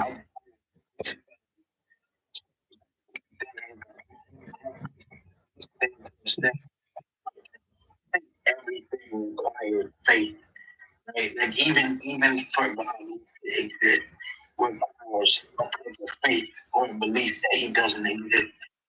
So like I feel like we both stand in the same boat as far as believing in something, even if that something is nothing, it's still a belief. If that makes sense. Yeah. But yeah, man, I was just wondering how you came to the conclusion, and like, what do you think about as far as death or like the purpose of life? Because you said it says to wake up and be free, you know, and so like, what is the idea of freedom for you? Like, yeah, not to be connected to a religion, but you know, so, yeah. Yeah. Well, first I would say, first I wanted to just comment on that I really honestly don't believe anything. I really don't. And I know I used to say that too. I would say, you know, it takes as much faith to not believe in God, but I don't believe that anymore, because I don't believe anything. What I experience is this existence right here, right now. I experience this, right? So this is what I know, this moment, this present moment, this existence as it is here right now. And it doesn't take any belief for me to experience that. So, you know, for me, the question of, is there a God, is irrelevant to me anymore. It doesn't require any belief. So the fact that I don't believe that an external deity or God out there exists, it's not that I believe that he doesn't exist. It's that it's absolutely irrelevant. And I don't even think about it. It doesn't even, it's an irrelevant concept to me, because what exists to me is this moment right here, right now. And that requires no belief of me. It really, truly doesn't. I know that's hard to understand for a lot of people. But it doesn't require any belief. I can genuinely say I'm free of belief. I don't have anything that I hope is true or not true. Like, there's nothing like that in me. There really isn't. The other question, and what was your second question? I'm sorry. Say it again so I know that I'm responding accurately. You know what? I actually it's about like what happens after you die or something like that. That's what it was. And purpose. Yeah, what happens after you die, and then what's the purpose of life? Okay. Sorry, I've been doing this for a little while, so So and I get asked that pretty often. What happens after you die? And again, I don't believe anything, right? So I've never experienced death myself. I've never gone through that experience. Here I am, alive, on live right now. So for me to tell you what happens after death would be a belief, or it would be a work of my imagination. So if I would say, well, what happens after death is you cease to exist, or if I say what happens after death is you go to heaven or hell, or what happens after death is you do this or that, whatever it is, it would be purely either my imagination or my belief in the imagination of someone else, because I personally have never experienced that. And I don't have knowledge of anyone who has actually truly died and experienced death and has come back to tell us about it. There are near death experiences, but I kind of just take those with a nod and say, well, there's a reason they're called near death experience. They're near. I've never known anyone to lose their head, for instance, and then get it sewn back on a year later and come back and tell us about it. There's still all these firings, neurological firings in the brain, and mechanisms going on to produce all kinds of dreams and hallucinations or whatever experiences. And that's how I take those near death experiences. But myself, all I can go is on my own experience. I haven't died a true death. I mean, I've come close. I got hit by an 18-wheeler that really messed me up, and I came close, and my life flashed before my eyes, and I thought I was dead. But I haven't actually truly, like, brain gone, all functioning gone, died. And so I can't say. And as far as purpose, that for me, again, is kind of an irrelevant question, because if I am here right now in this present moment, that is, if there's a purpose, that's what it is for me. Like, I think having like an overarching purpose in life is a compensation for the lack of being present. I think that's what that is. And if you can truly be present in this moment right here as existence, the question of purpose is irrelevant, because you find all this, that purpose or meaning or whatever you want to call it. You find it all right here, right now, as existence, as this flow of cosmic energy, whatever you want to call it. Everything that you could need is right here, because the future doesn't exist except right now in the present in your imagination. So any purpose related to the future it's all related to the present moment. Every bit of it is simply related to the present moment. And so if you can ground yourself in that present moment, then that it's irrelevant. Yeah, go ahead, preach. Absolutely. Just because I think for me, I think that especially as a black, some folks, so they got That's all right. Yeah.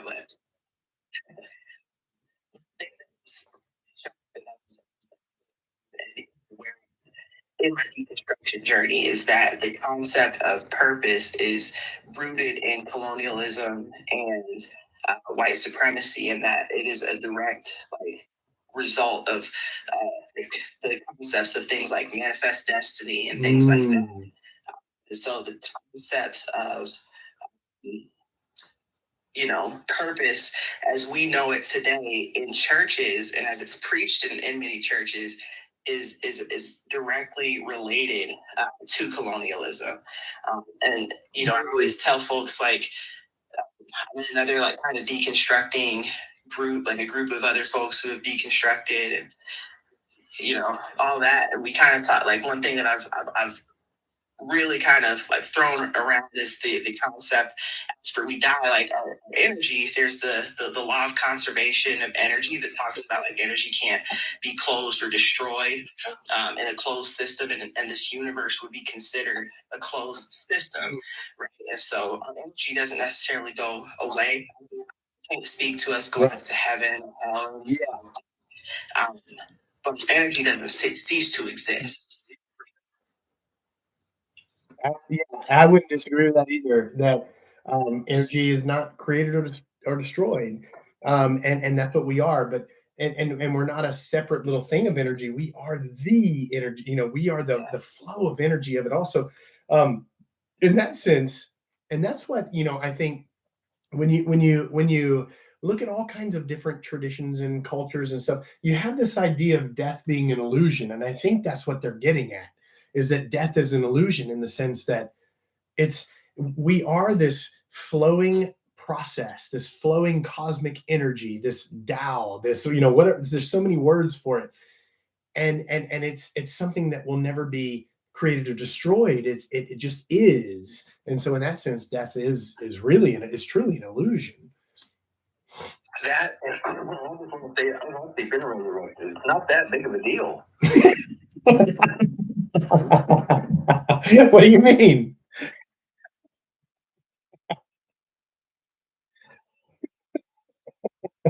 Go ahead.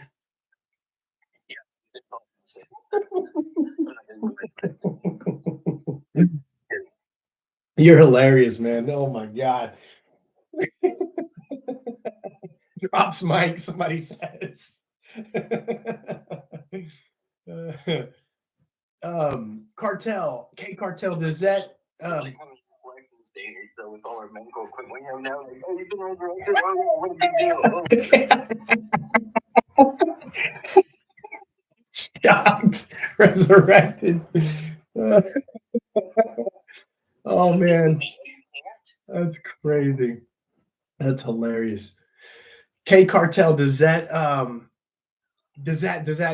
answer your question? At least from my perspective. I mean, I know that we may or may not agree, but I mean, at least from my perspective, that's how I would answer that question. Yeah.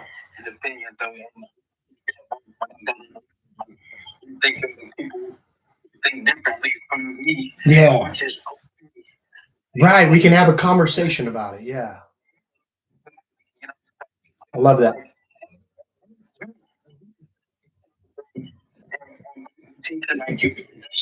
And you spoke earlier in your life, but about the separation comes religion, Christianity or whatever the case is. But even outside of religious belief, I think there's always just going to be separation because that's just what the world is to some degree, right? Whether it's good or bad, everybody can assess for themselves. But the fact that I'm an African American male, and what I'm saying, for you, your reality is different, being Caucasian, and you have men, and you have women, and you have all these distinctions, right? That's why all these different degrees of separation. Yeah. Yeah, absolutely. So, man, and this probably will be like one of my last questions, right? And I heard what you said, but as far as like, is there a curiosity for you? And I know you don't believe anything, but when that accident happened for you, and there was a chance that you might not live again, what was it like? What is next moment, or like, are we're gonna see if the things that I don't believe are true, or anything like that, like that kind of process? Yeah, I understand. And good question. So when that happened, when that moment, when that accident happened, that it was weird. The timing of that accident, I have to say, was during my deconstruction. I wasn't completely out of faith at the time. So there was when I survived that accident, there was like this, oh, thank you God. But I wasn't completely out at the time. But is there a curiosity for me now? I can honestly, genuinely say with absolute honesty, is that I don't have a curiosity about it. I really don't. On rickquestionsthings.com. And if anybody's really listening here, I would encourage you to go to rickquestionsthings.com. I write about these things. I write about these things along with other things as well. And also have shirts and stuff. But I wrote about a while back, I took like a 7-month break from writing, from blogging, from making videos, from going live. And it was just like this naturally occurring break. But when I came back and I said, I don't want to write again, the blog post was called 42 in the End of Questions. And it was all about this question that you just asked. Like, is there a curiosity? And I really don't feel like I have any questions. I really don't. I don't feel like I have any curiosity as to whether there's a God or is something happening after death. I really genuinely don't have. It's just not something that's relevant to me anymore at all. I don't wonder whether there's a God because I don't believe in a God. I really truly don't even wonder about it. I don't wonder what happens after death because I know that I can't experience it until I go through that process of death. So it's irrelevant to me at this point. I can't answer it. I can't come to any true, real conclusion because I haven't experienced it. And so it really genuinely is something that I'm just not curious about. I'm really not. It's irrelevant to me. What I'm mostly curious about is this moment right here, right now. Like I'm fully invested in this moment. I don't have a thought of the future. I don't have a thought of the past. And I'm saying right now that obviously I think of the future and the past, but right now I'm fully invested. I don't have, and this I think is my main mode of existence is being fully invested in the moment. I really am. I don't have a curiosity. I just don't. And I used to, of course, like that was my life is to think about those things, but I really don't. Right. Yeah. Yeah. No, man, I totally understand. Yeah. Yeah. I just,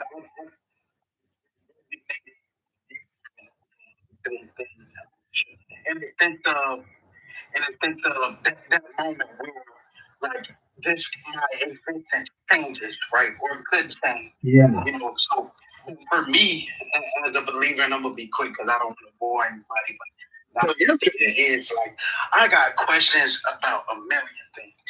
Right? Like I got a question, about why the sun rises on the east and sets on the west, genocide, why rape, I'm sorry, I apologize, but it's like I work at a group home where clients with special needs overnight, what I'm saying, and I look at these people and the kind of help that they need, and it's like, what's the point? What's the point of all of this if it's happening? So to me, it like, I have to find a purpose in the world that I see with the turmoil. And for me, the belief in Christ, it just makes sense. It answers those questions, and both me, you, and everybody else is going to see what life is about, when it's time. I believe that, but yeah, that was just my framework, what I'm saying, the idea of seeing wasn't right or wrong, what we think, and, what should be and what shouldn't be, man. So, but I just came on here to pick your brain and just kind of talk, and I'm a believer, man, and I don't got, no problem with anybody who's not a believer. I know faith is not for everybody, man. So I just wanted to come over and dialogue with you. I appreciate you. My friend. Yeah, thanks for coming on. It was good questions, good conversation, and I appreciate you very much. Yeah, for sure, man. Thank you. Okay, you too. All right. Preaching, Skyhawk. Led by Todd to translate or interpret. So I'm trying to wait. Oh no, he's forgotten what he's gonna say. That makes me look bad. Hey, I have a question for both of you before I let another guest on. Were you guys in that movement ever? Did you ever like have the speaking in tongues kind of thing? Oh yes. Yeah, Really? It's like evangelistic group that used to go around praying for healing and all that sort of stuff. I was in Denver area. I was there in the Springs. Okay. Yeah, I was like not forced to, but I was strongly encouraged to quote unquote speak in tongues when I was a child several times, to where like the room wasn't going to leave until I did it. So I got 7 syllables repeated out of my mouth, different variations a few times. And the spiritual language only got 7 syllables. So. Yeah, that's interesting. I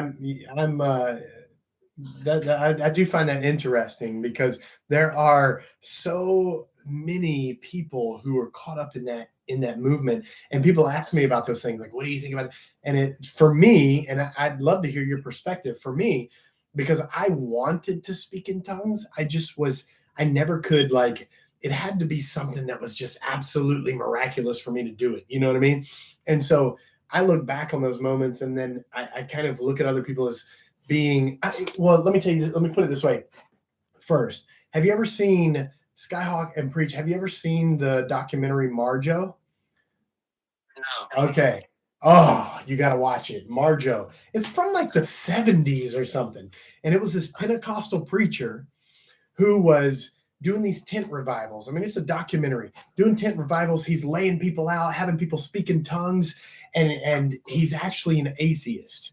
And he starts feeling guilty about it because he was raised as a Pentecostal preacher. So he started feeling guilty about it. He assembles this documentary crew because he feels guilty and he wants to come out and he wants to expose that it's a hype. It's an emotional hype. It's a show, and he's making a lot of money doing it, you know? So he creates this documentary. When it's completed, the Pentecostal church will not let it be. They caused such an uproar that it wasn't released. Well, now in this technological age in which we exist, you can find it, and it's actually now on Amazon Prime. So you can watch Marjo. It's Marjoe on Prime. But it's incredible. And that's how I see those things like tongues. I feel like it's just emotional hype, hope, desire, wanting so badly for this thing to happen that it does, as it wells up as emotion and Like a placebo. yeah. I'm not different. Finally did that with Bond, but Yeah. similar situation. I was involved in the church. Well, too, which is gone off the rails. I mean, it was long story short. They had a guy named Rodney Howard Brown come, and there's about 5,000 people there that night, and he was touching everybody, and everybody fell to the ground. The second he touched their forehead, and I have never been so sincere in my entire life when I prayed, God, if this is real and you want me to fall down, I'll do it. But I'm not going to fake it. I prayed that for an hour as the guy walked around the room. I'm like, I'm open, man. My heart was open. And he touched my forehead, and he got pretty upset when I didn't fall down. And you're fighting it. I wasn't fighting anything, man. I'm not going to argue with this guy either, but Wow. It's a similar situation. It's like, okay, I'm not going to bullshit. I'm going to be real. Yeah. I'm going to have Right. 4,999 people fall down, and I not when I'm 100% sincere. Yeah. I had two people right in my ears. Oh, I was gonna say the same thing. I had two evangelists right in my ear, just praying and speaking in tongues and praying and speaking in tongues, laying their hands on me. And I was just like, if it happens, it's gotta happen. It's like it gotta happen. I'm not gonna fake it, And it didn't, obviously. But I was falling out. I was falling out. yeah. What do you say about that now? Like, how do you view that now? It was something similar. Like I was really into like the Bethel church stuff, and Carlton Pearson, all those folks. Carlton Pearson went through his like deconstruction and all that, like his spiritual awakening, did the gospel inclusion. But like before all that, like I was in it. Like I went to like Kojic churches. I was in a very, very charismatic movement. Wow. And was praying for healing. I prayed for like my mother-in-law at the time, and she passed away. And I've been praying, God, like the same kind of thing, like do this, like God, I believe that you can do this and stuff like that. And it didn't happen. I think that's what really kind of started my deconstruction. Is I was like, okay, so. What started mine too? I was actually hypothermic and had a broken back. When 33 degrees, I was soaking wet all by myself in the mountains, dying, hallucinating, extremely hypothermic. And I remember a chick tract I read in 4th grade about this guy who like prayed the sinner's prayer the last second of his life and pushed him up to heaven. And I'm laying there thinking, okay, who am I to clown God? I was still a believer, but what am I going to pull the wool over God's eyes? Pray the magic words, and now he has to obey me and send me to heaven? That's the most ridiculous thing I think I've ever thought in my life. And it took me another 15 years to start really deconstructing, as they say. But I was like, so disingenuous. It doesn't make so. And it reminds me that what if you're right? What if we're right and you're wrong? The hell insurance sermon. That's not how Christianity works. You can't selfishly accept Jesus in your heart and fool God into doing that. Wow. That's not how Christianity works. You can't fake it till you make it. Yeah. It's believing in your heart and loving with all your mind and soul and spirit, all that. You can't fake that, or you can't. There's no hell insurance. That's bullshit. And then like there was this thing I remember. That I'm gonna preach this too. Like give everyone the opportunity to get to know him before they pass and all that sort of stuff. And my mother-in-law at the time, I don't know about you, Deborah, in the chat, but like my mother-in-law at the time, she was not saved. Right? And so for me, I was like, okay, so there was no opportunity for her to accept Christ. This doesn't align with the doctrine that I've been preaching. Let me reconcile this. Then I went through like a divorce and all that sort of stuff. Mm-hmm. And according to like the New Testament scripture, I can't get remarried or nothing like that because it wasn't due to infidelity that I could prove. So started to deconstruct. Like, okay, this shit don't sound right. Something is not adding up. Yeah. Hey, I'm gonna let somebody else on with this as well. Maybe a couple. You guys okay with that? Yeah. A couple. Let's see. 1 and 2. Let's go. Hey, Anthony, what's up, my friend? How are you? So what is your view when I read this? Is this your view? Are you an ex-Christian, ex-believer? Jesus is coming back. Is that what you believe? I was once a Christian. I was once a pastor. I once believed that Jesus was coming back. Yeah. Okay, and then now you do not? Right. Yeah, I don't believe those things.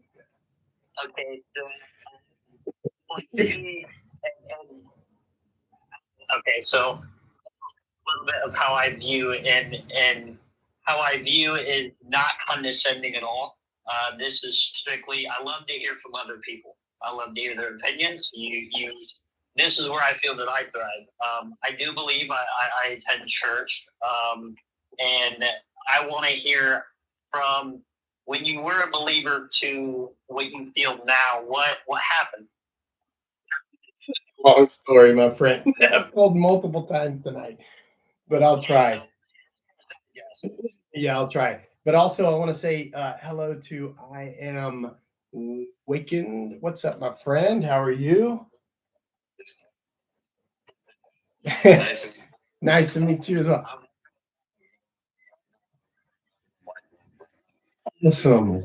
Awesome. I appreciate that very much. So let's see, Anthony. Yeah. So, I mean, gosh, that's so much to unpack, but in a nutshell, I will say, so, I went to Westminster Theological Seminary, got a master's of arts in religion. I was a pastor for several years. But over the course of a few years, I began to what's now called deconstruct. I didn't know it at the time. I didn't know what that meant. That word didn't exist as far as I knew. This was over 10 years ago. But I started to question things, and little by little, my doctrine, my theology kind of started to fall apart. Mainly at the end, mainly due to the understanding of to having a deeper understanding of the historical context in which it all arose, namely the New Testament. So when I, reading things like the works of Josephus, the War of the Jews, understanding Second Temple Judaism, understanding the pivotal and incredibly important events surrounding the destruction of Jerusalem in 70 AD, had me reevaluate everything and read the New Testament. Initially, read the New Testament in a completely new light. So when I would read things about the coming of Jesus, for instance, I could not unsee that the coming of Jesus was a reference to the destruction of Jerusalem, the destruction of the temple. When I would read anything about the judgment, I couldn't unsee and interpret it in any other way, having understood the history, having read Josephus and the accounts of Josephus. I couldn't unsee that all of those things were really just a reference to the destruction of Jerusalem. So when I came to the conclusion in the end, I mean, of course, this is a long road. I'm putting it in a nutshell. In the end, that Jesus wasn't coming back. This huge event that I had been waiting and praying and expecting and hoping for was never going to happen, and really never was expected to happen in their own time period. That wasn't their own understanding that he was going to come back. It was that he had come back and destroyed Jerusalem. I saw it as absolutely irrelevant to me, and that it was just human beings in their own historical context trying to understand how to continue to exist as a religion in their theology and faith. And there's a lot that goes into that, Hellenistic Judaism and all kinds of things like that goes into that reasoning. But in a nutshell, I'm sorry. So what? You acknowledge that Jesus had to come back. No, not really. No, these were, so for me, these were fabrications. These are stories that are explaining why Jerusalem was destroyed. No, do I think Jesus actually came back? No, not at all. I'm not even convinced that Jesus actually lived, but I am convinced that the Jesus we read about in the New Testament did not exist. There could have been a guy, Jesus, that these stories were based on. It was a high messianic expectation period. There were a lot of people that rose up and, what's that? Yeah. Okay, so and I have your take on this. Okay, I've lived. I'm 24 right now, and when I say that I have given my life to Christ of May last year, I had followed the teachings. You know, when you get baptized, people think that when you get baptized by water, that they believe that's the blood that, you know, covers their sins, but that's just the way of the teaching, correct? So I had given my life to Christ then, right? And I heard you guys talk about some spiritualness, like manifestation of speaking in tongues. Yeah. Okay. Talking about a lot of that is fugazi. A lot of it is. I'll be honest. A lot of that is. I'll be honest. I mean, because you know, I go to a non-denominational church, and then I went to a Pentecostal, and you know, there's shaking rattles and this, that, and the other, and then it's getting hairy, like it's getting weird, and you're standing there, and you know, they say, you know, they're like. I mean, I'm talking. There's women moaning Jesus' name, and it got weird. Don't get me wrong. I mean, I've been down to West Virginia where they're letting people with snakes bite people. You know, don't get me wrong. But when I say this, I say that I do have a relationship with a spiritual being, which is my God, and I know for a fact that it is out of this world. What do you say on your opinion? What do you say that is? Well, for me, it's not an experience that I have, so I can't jump into your experience. And I'm sorry, one second. Hold on. Let me read this 1 second. You know, it's not. I can't jump into your experience and have that experience that you had. So for me, it really is an irrelevant experience because, and I'll tell you why. And I don't discredit. I'm not like discrediting you or like saying, "Oh, you're lying." Not at all. Yeah, or and I mean no disrespect. Yeah, but there are. Yeah, there are, and the reason I say it is because there are experiences of all kinds, all over the place, and all over the world, from all different kinds of perspectives and religions. So I can't judge anything based on anybody else's experience. I can only go by what I have experienced, what I've learned myself, what I've researched, what I've come to know. So yeah, for me, when somebody tells me their experience, whatever kind of experience it is, I listen and I find it interesting and fascinating, but I don't. It doesn't affect me in any real way. Yeah. So how you believe? Just because you've probably been asked this already.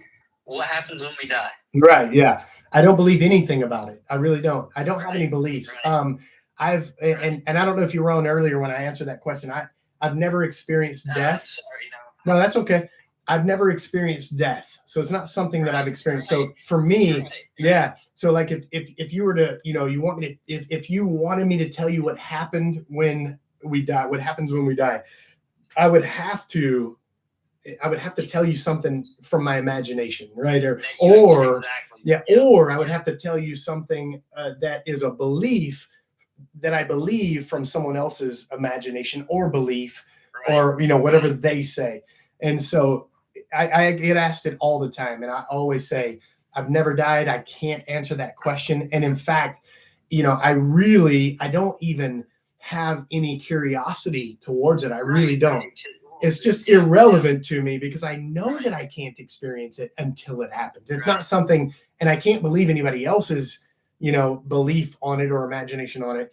I can't experience it until it happens. And why even? It's just utterly irrelevant. Yeah. Okay, so two things out of that. First of all, you're very respectful. First of all, I wanna appreciate point that. out. You're a very respectful person because Thank you. a lot of people with the same and even everybody else on here, we're live and nobody's interrupted. It's not some kissing match. It's actually very, very respectful. I want to say, and you also, but the thing that I want to point out in that is we actually do have common interest or opinion, and what it is we're throwing it up to things we don't know, right? Things that we either aren't able to understand, just like death. We're alive, we're breathing, and we're throwing it up to, hey, we don't know what goes on afterwards because we're not there, right? And that's one thing with me being a believer is I have experienced spiritualness. I have experienced a relationship with a certain being. Now, a lot of people, without saying God, has tapped into a lot of that spiritualness within them. A manifestation. Your tongue is what you like. You make what you say, right? You are what you say. Second thing, as a pastor, when you say you were a pastor, did you have sermons? Were you at a church relationship with, did you have communication with people? Were you up on a Sunday? Oh yeah, absolutely. Yeah, for sure. Oh yeah, for several years. I mean, I even throughout. So I have a bachelor's degree in computer information system. Okay. So I was an IT manager, felt called to the ministry because I went through this, salvation experience or born again experience or whatever it is. And theologically, I'd gone through this transition from like more Arminian theology to Calvinistic Reformed theology. Without getting into the details of what I was raised and all that, I ended up going to Westminster Theological Seminary ultimately and getting a Master's of Arts in Religion. But even throughout my entire time through seminary, I was in ministry as well. I was a youth pastor and associate pastor. Then once I graduated, I did some associate pastoring and then pastoring at various churches. The last true denominational church I was a pastor of was a Reformed Baptist church. And then I became fascinated with at the time there was a big, and I don't know if it's still going on, there was a big house church movement going on, ecclesia house church movement and all that. And I became fascinated with that, like getting back to grassroots. So I planted a church that became a house church, and which kind of expanded out and became other house churches. So I was a pastor of a house church movement basically for a few years as well. But it was a few year process. It was a process of a few years where I was deconstructing as well. And then, at the end of that, I was doing the whole thing. I mean, I was marrying people, doing funerals, pre-marriage counseling. I mean, I was doing it all, preaching. Yeah. And when I was a pastor in the house church movement, we were meeting not just Sundays and Wednesdays. I mean, we were meeting almost every night of the week. I mean, we got very, very, thank you, the war, very, very, a lot of people call it at that time, radical Christianity. We were radical Christianity, so we were very sincere. Yeah. I mean, we were on fire for God for sure. We were meeting all the time. We really lived in this community. I mean, we were a real tight knit community that was just on fire. Yeah. So, but ultimately when I did realize that I didn't believe anymore, I I got out of ministry because I couldn't continue with integrity to preach the things that I knew I no longer believed. Yeah. So right, you have to be it. And if you can't be it, obviously you can't. Right. You can't. And I'm the type of person, if I don't really, like, if it's not true to me, I can't put it on. I always tell people I could have been a millionaire if I could have just, because I was dynamic. I had, I could have turned on the language. I could have been a Benny Hinn or a Joel Osteen or a Kenneth Copeland. I could have been a millionaire. So you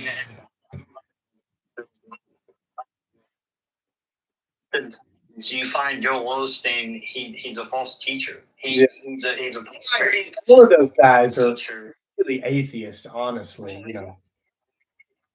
Actually, you're exactly right. Yeah. And I definitely agree with you there. And I will say some of just what I heard before this, and I am by no means a pastor. I study the Bible. I read the Bible. I'm in community with people. But when it comes to scripture, I know that there's just a couple of errors within what was being said here. And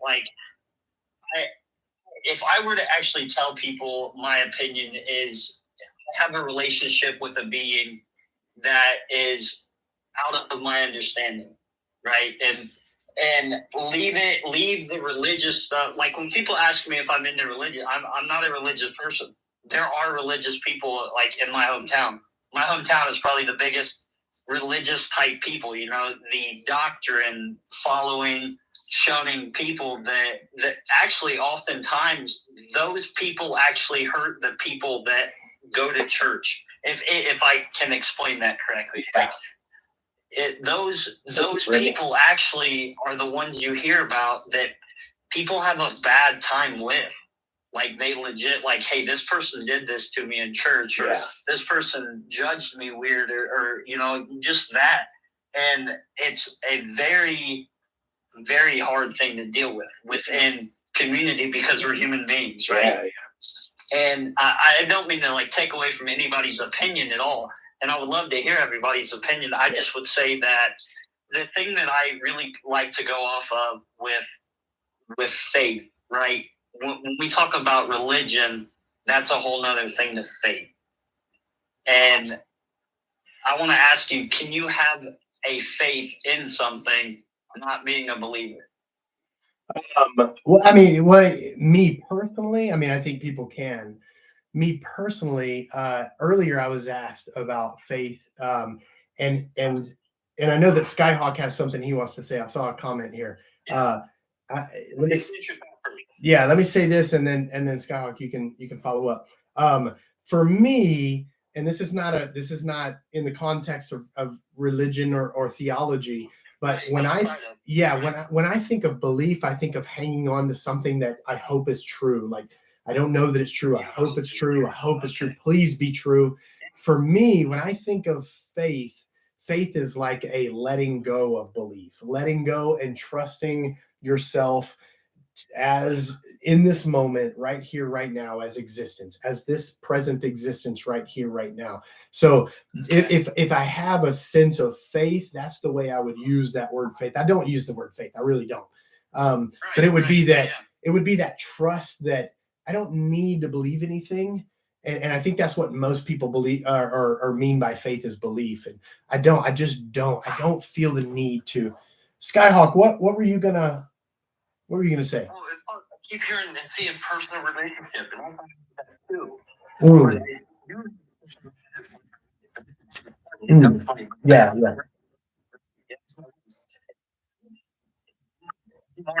You've chosen to love me, exactly, to me, and be incredible. She's an incredible person in my life, and she's taught me what love is.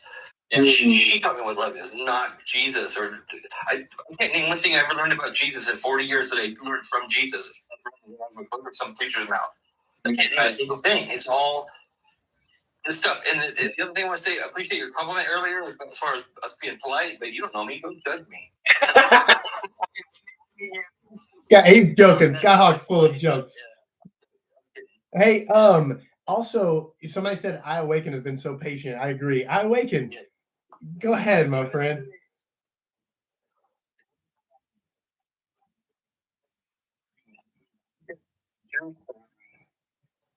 It happened before 2020, before God was saying, God, what is going on? You know, like, who's the only one? You know what I mean? Truly went through this. And some people that were very important to me, I'm just speaking like when I'm figuring out, I'm like, oh, wow. Smashed them. I like literally, you know what I'm saying? Because, and to break it down simple, you know, like you say you was into the book, the history and the things and the thing. Located fear. Located fear. Okay, and like in this reality that we live in, a lot of people like to, you know, like what's opposite of love? Hate, right? No.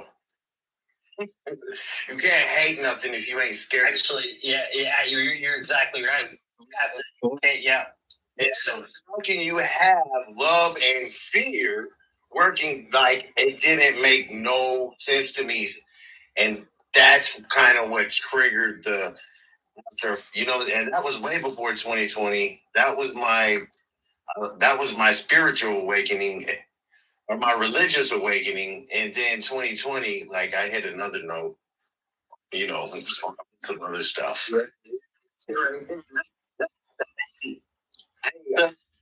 That's funny because you, especially when you talk about like getting rid of or like having deconstructing the sphere of hell or the idea of hell.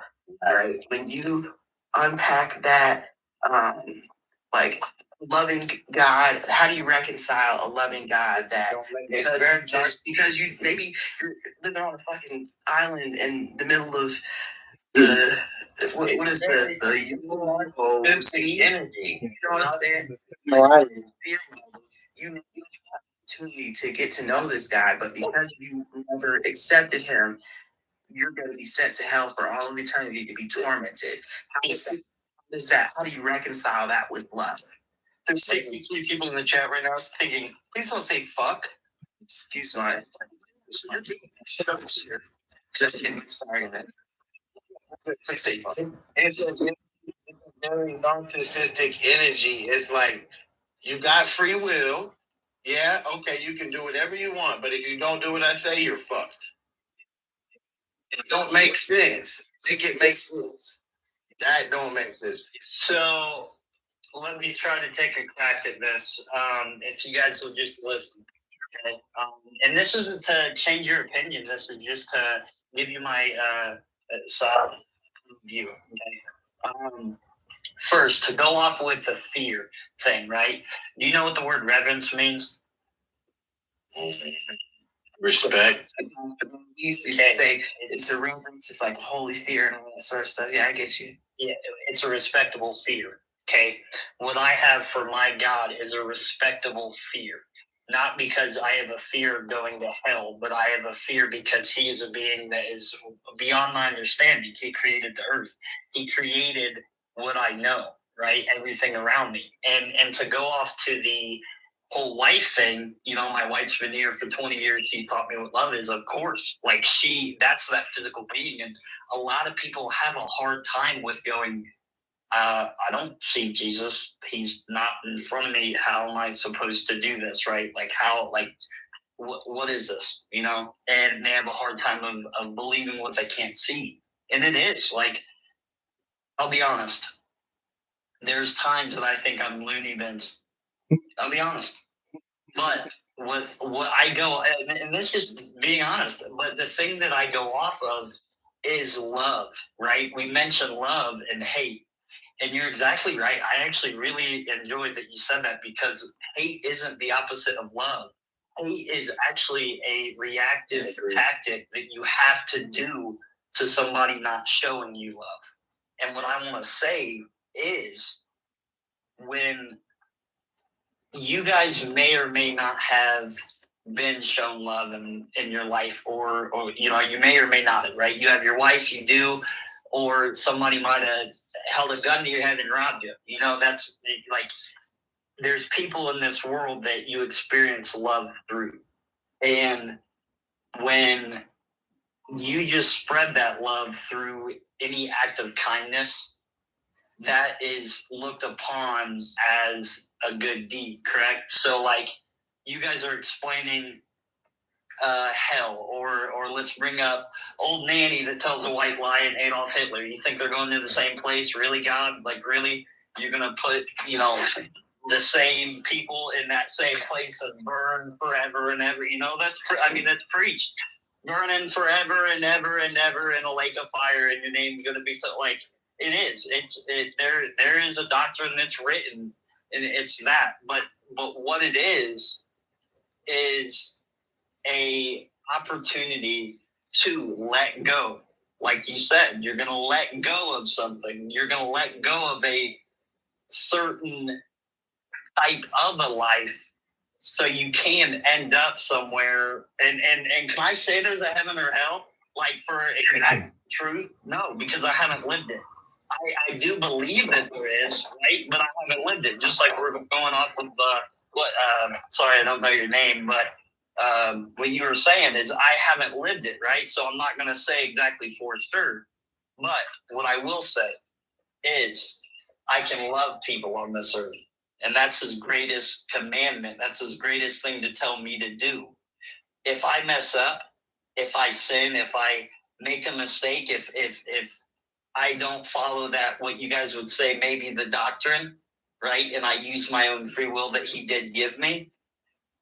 The thing that changes is you have a cleansing that happens, right? There's just a cleansing that happens when you accept him, and if you don't, that you don't feel that. And a lot of it is fake. You know, a lot of it is years and years and years of just bullshit. You know, and this is something that I really feel truly passionate about, and that's why I hopped on. Like, I really truly respect what you guys like think, because on the outside mind, we have a lot in common. We have a lot of thoughts. Like, I believe, like, how he's talking back in history, shit was ran, like, we're saying it's bad now, like, air quotes bad now. It's been bad forever. Like, it's like there's been an agenda ran since leadership has been in position. It's been, you know, like, we'll bring up Rome. You know how, like, psychotic Rome has been? You know, like, just all of these leadership positions, and we read that through history, and sometimes we don't because it's hidden. You know, there's 66 Bibles taken out of the original book of information, of eyewitness accounts of stuff that we don't know. Like, we have to dive into that to truly understand. If we don't, then we're just blind sheep. The thing with me is, I'm just betting on, I guess, a winning team. You know, like, if I'm wrong, let's say I'm wrong. Okay, let's say I'm wrong. If there's nothing, I'm just going to be nothing, right? But if there's a heaven with a prosperital place, I'm in it by living with love. I got a proposition. Yeah. Just be present. Yes, exactly. Like you. Yeah. Yeah. Just exist. Like, that's it. Yeah. Every single person is kind of with me and Rick. Thank you guys, each and every one of you, for not being douchebags. 100%. You guys be safe. Thank you, Anthony. You guys, but really, whatever you guys got going on, just you guys be safe, and I appreciate you guys hopping or me being able to just be respectful.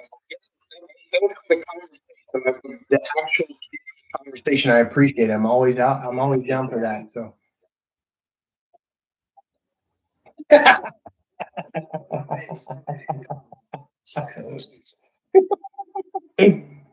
All right, Anthony. Appreciate you, my friend. Preach. Yes. Hey, thank you for being here. I really appreciate you. Thank you. Chad beat me out. Do music. I got a plan, but you might be interested in bumping some of that frequency music that we working on. Thanks. You guys, And I also say it's trying to kill my phone battery right now, so I can do. if you go on live with me, so Preach hopped off before I got to click it, but if you go on live with me, follow me, and I'm going to follow you back. Make sure you follow me. I'm going to follow you back. And it may be tomorrow. I may not do it tonight, but when I get off, and then tomorrow I'm looking through, I'm going to follow you guys back. So.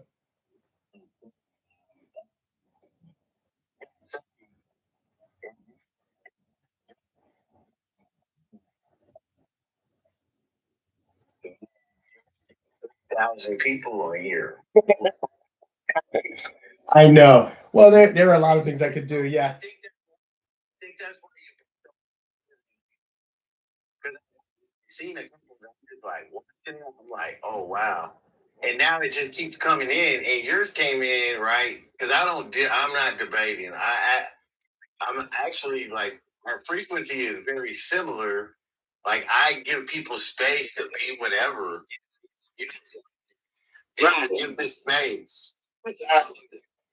I actually don't even think that they're wrong. I think that maybe you're right. Maybe everybody's right.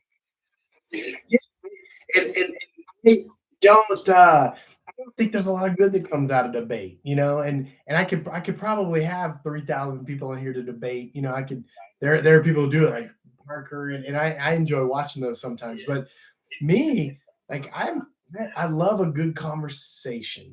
I love a good conversation. Right, exactly. And I had somebody on. I don't know if you were on earlier, but I had this girl on she was wanting to debate, and so I had to, I had to change modes and go into, I had to put on that mode and say, look, you have no idea what you're talking about. Here's the truth. And she didn't like it very much. She was very frustrated, but.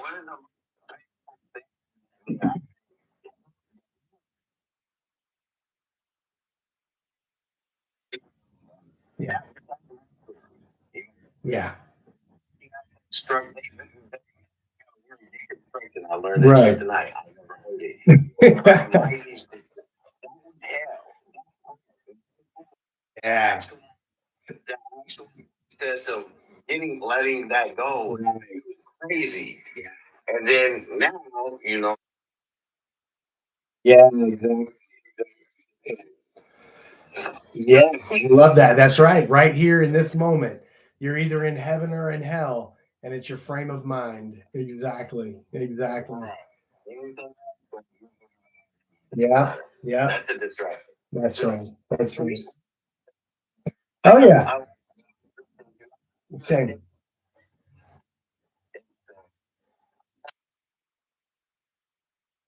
Jesus. Okay, cool. Yeah, I followed you.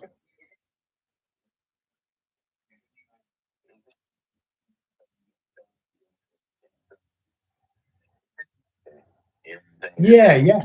Cool, man. Well, I followed you, so yeah, we'll keep in touch. Ah, very nice. Awesome. That's awesome. I'm gonna check it out for sure.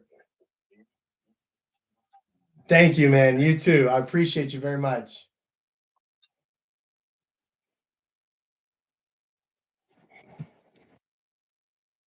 Oh, Aaron, thank you. I believe one thing, you believe another. Doesn't mean I'm wrong. Just means each of us has the right to choose. Thank you. Yeah, thank you. I appreciate that, Aaron. Thank you for being here. Those were good conversations. I enjoyed that a lot. Ooh, it's 1:17 a.m. I'm gonna have to turn in here in a second. No judgment day, no heaven, no hell. Right, I agree with that. Oh, there's my dog again. Hang on. What's up, buddy? Come here, buddy. Come here. You come in here. There you go. Hey, buddy. Astro. Hey, buddy. What you doing? You're a good boy. You're a good boy. You're a good boy. Okay, let's see. I'm only going to be on for a little bit longer to connect with you online. Yeah, definitely, Bo. Dude, for going on this long is admirable.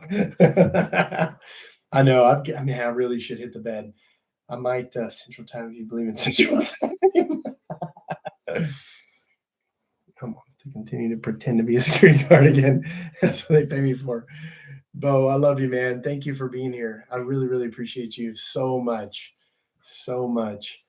Yeah, I'm going to turn in here in just a second, too. I'm going to probably talk to somebody for just a couple of minutes and then call it a night. So maybe. Let's see. Should I let like 2 more people on for just a few minutes? Hear what they have to say? Who should I let on? Actually, let me hear the next guest. Yes, yeah.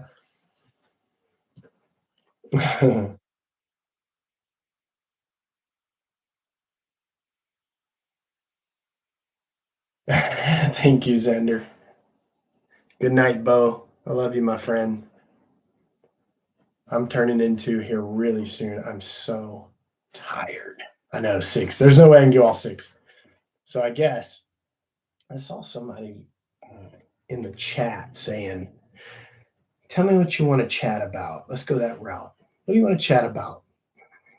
Because I don't know who was first to request. Oh, what's up, Gimme?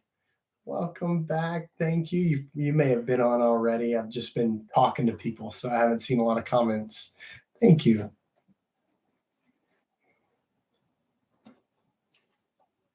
Good question to ask a pastor. That's a good question. Good night, everyone. Thanks, everyone. Yeah, good night, Bo. Love you, my friend. You know, I've been on for over 4 hours. 4 hours and 18 minutes. Thank you, Don't Trust. I appreciate that. I was last request first up. Fulfilled scripture. Liam, are you ducking out? Is that the peace signs? I really need to as well. I really do a 24-hour stream. Woo. Just for what, Taylor? Let's see. I'll let a few people on. I'm gonna let like, I think it goes from the bottom up. So I'll let like 3 people on. I'm just gonna let them on in one blast here. Let's see. 1, 2, 3. How's it going? First of all, is everyone 18 or older? Absolutely. Okay. How's it going?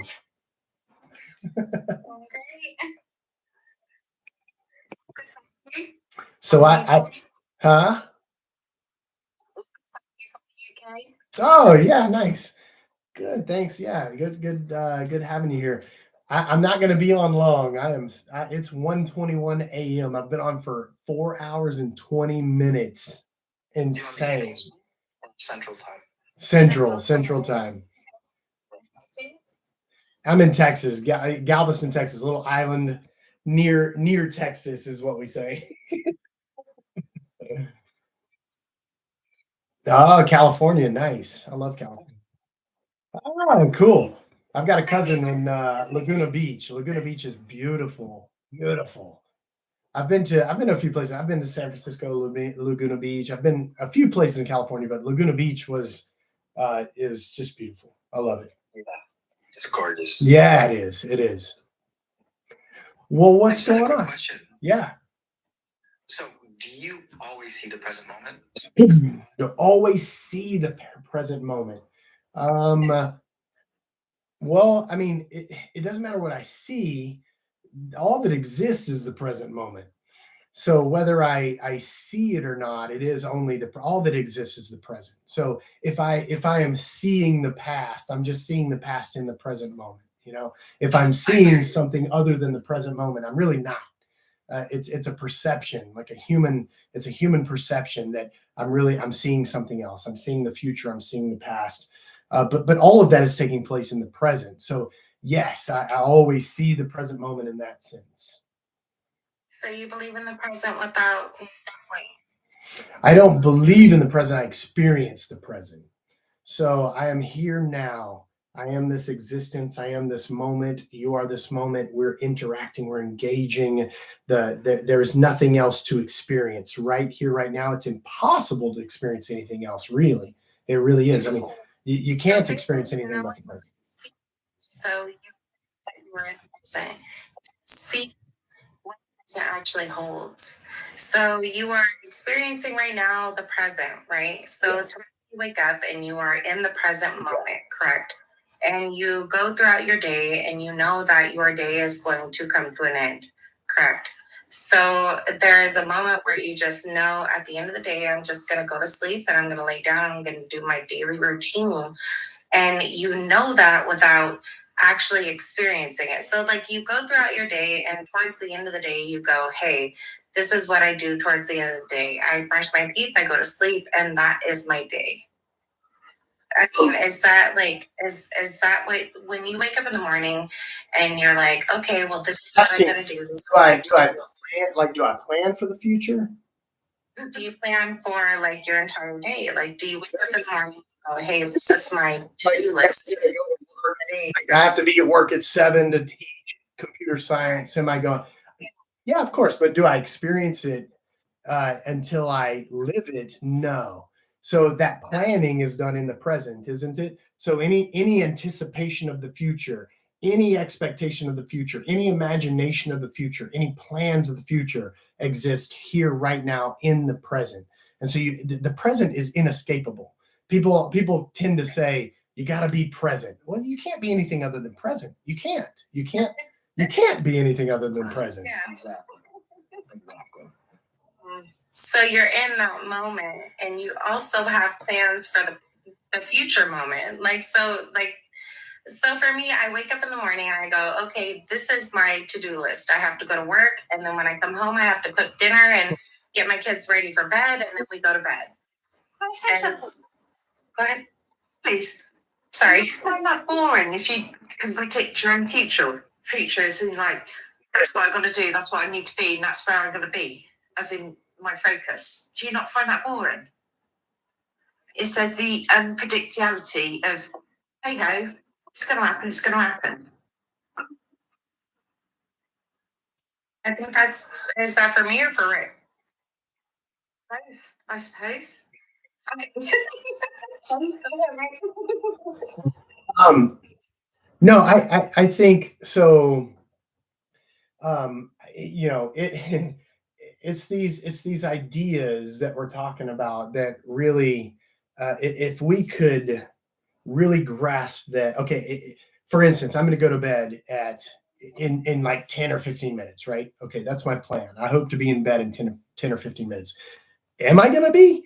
Well, I don't know. I'm not sure. I'm never sure. Am I going to wake up in the morning? I don't know. I haven't experienced that moment as of right now in this present, right? But my present plan is to, I think I'm going to wake up in the morning. That's my present plan. So existing, being present, existing and experiencing only the present doesn't mean you don't plan for the future. And I think that may be a misunderstanding that people have as well. And it's hard to grasp.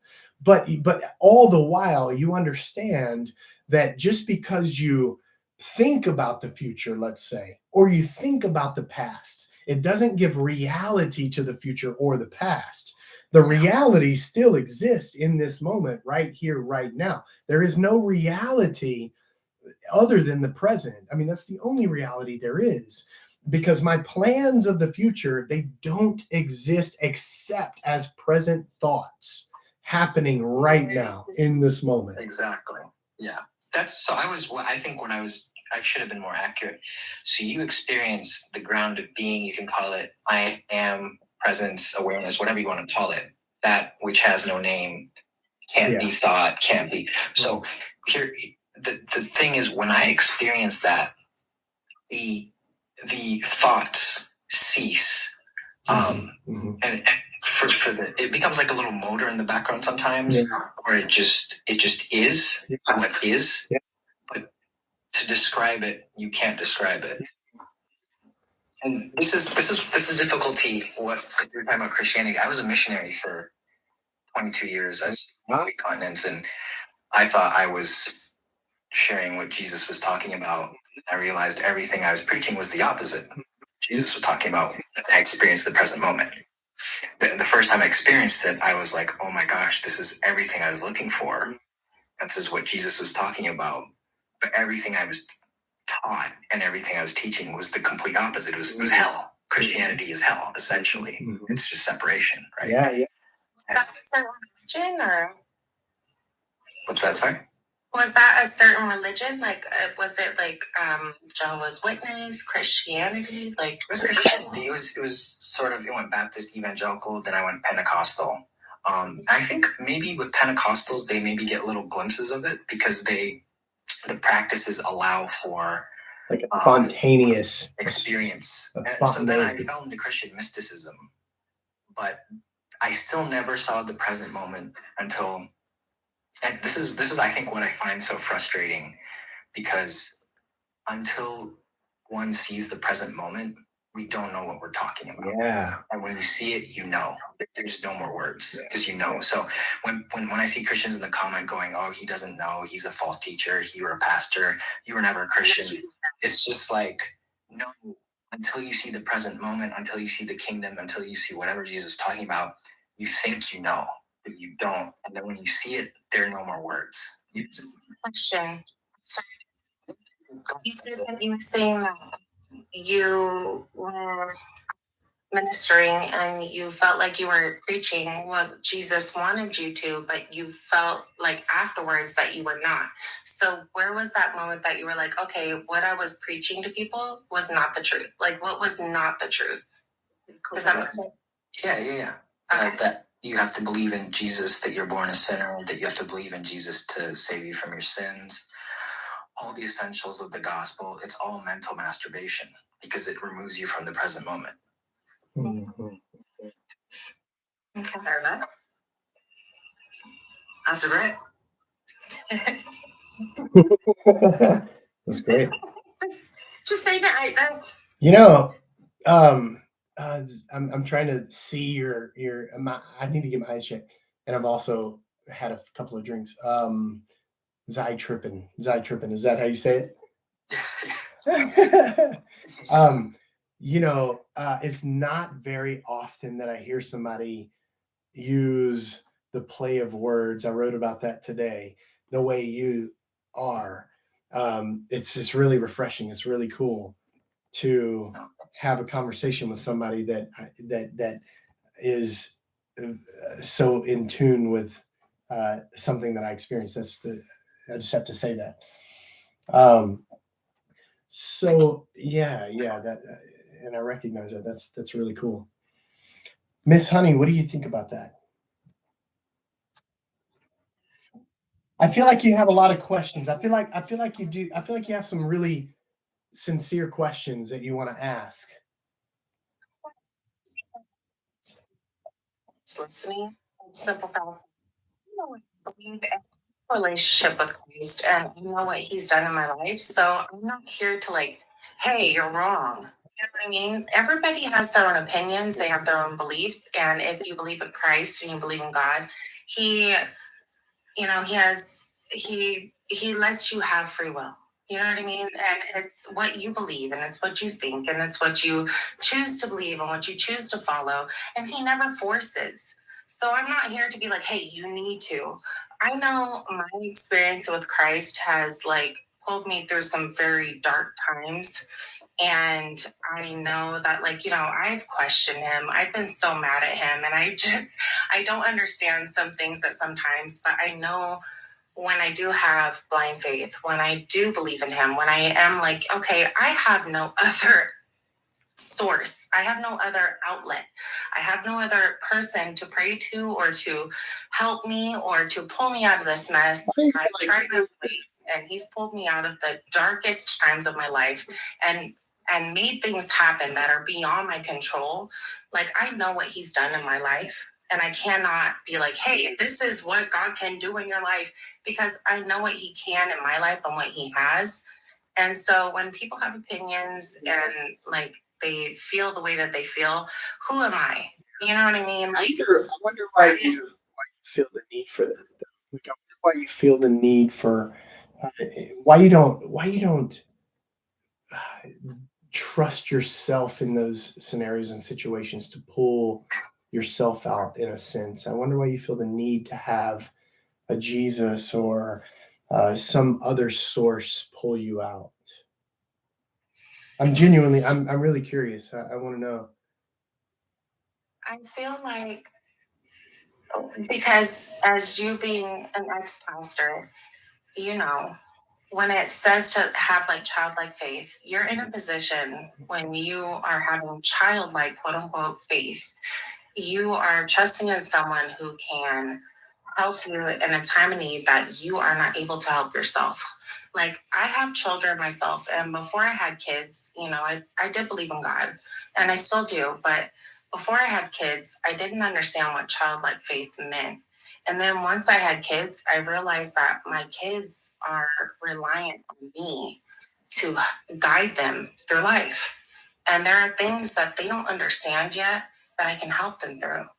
And there are things that I don't understand. Even at 35, like, that I can look to God and be like, I don't know what's coming next, but I know you planned out my life. And this is just my belief in God. Jeremiah 29:11, he planned out my whole life. This is what he told me. You know what I mean? This is my belief. I'm not trying to force this on anyone, but from what I understand and what I believe and the faith that I have in God is that he planned out my life. And so every time I make a mistake, my kid grabs a cup of milk and spills it on the floor, and I'm like, dude, you didn't put the lid on your cup. Like, let me show you. Put the lid on your cup and you won't spill your milk. And for me, it's like, I grab the cup of milk and I spill it all over the place. And he's like, I was just trying to show you how to put the lid on your milk so you don't spill it all over the place. Because I want to make sure that you have that whole cup of milk for you to nourish you and make sure that you're taken care of. Like, you are fulfilled by that cup of milk and you feel fine. And now you got all the nutrients you needed for the day. And like, I go through life and I'm like, give me the milk. And like, I spill it everywhere. And God's like, I was just trying to show you how to put the lid on the milk. And as I'm raising my children, I'm like, they get frustrated at me sometimes. And I look at them and I'm like, I just wanted to make sure that you put the lid on your milk and that you got to drink the whole cup of milk, not just like a quarter of it, but the whole damn cup of milk. And so, like, in my life, I realized that, like, God has been showing me throughout my life, like, I'm just trying to show you how to walk through life. You know what I mean? So, as a missionary, my entire life was based on faith. And especially being an Indian family raising support in the US, it was another whole long game. And I basically spent, from the age of 8 to about 32 in ministry. So my parents were missionaries, and I became a missionary. And my entire life was spent asking God, hey, we need this. And God always came through.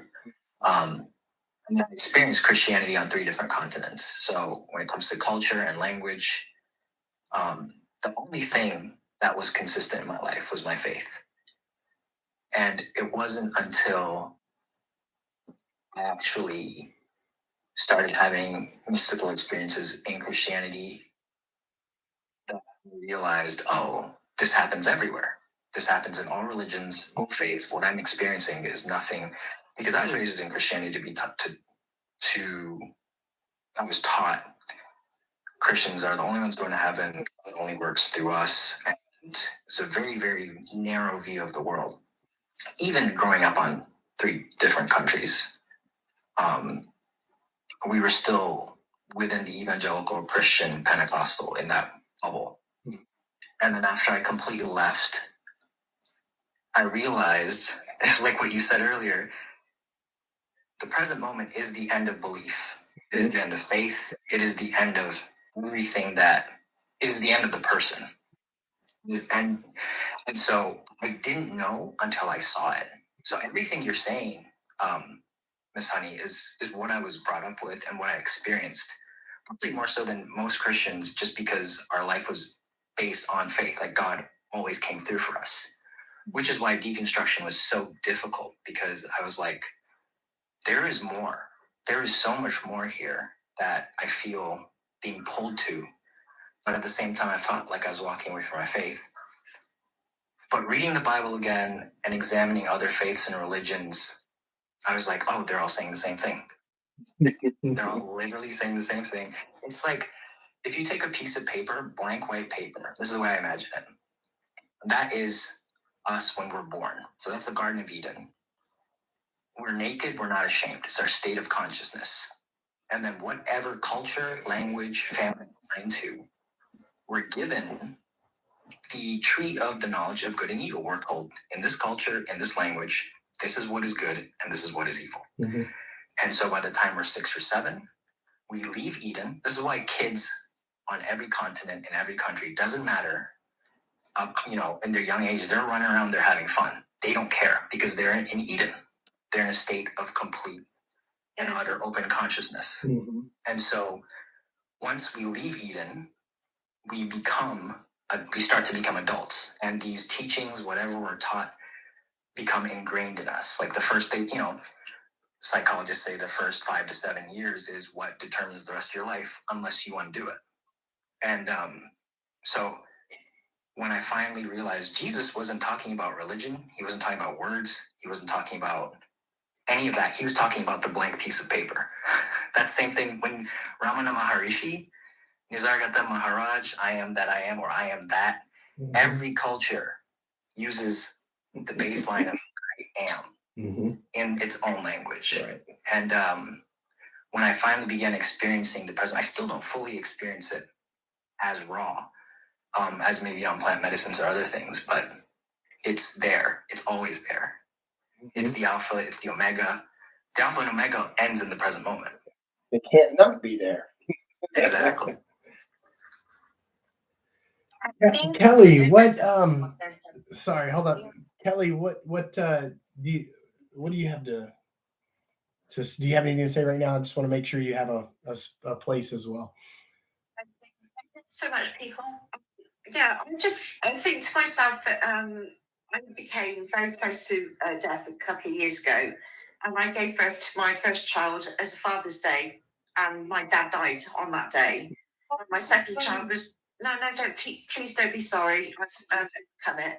But then my second child was born on Father's Day as well. So I feel that's a calling to believe in that maybe there's something else involved.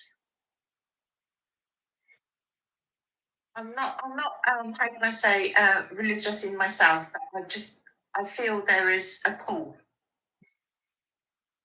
towards And people have asked me about coincidences and things like that. And if what I experience in this moment is existence, and I don't it's so hard to put into words, isn't it, Zai? But it really is. But when we talk about this separation and the illusion of separation, and there being only this existence, and we were talking earlier in another conversation about energy and energy not being created or destroyed, and all of this existence is this process, this flow of cosmic energy. And if you see that for what it is, then coincidences aren't just coincidences. I mean, coincidences make sense because everything is interconnected and inseparable at its deepest level. Everything is inseparable. So, the fact that things happen, I've had things happen, like I'm thinking of someone and they call me, things like that. there's this interconnectedness of all things being one energy, one source, one whatever you want to call it. Connected to the universe. Yeah, ocean of being, universe, whatever it is, this interconnected, inseparable process that we all are, this one process that we all are, inseparable. We have this idea that we're separate beings, we're separate entities, there are separate events, and when it's really none of it is separate. It is all inseparable. Every single bit of it is inseparable. And so in the light of that knowledge, then, coincidences aren't surprising. They're, very interesting and It's incredible. weird because I found out when it was my dad's cremation. Mm. That's the day I found out I was pregnant. And then when I gave birth to my daughter, it was on Father's Day. It was like, wow. Okay, yeah, Just that's incredible. mind-boggling. That's amazing. Yeah, that's amazing.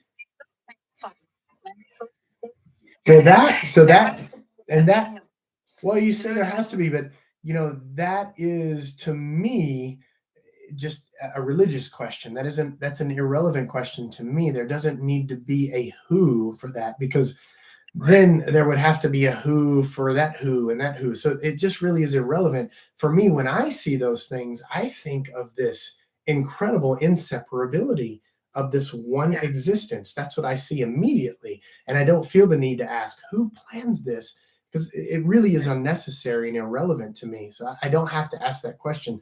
I see it for what it is. Of course it goes together. Of course it makes sense. It's inseparable.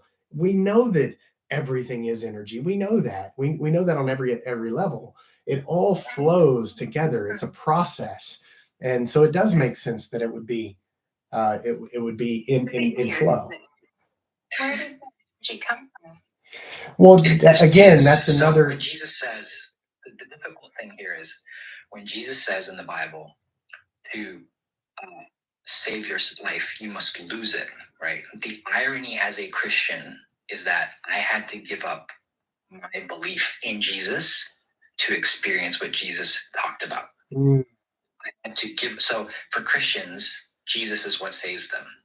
And the irony is the whole point of Jesus's message is anything that we believe will save us, because it's the end of belief. I had literally had to let go of my belief, my entire belief system, my identity to experience it. And I realized it was all a mental construct. I didn't know until I let go. We are born fallen. We are born broken. He says that. Why do you say that? That tells us that when they fell, we all fell. Like from that moment on, we were all pretty much in a state of being cursed. So we were all fallen. We were all broken. We all needed God. I've been taught, right? When people say they see a light at the end of death, like coming to their end, they see a light. Right? We believe that light is a new beginning, as in, like, they see being passed through the woman's womb. And they just cry because they can't accept the end of their life. But they soon forget and then become a new beginning. Yeah, I've heard that before. And, the idea of, and I want, and that's very interesting. For me, it's not something I've experienced, so I can't touch on it, Yeah. But it's very, it's very interesting. Yeah. But, when Miss Honey, you talk about, being born fallen and all that kind of stuff, that is a religious concept. That's a human concept that has been given to you. It's not something you've experienced. You didn't experience coming into this world broken and fallen and sinful. It's something that you have been taught. I mean, if you weren't taught that, the Bible teaches you that you fell and that you were born in original sin, it's not an idea that you would have. You have to be taught that idea. So, that to me isn't exactly something that I mean, it's nothing that I believe at all, actually. Does it take faith to believe or not to believe? Because faith is believing without seeing. So without seeing, if you fall short of the glory of God, are you having faith that you do not fall short of the glory of God, or is Yeah, I mean that it takes belief to believe that I fall short. There's nothing of me to fall short. There's nothing for me to fall short of. I mean, I don't believe in any mark that I have to hit. I don't believe in any, standard out there that is external, objective, outside of this existence that I have to hit. I mean, I know that it's hard for you to understand. I don't believe that at all. Like I sincerely don't believe that. So it's not hard for me to, it's not that I'm believing that I don't believe that. I just simply don't believe that. There's no sin for me to be forgiven of. There's no grace for me to fall short of. It's not something I experience. In this present moment, right here, right now, how am I falling short of this glory of God? How am I sinning? It isn't something I experience. That is a religious concept that you've accepted from the imagination of ancient human beings who were actually surrounded in a context that you have no idea, you have no relation to. It comes from a historical context that's so socio-politically motivated and theologically motivated, and you're so separated from. You're speaking of things that are absolutely irrelevant to you and that are really just coming from the imagination of ancient human beings. It's not something you experience in this moment. You're not experiencing in this moment falling short of the glory of God. You're not experiencing in this moment sinning against a God who's going to send you to hell. That is 100% a religious concept fed into your thinking process that you've adopted and you believe is your own. And it isn't your own because it's not something you experience. it's sending us to hell? It's the free will that we Well, choose choose, but again, no, yeah, but again, that's a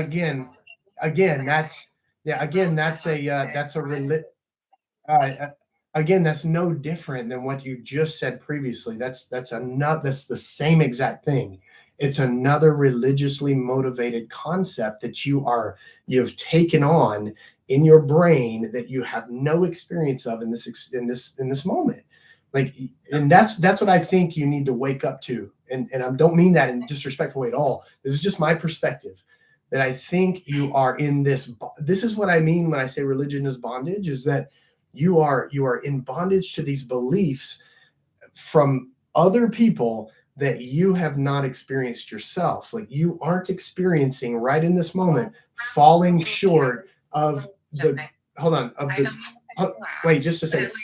Hold on, just a second, Miss Honey. Hang on, just a second. You're not experiencing in this moment falling short of the glory of some God out there. It just isn't something you're experiencing. Hey, Tim, thank you. You're experiencing that as we speak. Okay, yeah, go ahead. To God, when He's telling me to do something or go a certain way, is in the right direction. I choose to not be obedient in that direction. I fall short in the simple fact that I don't experience the glory of God and that I am not doing what pleases Him. So you believe that? So You believe that, right? It's psychological. This is what's obedient, not like my life does not go right. When He is telling me to make a left, when He's telling me to make a left and I make a right, and I'm not being obedient, my life does not go the way that it should be going. But then when He tells me to make a left, and I do make a left, then my life goes so much better. It happens every single time. You just have to do a question.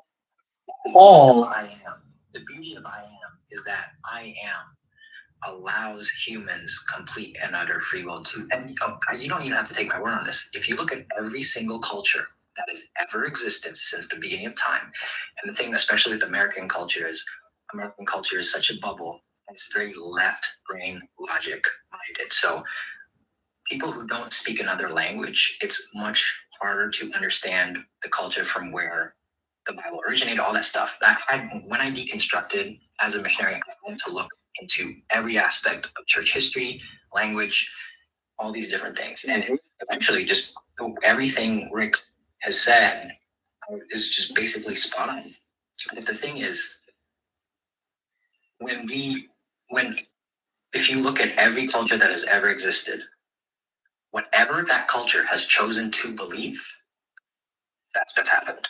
When you have Spartans as a state doing state-sponsored infanticide, cool, that's what happened. When you have human sacrifices, people believed it. That's what happened. Yeah. I have Muslim friends who pray to Allah, and they've had family members cured from cancer. I don't know if that's from God or not, but I've seen the same miracles that I experienced as a Christian, as a missionary, because I believed it. I've seen it happen in other cultures. I've seen it happen to friends who have never heard of Jesus. They pray to their God, and sometimes it happens, sometimes it doesn't happen. And every single time, everyone says the same thing. I prayed to my God, and this is what happened. I followed these values, and my life went well. And essentially, that's free will. But everyone says the same thing. Everyone says, my God is the true God, and when I follow my God, my life goes the correct way. Which is fair, but then when you feel in yourself that you failed God, you beat yourself up about God. There's no need to beat yourself up. It's about just trusting yourself and following within yourself. Yeah. No, it's about trusting God and having conviction. And when you have that conviction in your heart and you feel like something isn't right, that's when God steps in and he can guide you if you are open to allowing him to guide you. And that's just my belief. I'm not trying to push that on anyone. Not knocking you. It's whatsoever. And it's not even religion. It's just like biblically speaking, like having a relationship with Christ. It's called conviction. You have conviction in your heart. You're like, damn, I didn't do the right thing. So I'm not perfect. But God's like, hey, I told you to go this way and you didn't do it. And now you feel like shit, right? That's a beautiful thing. That's a beautiful thing. If God told you to off men, women, children, and infants of an entire village, would you do it? I feel like that would be God telling me to do that. I feel like he tells me to act out of love, 1 Corinthians 13. But you know, if it's not love, it's he has told people to do that before, right? yeah, and I see that all the time, like in scriptures, in New Testament as well. But if he told you to do it, murderers, slanderers, alcoholics, like if he told you to do it, what would you think of that? he told me to kill someone. Yeah. Well, don't say the word because I don't want you to get BAN'd. If just say offed or something. Yeah, if he told you, if he told you to do it, how would you feel about that?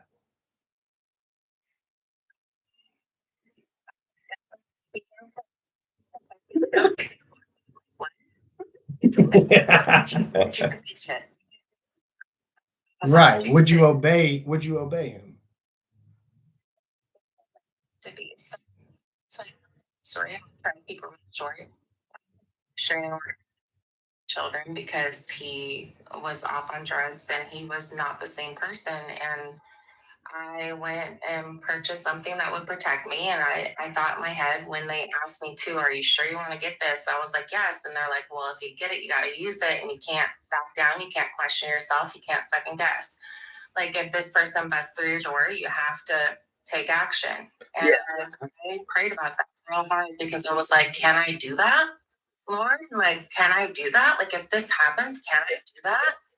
And I prayed that this would never happen. And honestly, like from my prayers and from my faith and from praying that this person would not do these things, he has changed drastically. And I can't say that I forced that change or that I had any hand in that change. All I can say is that by my faith and by my prayers, God was able to go into his heart and change his heart. I had no say in that. I wouldn't talk him. Your first question was, would you do it? Yeah. And not out of self-defense. I mean, if God commanded you, like he did in the Old Testament, to off men, women, children, infants, and even their animals, their livestock and their animals. I'm just curious how you would feel about that. Because you were saying that you do what God tells you. And when you hold on, wait. I'm gonna finish my question. You were saying that when God tells you to do something and you do it, you feel at peace and things go well. When God tells you to do something and you don't, and you disobey, you go to the left instead of the right, that you basically suffer the consequence for that, and your life doesn't go as you would hope it would. And I'm just curious if it was God telling you to off men, women, children, and infants, would you go right or would you go left? How would you feel about it? Tell me to do that. Well, it has in the past, according to your belief, is what I'm saying. So, being consistent with your religion, it is possible that he could decide to tell you one day, "I want you to do this." And I'm just hypothetically, I'm just asking, would you do it? He would tell me to do that. Ship of Christ. He would tell me to go. Do you think he's told people to do that before? Do you think he's told people to do that before? Children. Have you read the Bible? Yeah. So then you do know that he has commanded them to off infants. Oh, now come on now. Is he the same God or is he not? Is he the same God or not? Is he the same God or not? Are we? So there's two different gods. Okay. So, It's exactly that, and that's what I was talking about earlier. Is the evolution of morality of religion.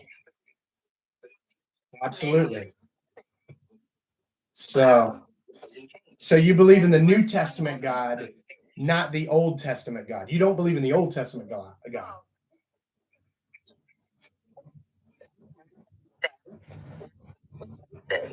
So God changed. Right. He changed his mind and became a different God after Christ. So he had a different morality before Christ, and then his morality changed after Christ. Someone who needed to atone for the sins, to pay for all of the sins, and that's what Christ came and did. So, And changed. I don't know about morality, but I know morality changed.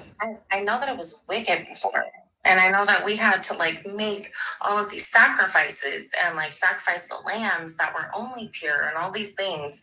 And then we had one that did all of that. And then we no longer had to kill men, women, and children in order to obey. So morality changed. I'm sorry, you just said it.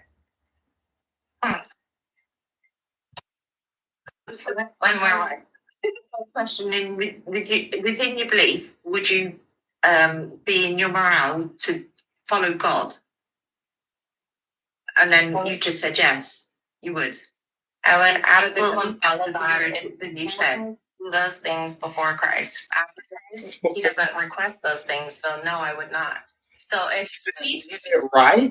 Here right now, in this moment, I would know that it would not be of God. Right. There was something to atone for those sins. Was it right for God to command those people to off men, women, children, and their infants? Oh man, when I read the Bible, the Old Testament, that hurts my heart. So it wasn't right?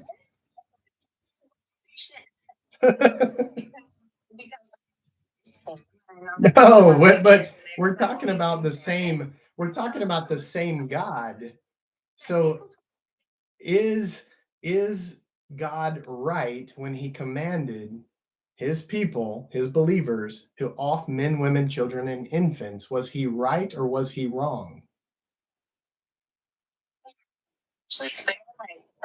Yes, absolutely he did. And not only that, he said, and leave not their animals. He said off even their animals. That's how badly he wanted these people gone. Is that he didn't want the infants to be. I'm just gonna hop off real quick. I'm just gonna say thank you. Thank you. I appreciate you very much. Miss Sonia, I basically everything you're saying is what I believed for the majority of my life. I used to do street evangelism. I used to go to places, preach the word. I said I was a missionary, lived in at-risk neighborhoods, keeping kids out of gangs. My entire life was devoted to the gospel of Christ. And I realized it was still all concepts and mental masturbation and bondage. And literally the present moment is all that exists. Yeah. Because it's a direct experience. But when we try to talk about it, we sound crazy. Yeah.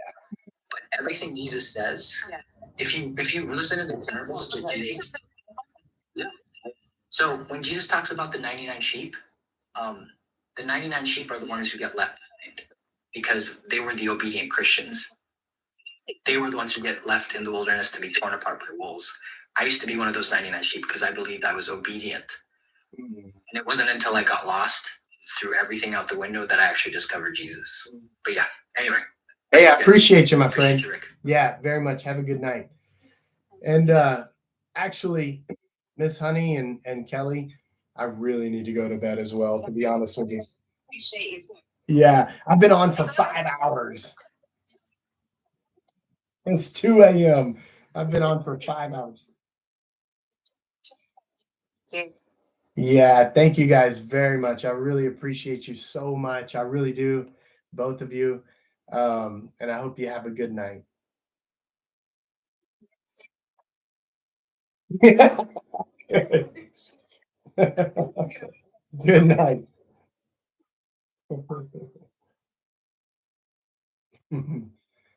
All right. I have got to go to bed. Thank you, Mackenzie.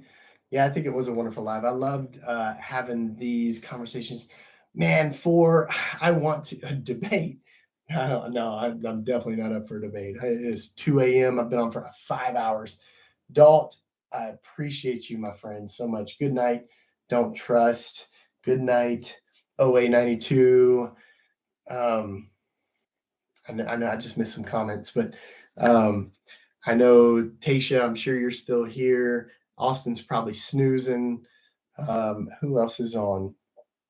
It's been a long night, but it's been so much fun. It's been a blast.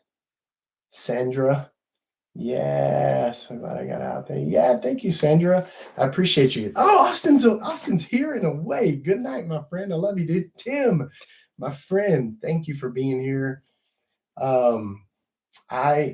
It's Friday. Awesome. Always learning. We're both here, Tasha says. Let's see. So it's Friday night. I am off Monday, of course. We're supposed to have a big freeze. Tasha, you guys are probably going to have it too. Yeah, always great. I agree. I love it. But there's a big freeze coming. And so I may not have to work Tuesday, but I'll be going live during the week regardless. Saturday night here. Oh, Lauren, Saturday night there. Indiana's cold, huh? You're already freezing. I'm in Galveston, Texas. 4, man, no, it's too late. I can't do it. I've been on for 5 hours, my friend. 5 hours. Catch me next time though, because I don't know. I probably had 10 or 15 guests on tonight, but catch me next time. I'll be on during the week, although I don't take guests usually during the week, but on Fridays I do. So next Friday, Texas ain't built for this cold. You got that right. Like 3, what's the next time you're live? During the week, it's spontaneous. I just go live during the week sometimes, just one night of the week. But every Friday night, I try to go live, Friday, 9 p.m. Central. Always learning. I know I need sleep so bad. I'm about to get some sleep, and I hope I get to sleep in. We'll see if I get to tonight. Gonna be a good debate. Oh, you didn't hear me when I talked about debates being fruitless. Yes, be present. That's all we can be. Be aware of the present, though. That is the key. Absolutely. Always learning. I appreciate that. All right. I love you guys very much. And I will see you. You need this shirt. Oh, yeah. Thank you for saying that. Please thank you, Andy. Go to rickquestionsthings.com and check out my blog, my writings. I have tons of shirts that I design on there. Thank you, Xander. I love you. I appreciate you.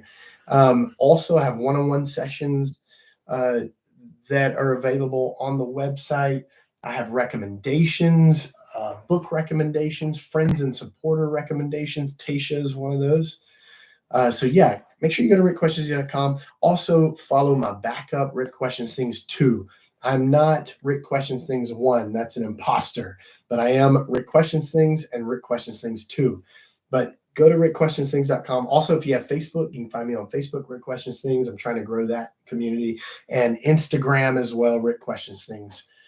But other than that, I will see you during the week, one of these nights, and hopefully on the regularly scheduled Friday, 9 p.m. Central Live.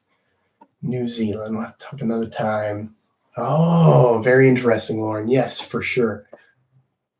All right. Good night, Coleman. I appreciate you and love you. I'll see you guys next time. Good night, always learning. I appreciate you.